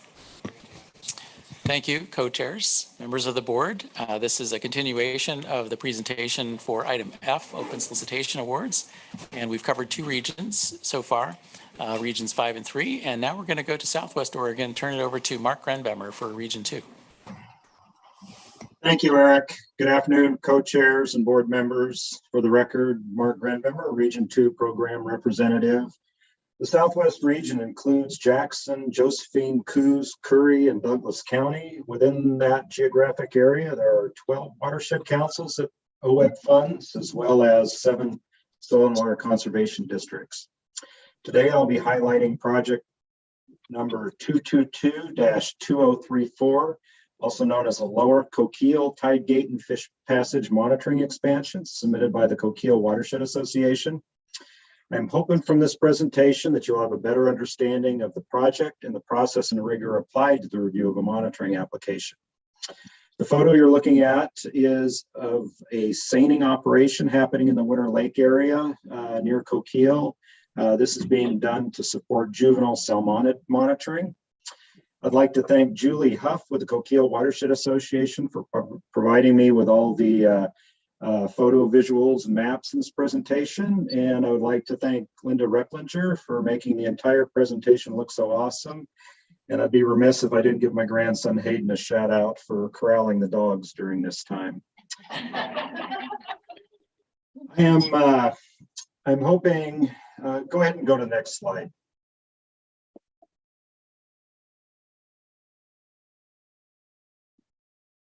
Thank you. The photo you're looking at is part of the tidal wetland areas in the flooded agricultural fields in the lower Coquille River. This typically occurs during winter months, and hence the name Winter Lake.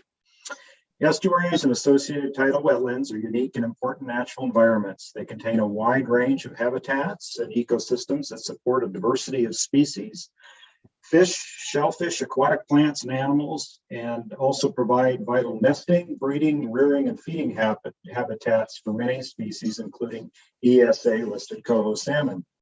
Additionally, these areas are of great cultural importance to Native peoples.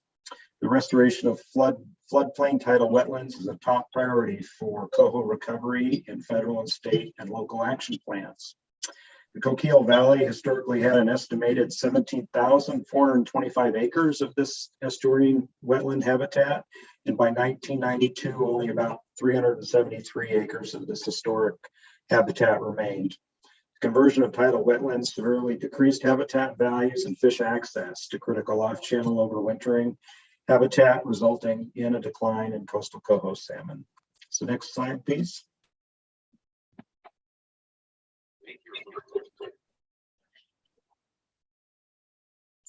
All right. What you're looking at is a map depicting a snapshot of restoration actions associated with tide gate habitat restoration completed in the lower Coquille River.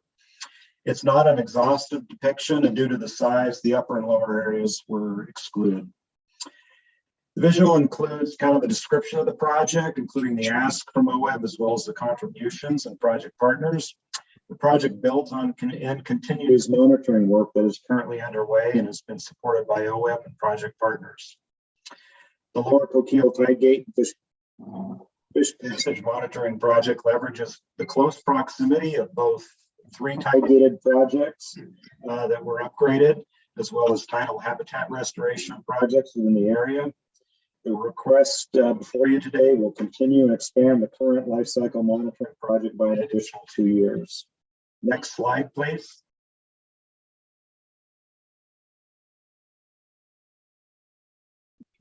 Okay, let's dive into project specifics.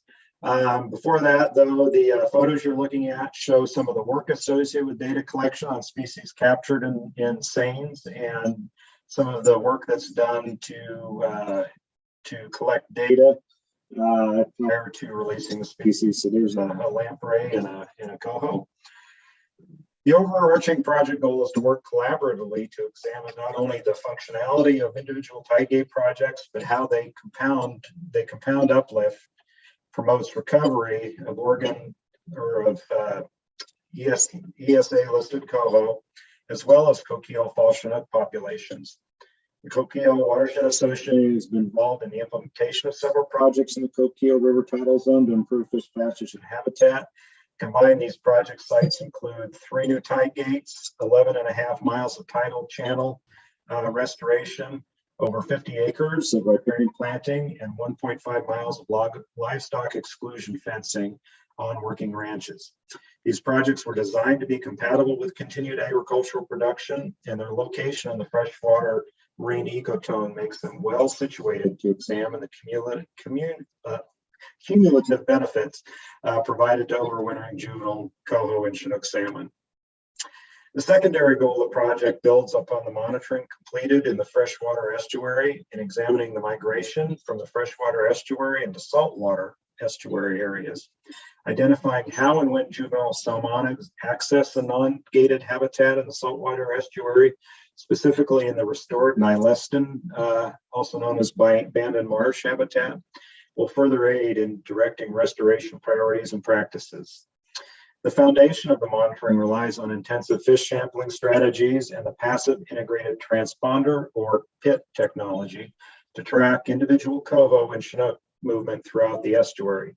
Specifically, this funding will extend the current monitoring project and includes 2 years of water quality sampling, fish sampling, and PIT tagging.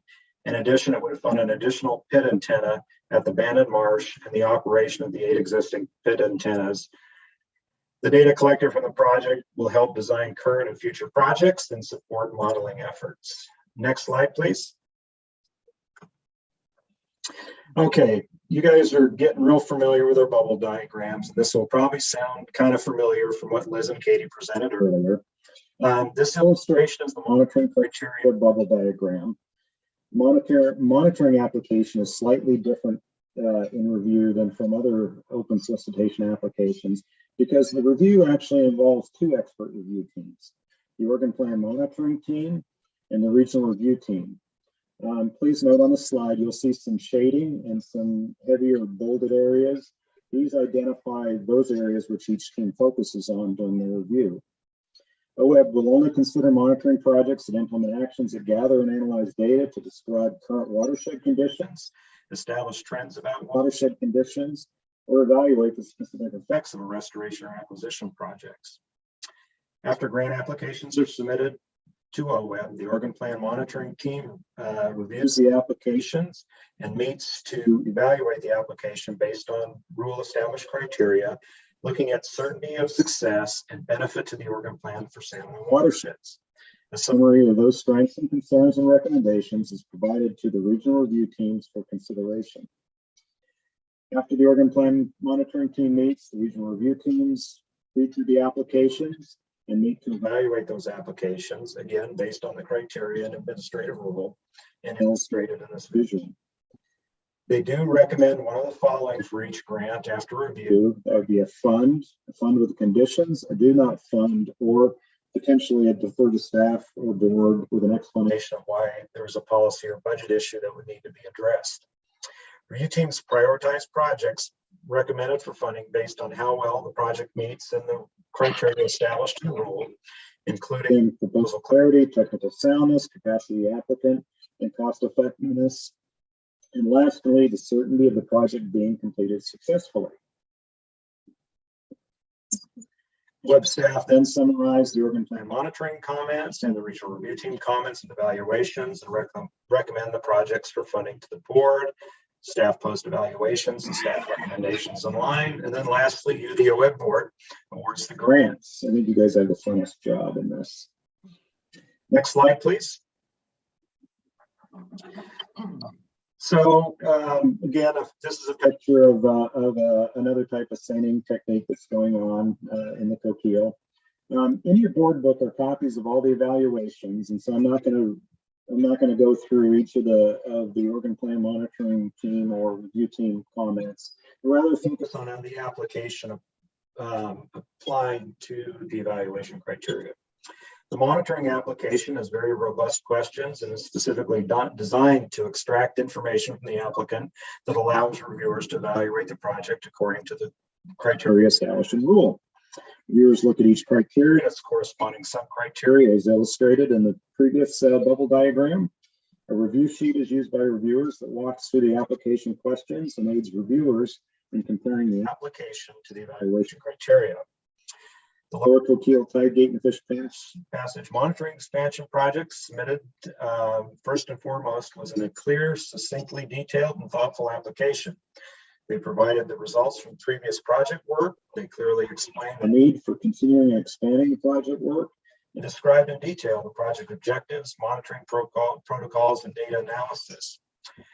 What success would look like was clearly articulated, and a strong array of partners were involved in all aspects of the work.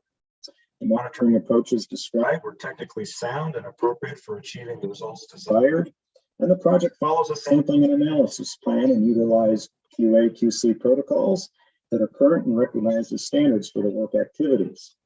Is the application perfect? No. And with any project with multi-components and objectives, it can be hard to read the project story and provide all the details for each aspect in a meaningful way. And many times with many multi-component projects, there can be some confusion over the information or information overload to reviewers. This project did leave some details out on some minor aspects of the work, and in an otherwise information-rich application, these sometimes do stick out to reviewers, but do not necessarily diminish the confidence the review team has in the applicant's ability to implement a successful project. One important tool the review provides is feedback that the applicant can use to improve future applications and consider in the project as they move towards implementation. The two review teams applied the criteria to the review and evaluation of the project and arrived at a funding recommendation and prioritization decision. The review showed the project landed in the sweet spot identified in the criteria bubble, and the teams had no problem recommending the project for funding and ranking it number 1. So next slide, please. So robust effectiveness monitoring and research is a noteworthy component of implementation project work. The Coquille has a seasoned monitoring program established to gauge the effectiveness of tidegate replacements on fish and water quality, which is expanding our current understanding of coho movement in the floodplains and the effectiveness of new tidegate technology. As the review team noted, scientifically based monitoring data is limited for tidegate restoration. The proposed data collection is needed and timely to determine the effectiveness of tidegate replacements and habitat improvement activities. I hope this leaves you with a better understanding of the review of a monitoring project, and thank you for your attention. And this time we'll pass it on to the next portion of the presentation.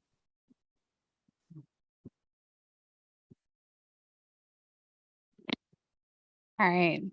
Good afternoon. Liz Redon, a regional program representative for the Willamette Basin, but I am actually filling in for Sue this time. So Sue Greer, the Region 6 Mid-Columbia regional program representative, and I will be presenting her slides. And she actually provided an example of a project that was previously recommended as a do not fund, aka DNF, that you see up there on the slide. And through the iterative nature of open solicitations review process is now recommended for funding for award today. So as an applicant, you may first think, how possibly could a DNF be a positive opportunity? I've spent so much time working on the application, and now I must wait to resubmit the grant in 3 months when the online application reopens for the next cycle. And oh, there we go. While a do not fund recommendation is certainly a disappointment, it is not always an endpoint for a project. Because the open solicitation process provides the 2 cycles a year, as we mentioned earlier, and it also provides a comprehensive evaluation that notes the project's strengths and concerns. The process is really a powerful feedback loop. This feedback loop provides opportunity for applicants to respond to review team questions and concerns and address issues the review team identified that could interrupt successful project implementation or watershed restoration outcomes. We all want to see successful implementation of projects, and open solicitation review process can help identify when a project may not be ready for implementation or may need some different design considerations to avoid any potential impacts to a site. So next slide, please. I'm not sure that the remote's working. Thank you. Applicants are the ones that are responsible for implementing the project, and trying to manage a project that is not ready is truly a nightmare. There are all sorts of potential causes that could interrupt a project implementation that are also indicators that the project may not have been ready for implementation. For example, the permit pathway may not be clearly identified, and the applicant could learn that they need to complete a cultural resource survey that requires additional costs that were not included in their application budget. Designs may not be completed enough to assess alternatives or potential impacts to adjacent properties, or to accurately estimate the project cost, which can result in there not being enough funds to implement the project. And also things like plans for site access may not be adequately identified and established, and can lead to finding out later that the project may not be feasible for implementation. If the application does not clearly describe plans for how these project details were considered and addressed, it can be an indication that the project is not ready and the likelihood of success decreases. And you could end up with staged materials, as you see here, with weeds growing over them, waiting for the project to be ready for implementation. Next slide, please. And here's our bubble diagrams again. OWEB relies on those region review teams to expertise to help us learn about the projects and evaluate the applications. And they use these review criteria that are administrative rule. And just like we are flashing them in front of you over and over and over, we do the same with our region review teams. And that helps us, again, make sure that we're having a consistent review of those applications across all the applications. Next slide, please. As described earlier, the OWEB staff facilitates the region review teams to create a recommendation to the board. Consistently using evaluation criteria through the process and then prioritizing applications for funding ensures projects with the highest ecological value will be implemented. It also creates accountability to ensure funds are allocated to projects that are in the right place and at the right time. OWEB rarely has enough money to fund all applications that are submitted. If money gets tied up in a project that goes on hold because there's some issue involved that interrupts implementation, it could prevent us being able to fund projects that are recommended in the same cycle or even in future cycles. So we could miss an opportunity to fund a project with a higher likelihood of timely success. And that's why it's really important to work through the process that's displayed in front of you. Next slide, please. The project Sue chose to showcase is a complex floodplain reconnection and channel development submitted by the Confederated Tribes of the Umatilla Indian Reservation. Initially, when this project was submitted during the 2021 fall open solicitation cycle, the project demonstrated strengths within several of the review criteria. However, there were a number of technical soundness concerns because the application lacked design details needed to understand the proposed restoration and to identify those attributes that were indicating the project could successfully be implemented on the proposed timeframe and also within the proposed budget. It was unclear if the design approach could accomplish the restoration goals without the designs to review during the review cycle. Even though the application documented that BPA and NOAA engineers had taken a look at the design, the application did not include the design information needed for the review team to understand what was being proposed for restoration. Next slide, please. The project application was resubmitted and the concerns noted in the prior evaluation were clearly addressed. This phase one of a large multi-phased landscape scale project along Birch Creek and the Umatilla River near Pendleton ranked 3 of 8 in the projects recommended this cycle in Region 6. The application narrative provided critical detail that presented a picture of a complex, highly valuable restoration project on a priority stream for steelhead, as well as other aquatic species in Umatilla County. Especially useful were the design comments that were provided from NOAA and BPA on various stages of the design, which also addressed many of the same questions that came up during the OWEB Region Review Team review. The applicant also provided links to the entire design set, which was useful and easy for the review team to access the design and better understand the overall project. Next slide, please. This first phase of a large landscape scale floodplain and habitat restoration project will impact a large reach of the Umatilla River, the confluence of Birch Creek, and several upstream miles of Birch Creek.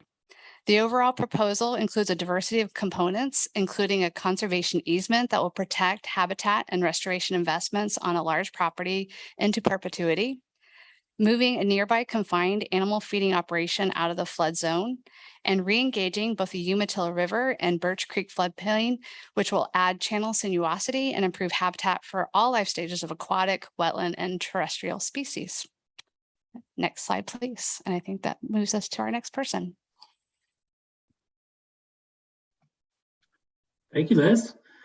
Good afternoon, members of the board. My name is Greg Cianella, and I represent the Central Oregon region, Region 4.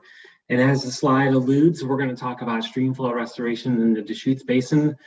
This is a pretty common fixture project type that we receive over many years. And so before we dive deep, let's go ahead and take a quick flyover of the region, shall we?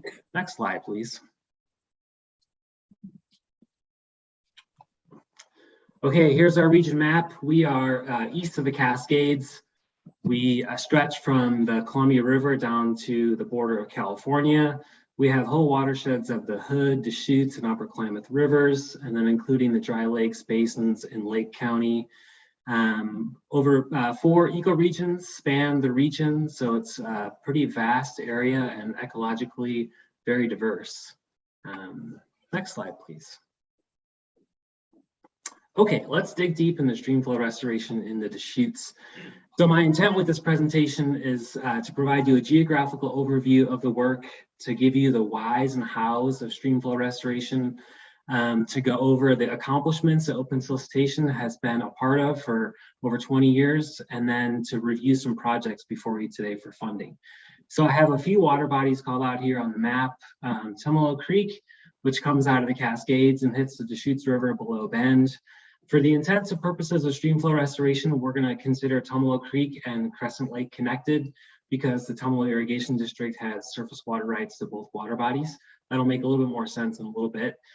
So the Upper Deschutes River is characterized as Wickiup Reservoir down to the city of Bend, and the Middle Deschutes River is characterized by the city of Bend down to Lake Billy Chinook. And when I say city of Bend, I mean the North Canal Dam, which is the last point of diversion on the river within the city limits.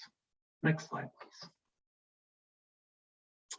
Okay, so why do we need to do this work? Well, the basin is out of balance.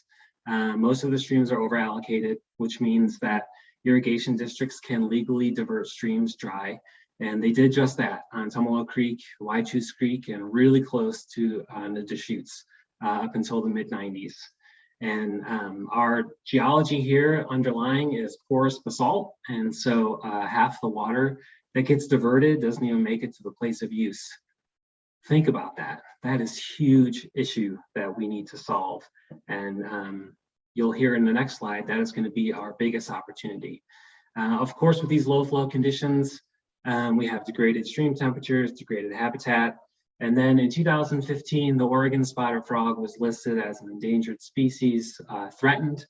And while these projects and programs were happening prior to 2015, the listing of the frog certainly exacerbated the need to do stream flow restoration a lot quicker than it was happening. So it really put the rubber on the road, if you will, to really get this work done. Next slide, please. So I think it's important to understand how the Deschutes River is managed. This will kind of help provide some context and clarity on how we move forward. So I have 2 graphs here. On the left side is winter, and on the right side is summer. So this could be also viewed as the irrigated season versus the non-irrigated season. So in the wintertime, which is about now to about mid-March, Wickiup Reservoir is in the flow. It's filling up. And so during that time, only a limited amount of water is released out of Wickiup for the Upper Deschutes River channel. I think it's about 105 CFS now. Up until a couple years ago, it was only 25 CFS. So big ecological issues there. And then on the right side, the summer regime, it's the complete opposite. The spigot has been turned on at Wickiup Reservoir. Up to 1,800 CFS flows down the channel, gets diverted in Bend, and then the middle Deschutes is stressed for low flow conditions. So you have a river here that's kind of operating opposite of what its natural flow conditions would be. Next slide, please. So here's some pictures to kind of help illustrate the ecological issue that has occurred. So that up to 1,800 CFS flow in the summertime has over widened the channel. It has created a very homogeneous channel form, lack of in-stream structure, complexity, and in the wintertime, you can see that it's a mud flat, essentially. And so what has really risen this is the listing of the Oregon spotted frog. So the Oregon spotted frog critical habitat is the entire upper Deschutes River basin, including the river that you see here in the picture. And so the species breeds in the wintertime. That's like February and March, and they require wetted wetlands to breed, to lay their egg masses. And so you can see in the picture on the left-hand side, those wetlands are high and dry. That paints a pretty sour outlook for the frog. And so something needs to change. And so how do we restore balance in this river? Essentially what we need to do. Next slide, please.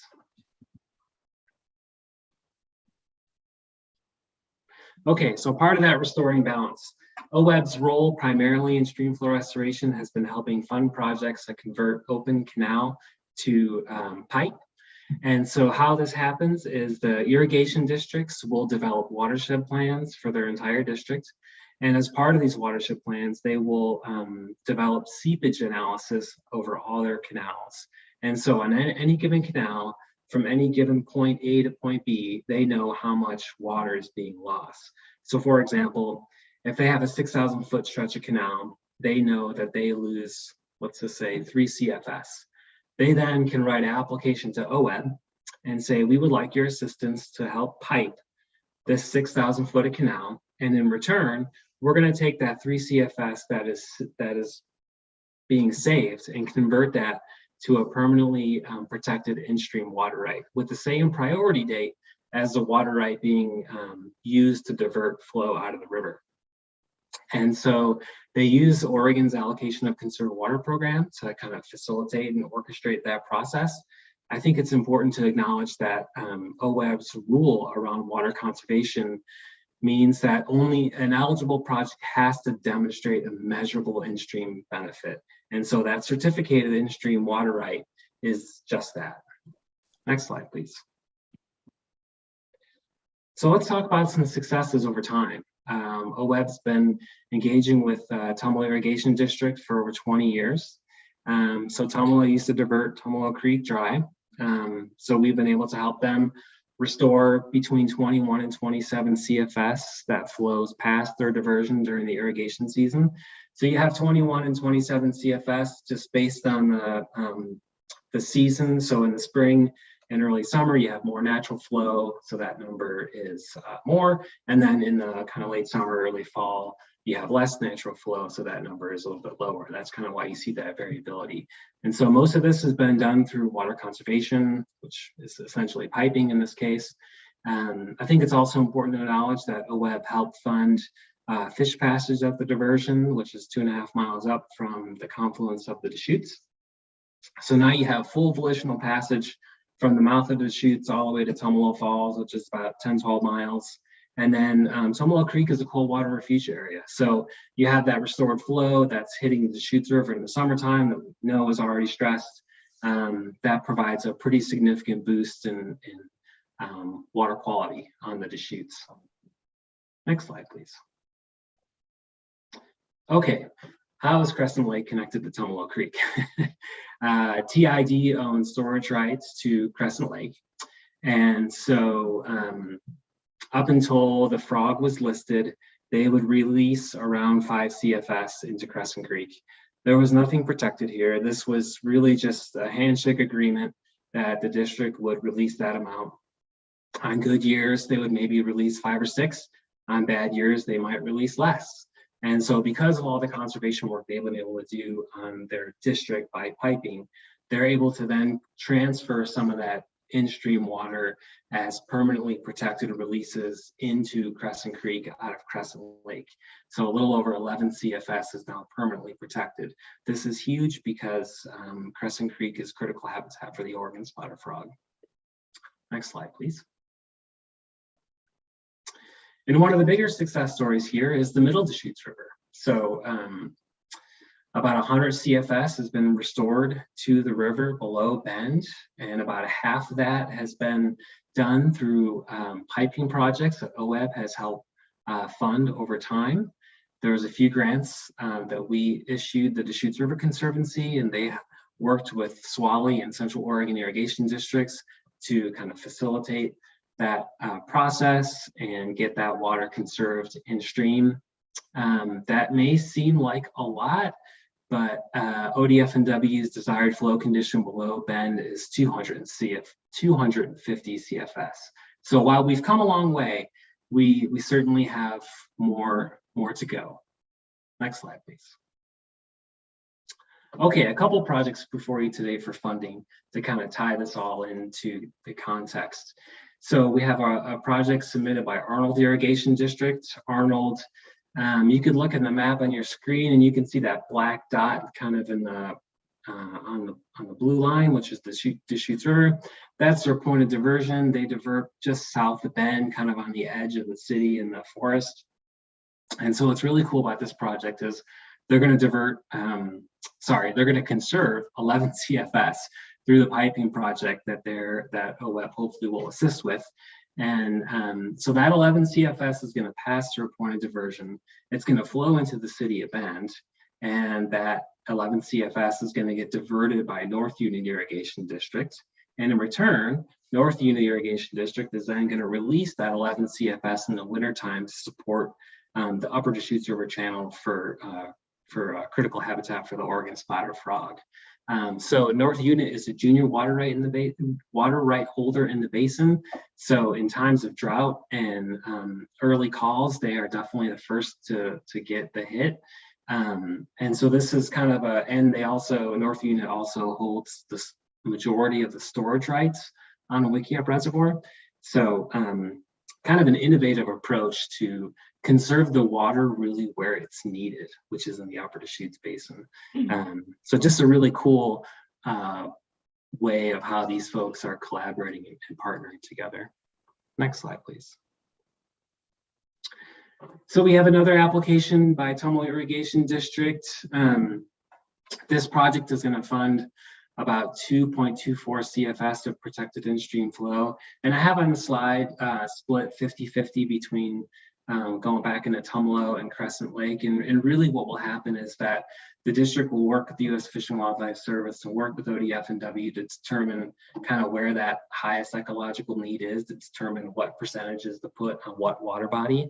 But for the intents and purposes of the slide, it felt a little more natural just to put 50-50 split. And so I threw some pictures up here. This is a project that OWEB funded about 4 years ago, and these are some completion photos that were sent to me, and just to kind of help walk you through what a piping project looks like on the ground, from kind of digging out the channel and putting in the pipe and then burying the pipe. What sounds like a very simple process is actually pretty meticulous and pretty challenging to pull off. Next slide, please. So I'd be remiss to end this presentation to not acknowledge all the partners that help facilitate these projects. And so NRCS is huge.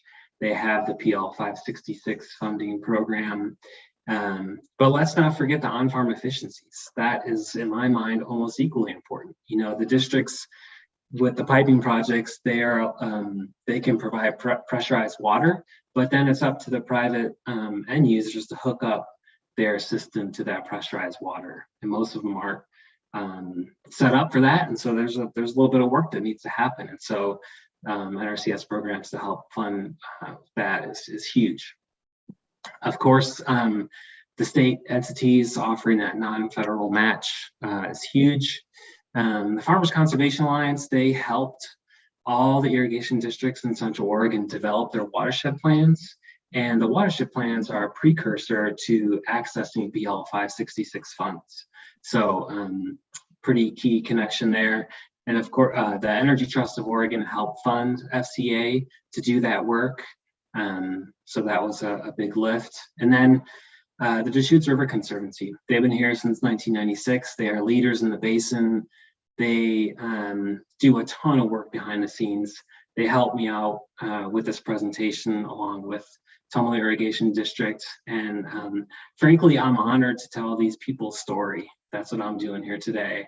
It's pretty impressive to see what they have done and what they're setting out to do in the future, because a lot more work needs to happen. It's pretty exciting. So stay tuned. Thank you so much. And I think I'm going to pass it over to Katie. Oh, thank you, Greg. I'm Katie Duzick, the Region 1 Program Representative. So I am finishing our presentation and bringing us back home here to the North Coast, which is kind of appropriate. This is going to be a very different topic from Greg's. I'm going to be talking about restoring estuary on conservation properties and how OWEB's open solicitation program plays a significant role into helping meet stewardship goals. This beautiful aerial is the Bots Marsh. That's just north of us in the Lower Nehalem estuary. This is an OWEB funded acquisition. This isn't one of the projects I'm talking about, but this is where we're trying to get to. So I thought it made for a beautiful cover imagery. So next slide, please. I'm going to be telling the story of these 4 properties, which are all OWEB funded or partly OWEB funded acquisitions in Region 1. These properties all have one thing in common. They were purchased in part with OWEB funds with the goal of restoring their tidal hydrology to some degree, which is a pretty long-term and complicated process depending on the site.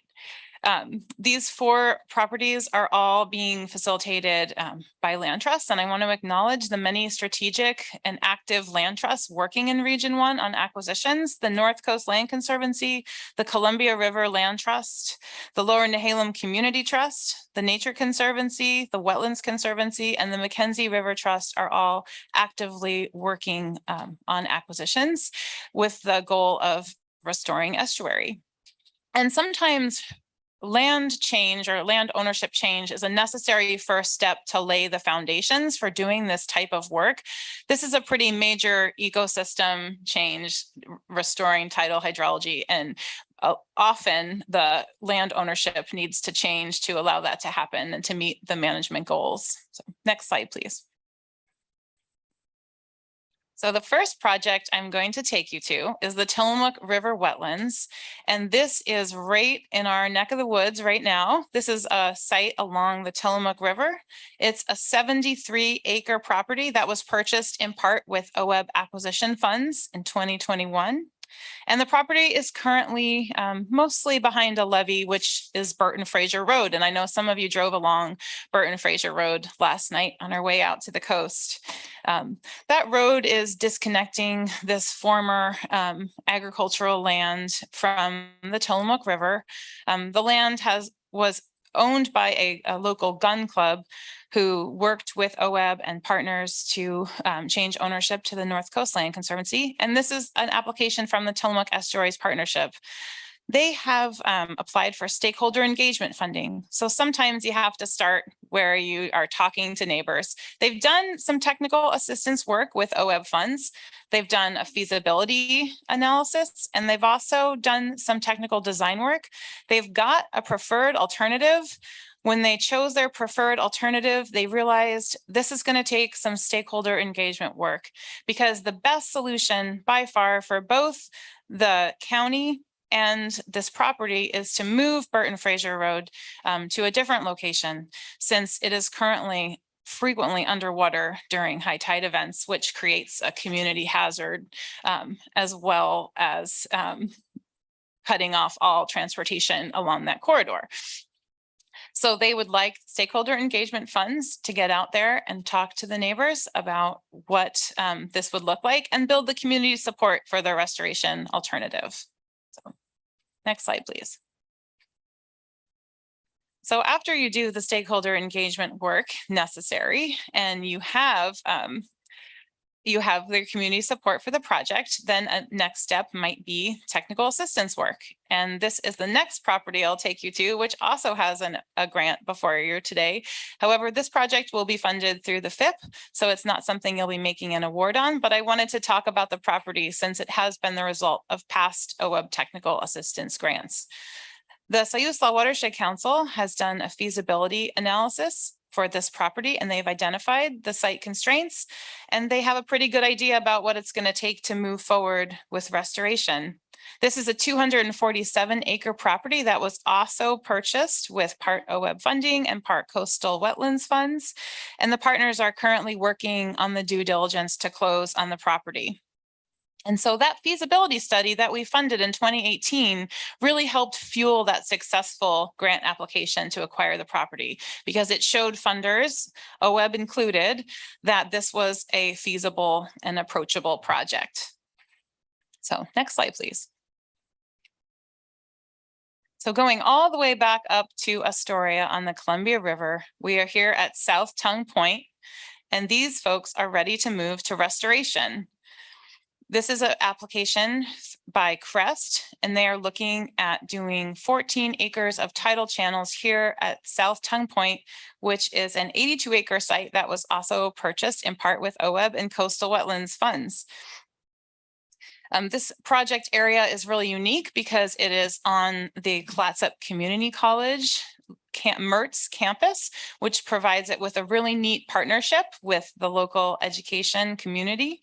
And so this site is also interesting because it is not really a natural site in the sense that it was created with dredge spoils between 1948 and 1957. So the shoreline is really simplified, but Crest and the Community College and the Columbia Land Trust, working with BPA and the Fish and Wildlife Service, have identified that creating some tidal channels along the edge of this site could really address a key limiting factor for ESA listed fish, which is rearing habitat in the lower part of the estuary. And so using our restoration dollars, they are going to move ahead with that action. And next slide, please. And lastly, one more property to talk about here. We're going to move into monitoring phase of estuary restoration. This is one that we are going to visit shortly this afternoon, the Southern Flow Corridor project. And many of you have probably heard of this project since it really is a landscape level project that was decades in the making. This site is 442 acres. And OWEB participated in some of the funding. Of course, it had a myriad of funders involved in a project of this scale, but we were involved in funding portions of the acquisition and the baseline monitoring that happened on the site prior to the restoration. And the project was constructed in 2016 in order to reduce urban flooding and enhance other wetland ecosystem services. So it was really an interesting partnership between a number of heavy hitters, including FEMA, who contributed funding to address the ongoing flooding that was happening in the city of Tillamook. The project has resulted in the documented widespread reduction in flood levels. They've calculated that over 4,800 acres around the project site have shown reductions in flooding. So that part of the story has been a little bit of a success. This is a monitoring application from the Tillamook Estuaries Partnership, one of the partners on the project. The site is currently owned by Tillamook County, but many partners participate in the ongoing stewardship of the site. Scientists from the Tillamook Estuaries Partnership and other academic institutions such as Oregon State will be conducting post-restoration monitoring 7 and 8 years past restoration, with the hopes of getting some more information to provide adaptive management for the site and also learn about restoration on this scale in our estuaries. And so some of the things they're going to be looking at, which you'll hear a lot more about in person, hopefully out on the site, but they're looking at assessing fish abundance, vegetation development, wetland elevation and accretion, hydrology. They're also looking at calculating blue carbon functions after project implementation. So next slide, please. So just in conclusion, I think land acquisition, particularly with estuaries, tells a pretty good story about how all of our project types are supporting a pretty complex and what can be time-consuming restoration process, from the very first steps of getting support down to tracking how things are doing so many years after implementation. And the photos on your screen are of the Southern Flow Corridor. The one on the left is prior to restoration, and the one on the right is post-restoration. And you can see the site is doing a pretty good job of absorbing those floodwaters. And we hope that the monitoring story will also be enlightening in how fish and wildlife are utilizing the site. And so all these projects, again, they need extensive time to get to where they need to be. And these are also long-term forever investments on OWEB's part, having helped fund the acquisition. And so we are happy that they're able to be supported by our open solicitation grant program. And we are here to entertain your questions. Thank you.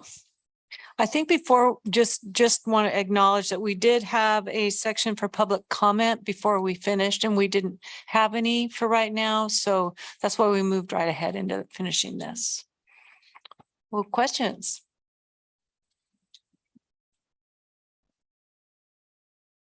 I have one, Katie. This is Liza Jane for the record.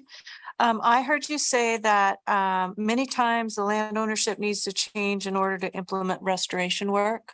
Why is that? Katie Duzick.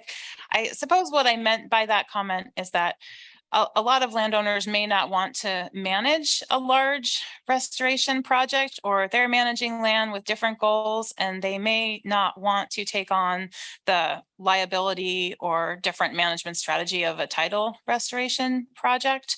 And so it seems like oftentimes land acquisition is a necessary first step in order to have the blank slate to be able to do that type of work. Is it off the table then, or not a successful idea to offer the management and all the rest of that and not acquire the land to work with that landowner? It's certainly a possibility to work with landowners who are willing to do that kind of restoration on their property. It just seems in this case, we have quite a few acquisition projects that are working towards that goal, that see land acquisition as a first step. So, yeah. Okay. Thank you.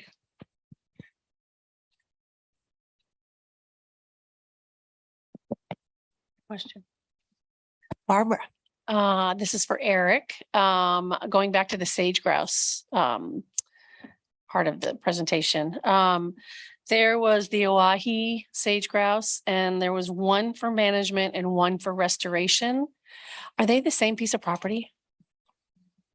Oh, for the record, Eric Williams. Barbara, I'd have to go back and look at the applications to tell you the answer to that. Kobe, I don't know if you know the answer to that, because go ahead. If you do. Yeah, Kobe Minton for the record. In my mind, I'm seeing that slide with the 8 projects in it, right? And they all had a 5 and set in front of the second set of digits. So that means they're all in region 5. The question again is? So there were two different funding. There was a restoration and a management.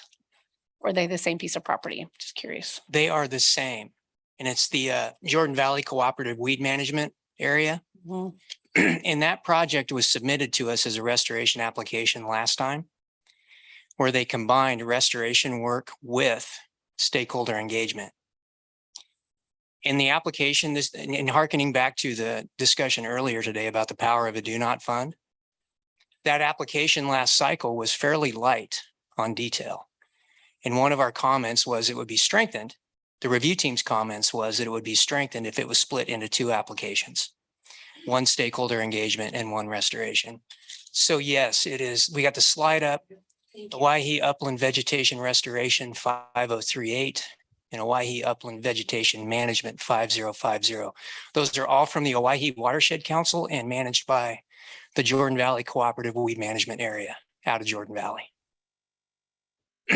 And the management one I spoke to in my portion of the presentation. Thank you.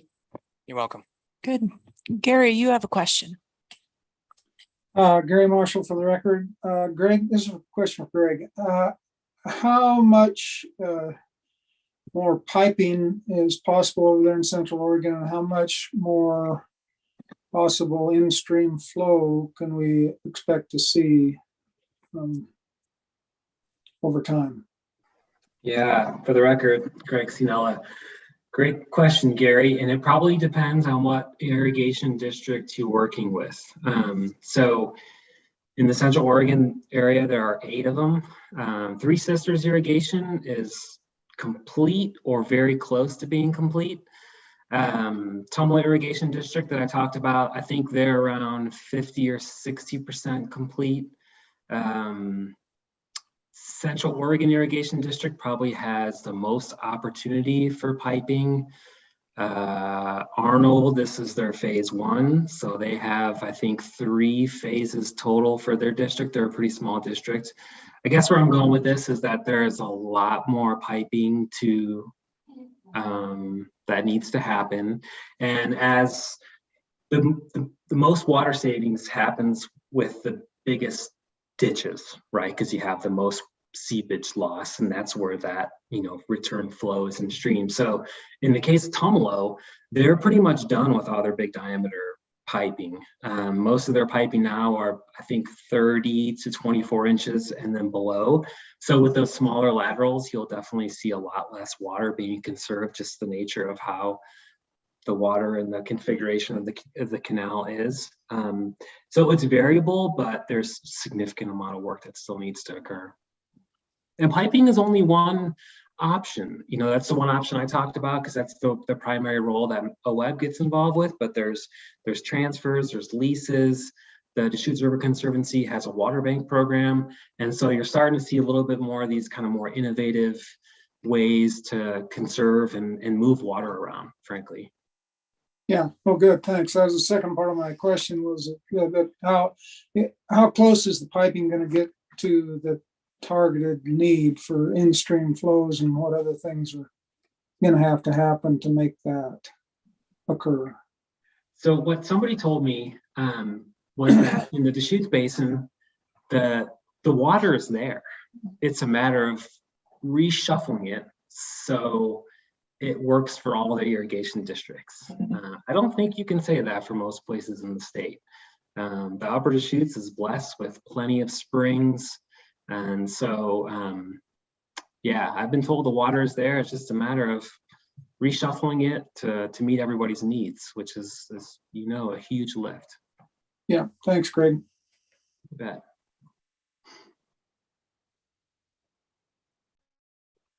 Greg. Hi, Greg Addington for the record. Greg, I just want to follow up on that. I was just curious. I know that Three Sisters and I think Central Oregon have done in conduit hydro power with some of their piping projects. I just wondered if that was a component of any of these. For the record, Greg Sinella, not that I'm aware of. No, I don't believe Tumalo has one. I believe Swally Irrigation does have one, but not that I'm aware of on the other ones. Good dialogue and questions. Anybody else have comments before we look for a motion? Okay. Very good. We're open for a motion on spring open solicitation grant offering for our board awards. I'll make the motion. I think the motion in our materials includes the clarification that Eric gave us earlier. Okay, if we want to go, okay. So yes. I move the board approve the funding this is Meg Reeves, by the way. I move the board approve the funding recommendations as described in attachment D to the spring 2022 open solicitation grant offering staff report, but with the removal of project numbers 222-1015, 222-1016, 222-1020, 222-2024, and 222-2030 with an award date of October 25th, 2022. Thank you. Motion's been made. I have a second. Bruce? Motion made and seconded. Is there further discussion? Okay. All those in favor signify by saying aye. Aye. Aye. Any opposed? Aye. Great. Motion passes. Thank you. Thank you.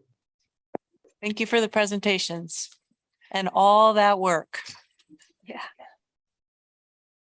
I think the lack of questions just means you guys did a really good job. All right, moving on to our final agenda item for the day, G. Courtney is going to give us an update on the Oregon Conservation Partnership Award Great. second year funding. Thank you. For the record, Courtney Schaff, Business Operations Manager. And yes, I get to follow the amazing dog and pony show of open solicitation grant program. So I have nothing to compare to that, but I will do my best to get us out the door and on our tour. And I do have a slight PowerPoint here, but it's not critical. So I'm just going to kind of get rolling here. So this is agenda item G, and Kelly and Jan spoke to this morning during general public comment, which is we have since 2013 provided a biannual grant to the Oregon Conservation Partnership to support them. You can move to the second slide. In their work with Oregon, with our grantees. And so I just wanted to give you a really quick snapshot of the history of this grant program and why we give this funding to the Conservation Partnership. So since 2013, we have been providing grant funds to initially it was the Network of Oregon Watershed Councils and the Oregon Association of Conservation Districts. And it initially started through multiple different grants, including technical assistance grants and what was then outreach grants and education grants. And then we made this shift for our own sanity and their sanity to one collective grant, which was to the Oregon Conservation Partnership, which was at the time the Network of Oregon Watershed Councils, Oregon Association of Conservation Districts, and OCEAN, which is the education arm of the districts. And that those grants really were for, the inclusion of the conferences, for trainings, for direct technical support to the grantees. And then over time, COLT, the Coalition of Oregon Land Trusts, has joined that partnership. And so as you can see from this slide here, the funding jumped in 17-19 when COLT joined that partnership. We gave additional funding at that time to really support the development of that new partnership, development of new MOUs, and kind of them to figure out what a larger partnership looked like.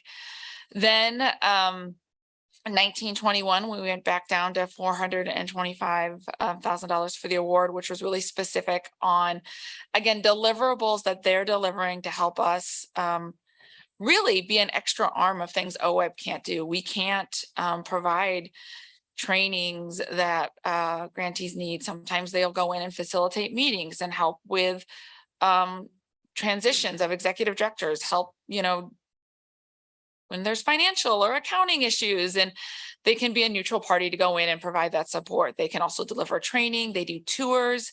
And another thing that ties into the conversation we're having today, they have their own listservs they manage. So collectively amongst the Oregon Conservation Partnership, they have more than 3,500 folks signed up to their listservs. So they share things about our upcoming grant deadlines, openings on the Ag Heritage Commission, and all the different programs that OWEB has going on and the news stories. They're amplifying that through all of their various listservs also, so helping amplify our voice. And so so you can go to the next slide. So I just want to really quickly touch on what they have accomplished over the first year of this biennium.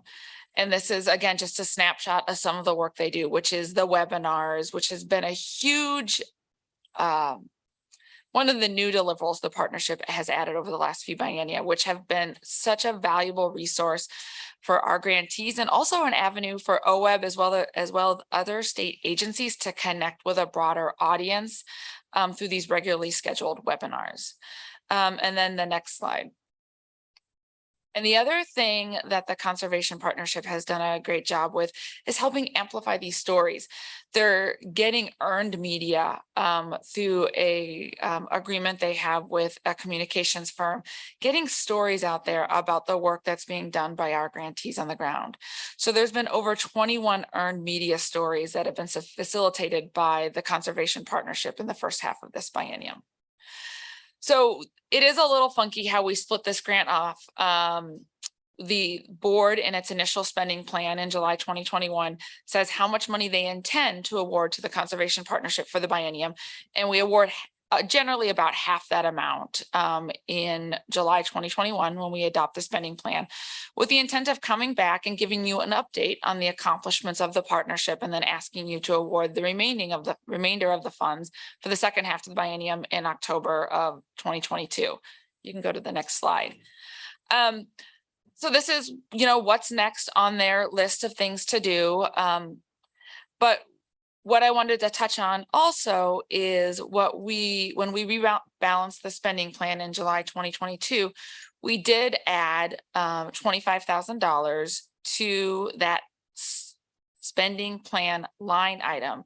So bump the Conservation Partnership up from 425, as was initially indicated by the board in July 2021, to 450,000. I'm not sure what I said first time. $450,000 if you guys take action today to fund him. So we'll be upping them by $25,000 in recognition of, just like the rest of our grantees, costs are increasing to do the work that they're doing on the ground with our grantees. So with that, I will pause and see if you guys have any questions. I do. Barbara Boyer. Okay, a couple things. So on this, so can you back up a slide? Sorry. It talks about the OAHP.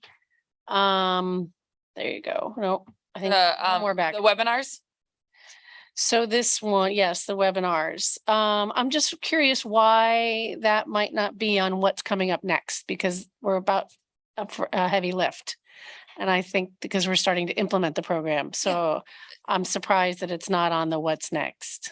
So and just quickly grabbing from and prepping, we were looking at what kind of webinars they had run. I don't have, and I didn't get a chance to connect with Vanessa to hear what webinars are planned. And partially what webinars are planned is definitely driven by entities reaching out to them and saying, hey, we have a topic we'd like to run. Can you fit us into your schedule? So I'm not sure what communication Eric and Taylor have had with them for future webinars, but we can definitely kind of have the Conservation Partnership update you at the next board meeting when they provide public comment about what are the upcoming webinars. And it wasn't so much about the webinars, it's just about what's next for the partnership. Okay. And so you're talking more about what programs are they out there talking about? And I'm surprised to see that. And I just didn't not there. put that on there, but yes, they are fully I think that's engaged gonna in be that and recognize and hear that. So It's gonna be a heavy lift. So I just felt like that needs to be on their radar for sure. And then forgive my ignorance. And why are we revisiting this halfway through the biennium? So this is definitely something that we will talk about, whether we want to continue this approach. So the approach the board had decided to take back in 17-19 is that recognizing this is a big chunk of money to a statewide organization, that you wanted to award half of the money at the beginning of the biennium and check in to make sure that they were doing the work as proposed, and then award the rest of the funds. So you only awarded half of the funds in July 2021. And so we need you to award the remainder of the funds now. So that's why we're here today. But that could change in the future, correct? We could take a different approach in the future, which would hurt my brain a lot less when I'm trying to figure out the numbers. I think of staff when I ask that question. Oh, it's already on the list. Thank you. Other questions?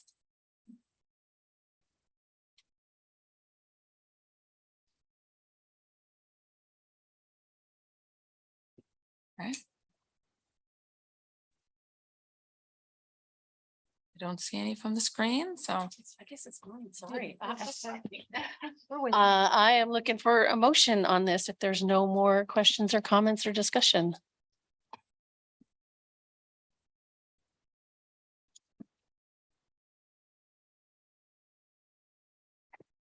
I'll make the motion.